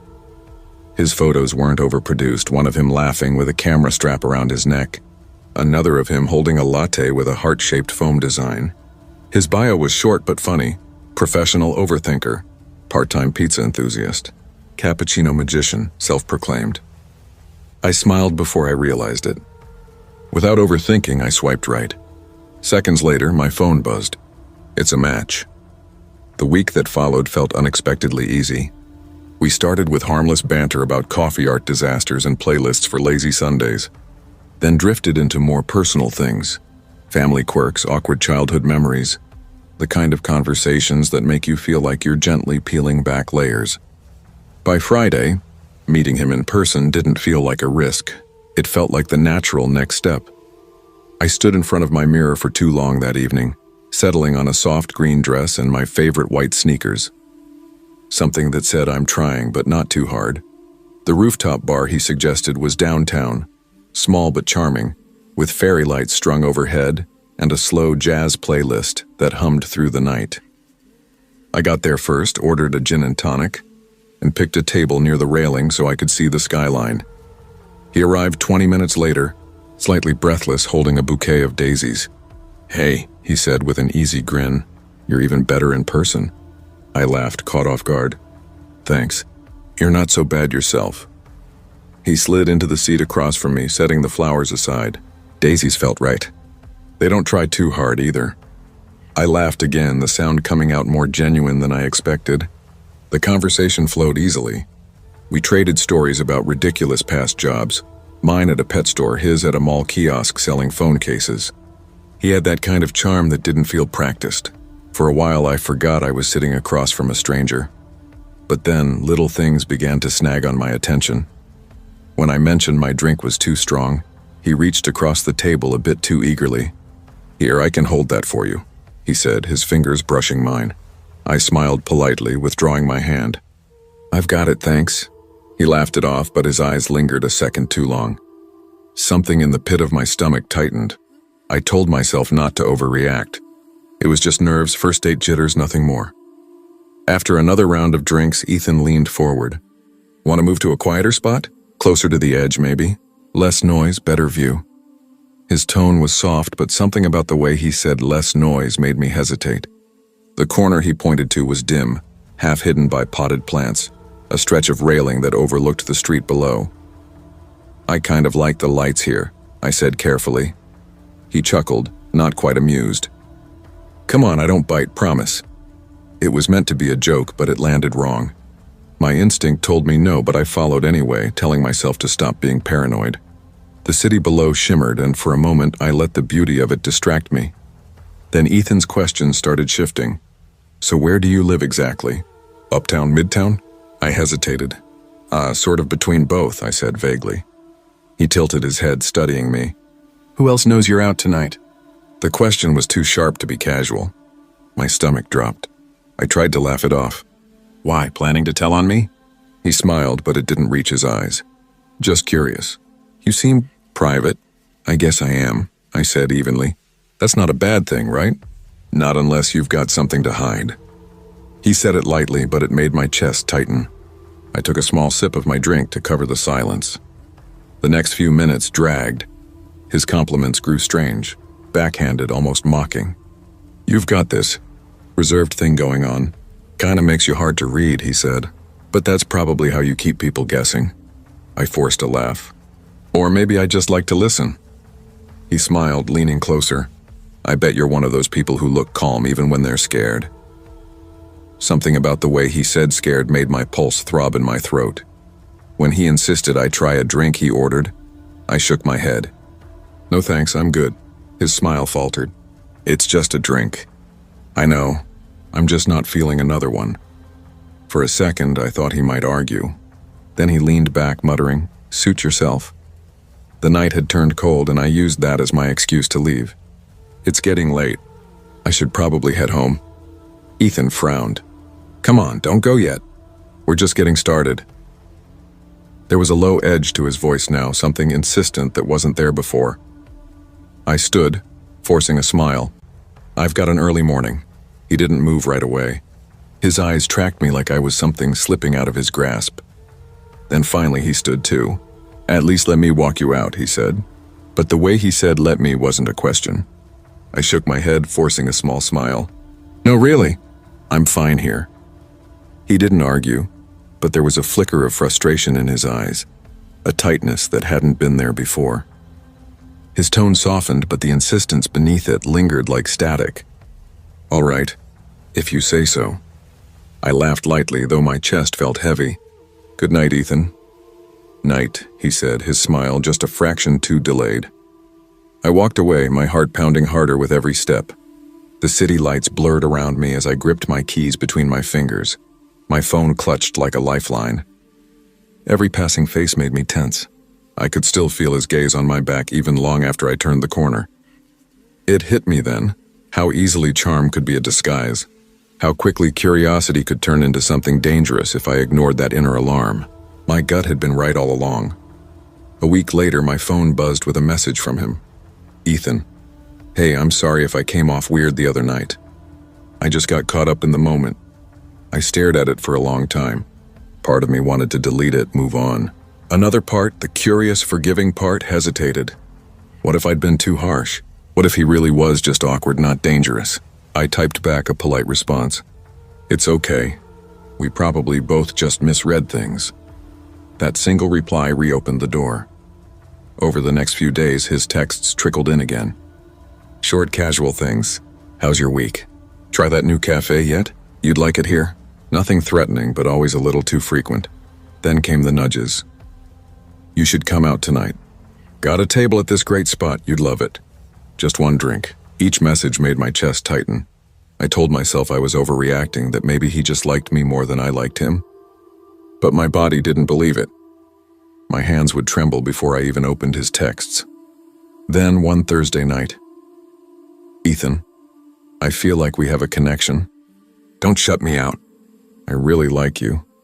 I stared at the screen, my pulse hammering. On the surface, it was sweet. But something in the phrasing, "don't shut me out," made my skin crawl. I typed, deleted, retyped, and finally sent, I think we should slow things down. I'm not comfortable moving this fast. His reply came in seconds. Ethan, are you saying you don't trust me? I'd never hurt you. Why are you being so distant? A chill swept through me. I hadn't mentioned trust at all, but he latched onto it like an accusation. I set my phone down, hands shaking slightly, breathing through the unease. Discomfort, I reminded myself, is a signal, not a flaw. I deserved to feel safe. 2 days passed. I didn't reply. I thought maybe he'd get the message. Saturday night, I met my friend Leah at a cozy coffee shop downtown. It was a safe, familiar space, warm lighting, soft chatter, the smell of espresso filling the air. I was halfway through my latte when I felt someone behind me. Hey. My stomach dropped. Ethan stood by my table, smiling like we'd planned this. Ethan? My voice came out higher than I meant it to. "What are you doing here?" He shrugged, too casual. I was nearby. "Thought I'd say hi." My heart thudded painfully in my chest. "You shouldn't be here," I said, forcing calm into my tone. "I told you I needed space." He took a step closer. "I just wanted to see you. I don't get why you keep avoiding me.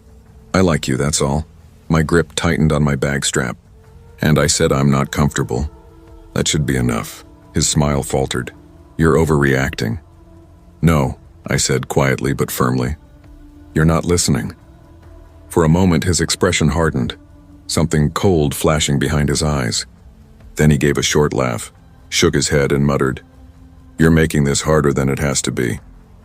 I stood, my chair scraping loudly against the floor. "I think you should leave." Without waiting for an answer, I walked straight to the counter, ordered another drink just to have a reason to stay near people, and waited until I saw him finally exit through the glass door. Only when I stepped outside into the cool Austin night did I let myself breathe again. My hands were trembling so badly I nearly dropped my cup. I stood there under the streetlight, the sound of distant traffic humming like static in my ears, and let the reality sink in. It wasn't about physical harm. It was about fear. The kind that seeps into your bones when someone refuses to respect your no. That night I deleted his number, then the app.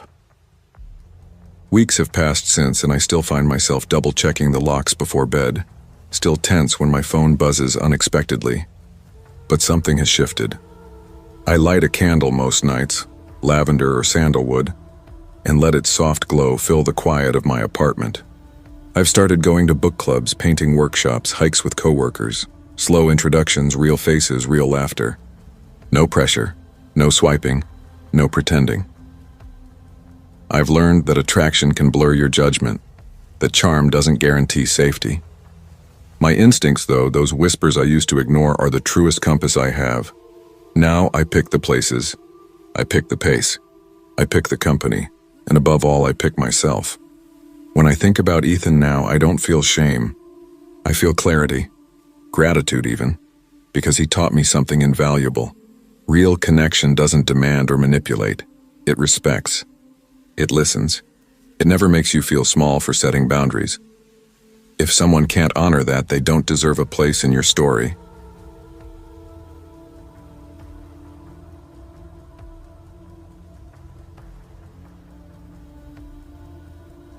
I never thought I'd feel powerless standing on the sidewalk outside my best friend's apartment, but that night I did. My heart was pounding so hard I could feel it in my throat, my palms slick with sweat, my thoughts looping through every warning I'd ever given myself about Connor Reed. Giselle. Monroe and I had been inseparable since college, two awkward freshmen thrown together in a cramped dorm on the edge of campus. She had this fire about her, fearless, brilliant, stubborn in a way that could drive you crazy but also make you love her for it. I was the opposite. Careful, cautious, the kind of person who double-checked locks and followed rules just to feel safe. When we met Connor, I didn't like him.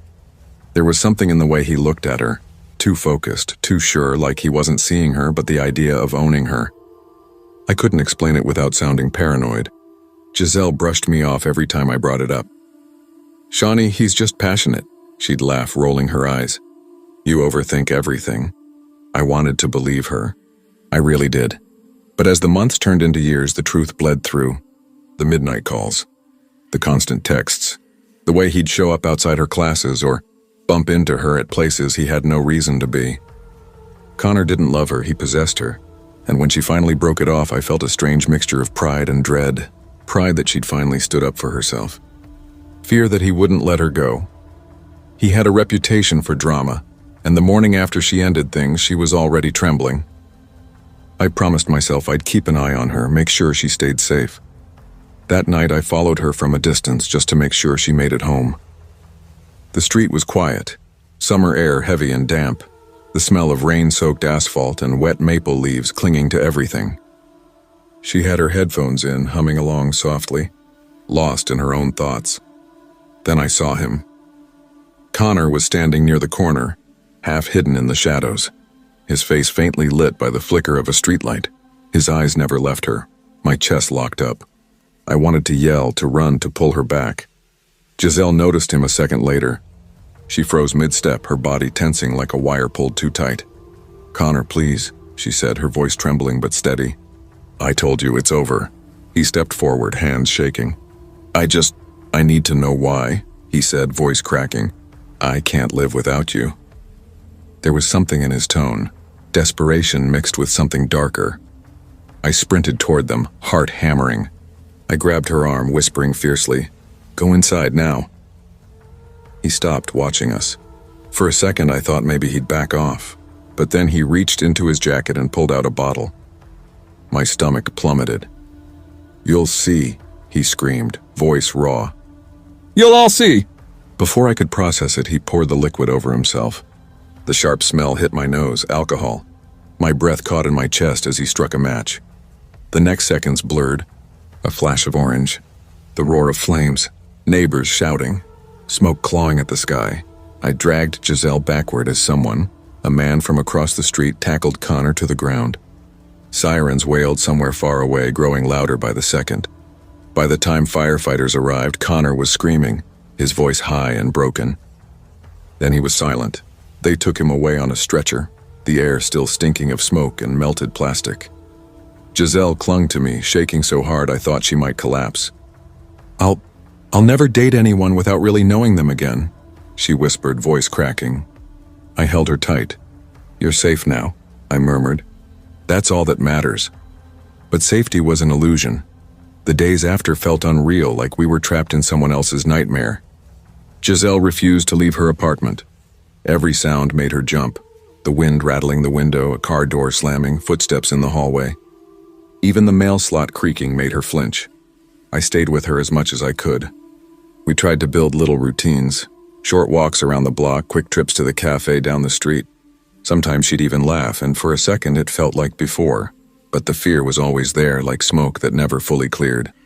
At night, I'd hear her get up, checking the locks, peeking through the blinds, whispering to herself that it was just the wind. It was during one of those walks, a few weeks later, that she finally opened up, really opened up, about the things she'd lived through with Connor. She told me everything that night, the obsessive texts that came at all hours, the phone calls in the dead of night, the way Connor had slowly chipped away at her world until she had only him left. My stomach twisted with guilt and fury. I'd warned her again and again, but she'd always been too kind, too hopeful, believing she could love him into being better. And yet, somehow she had survived him. We started taking small, practical steps. She added new locks to her doors and windows, changed her daily routes, got a new phone number. We even started taking self-defense classes together. Awkward at first, but strangely empowering. I kept reminding her, "You don't have to be brave every second. Just stay consistent. Keep yourself safe." It was exhausting, emotionally draining for both of us, but necessary. And slowly, Giselle began to reclaim her life. At first, it was small things. Walking to the corner store on her own, sitting at a cafe without scanning the room every 30 seconds, laughing, really laughing at a dumb joke I made. Every one of those moments felt like a tiny victory. Every day she woke up and faced the world was a win. I made sure to be there for every single one of them. Weeks passed. The panic eased, though the scars didn't vanish. Her fear didn't disappear, it just changed shape. It lived in her dreams now. In the sudden jolts that woke her gasping at 3 a.m., in the hesitation before she opened her door to anyone. "I can't stop thinking about what could have happened," she said one night, her voice thin and shaking. "Every step I take, I see him there. It's like I'm still running." I reached across the table, taking her trembling hands in mine. "You're not running anymore," I said. "You survived. You're alive. And I swear I'll do everything I can to make sure it stays that way." We started going to therapy together, trauma recovery, grounding exercises, coping techniques. The therapist encouraged Giselle to journal, to write every fear, every intrusive thought until she could look at them without flinching. Some nights I'd hear her scratching words into her notebook until dawn. Other nights she'd sleep peacefully for the first time in months. By early fall I could see the change in her. Her shoulders weren't always tight. She smiled more. She walked with her head up again. We went out to cafes, to late-night movies, even to small gatherings with old friends. Every laugh felt like a tiny rebellion against the shadow Connor had cast. One evening, we were walking home beneath the glow of streetlights, the air crisp with the smell of fallen leaves. She stopped suddenly, looking up at the night sky. "I think," she whispered almost to herself, "I think I'm finally ready to live again." I smiled.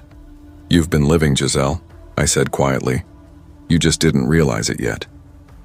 Months later, she was almost herself again, or maybe a stronger version of who she'd been before him. She started dating carefully this time. No rushing, no blind trust. She laughed easily, spoke freely, but always with the quiet wisdom of someone who had seen darkness and learned from it. One night, we sat on her balcony, a soft breeze moving through the leaves, city lights flickering below us.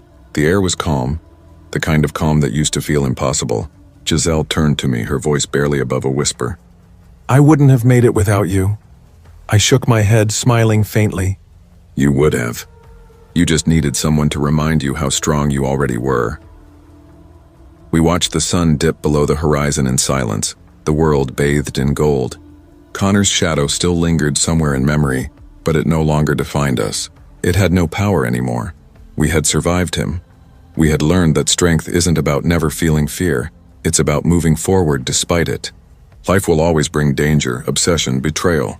But survival, real survival, isn't just about living through it. It's about learning to live after it, and with a little courage, and someone who refuses to let you fall.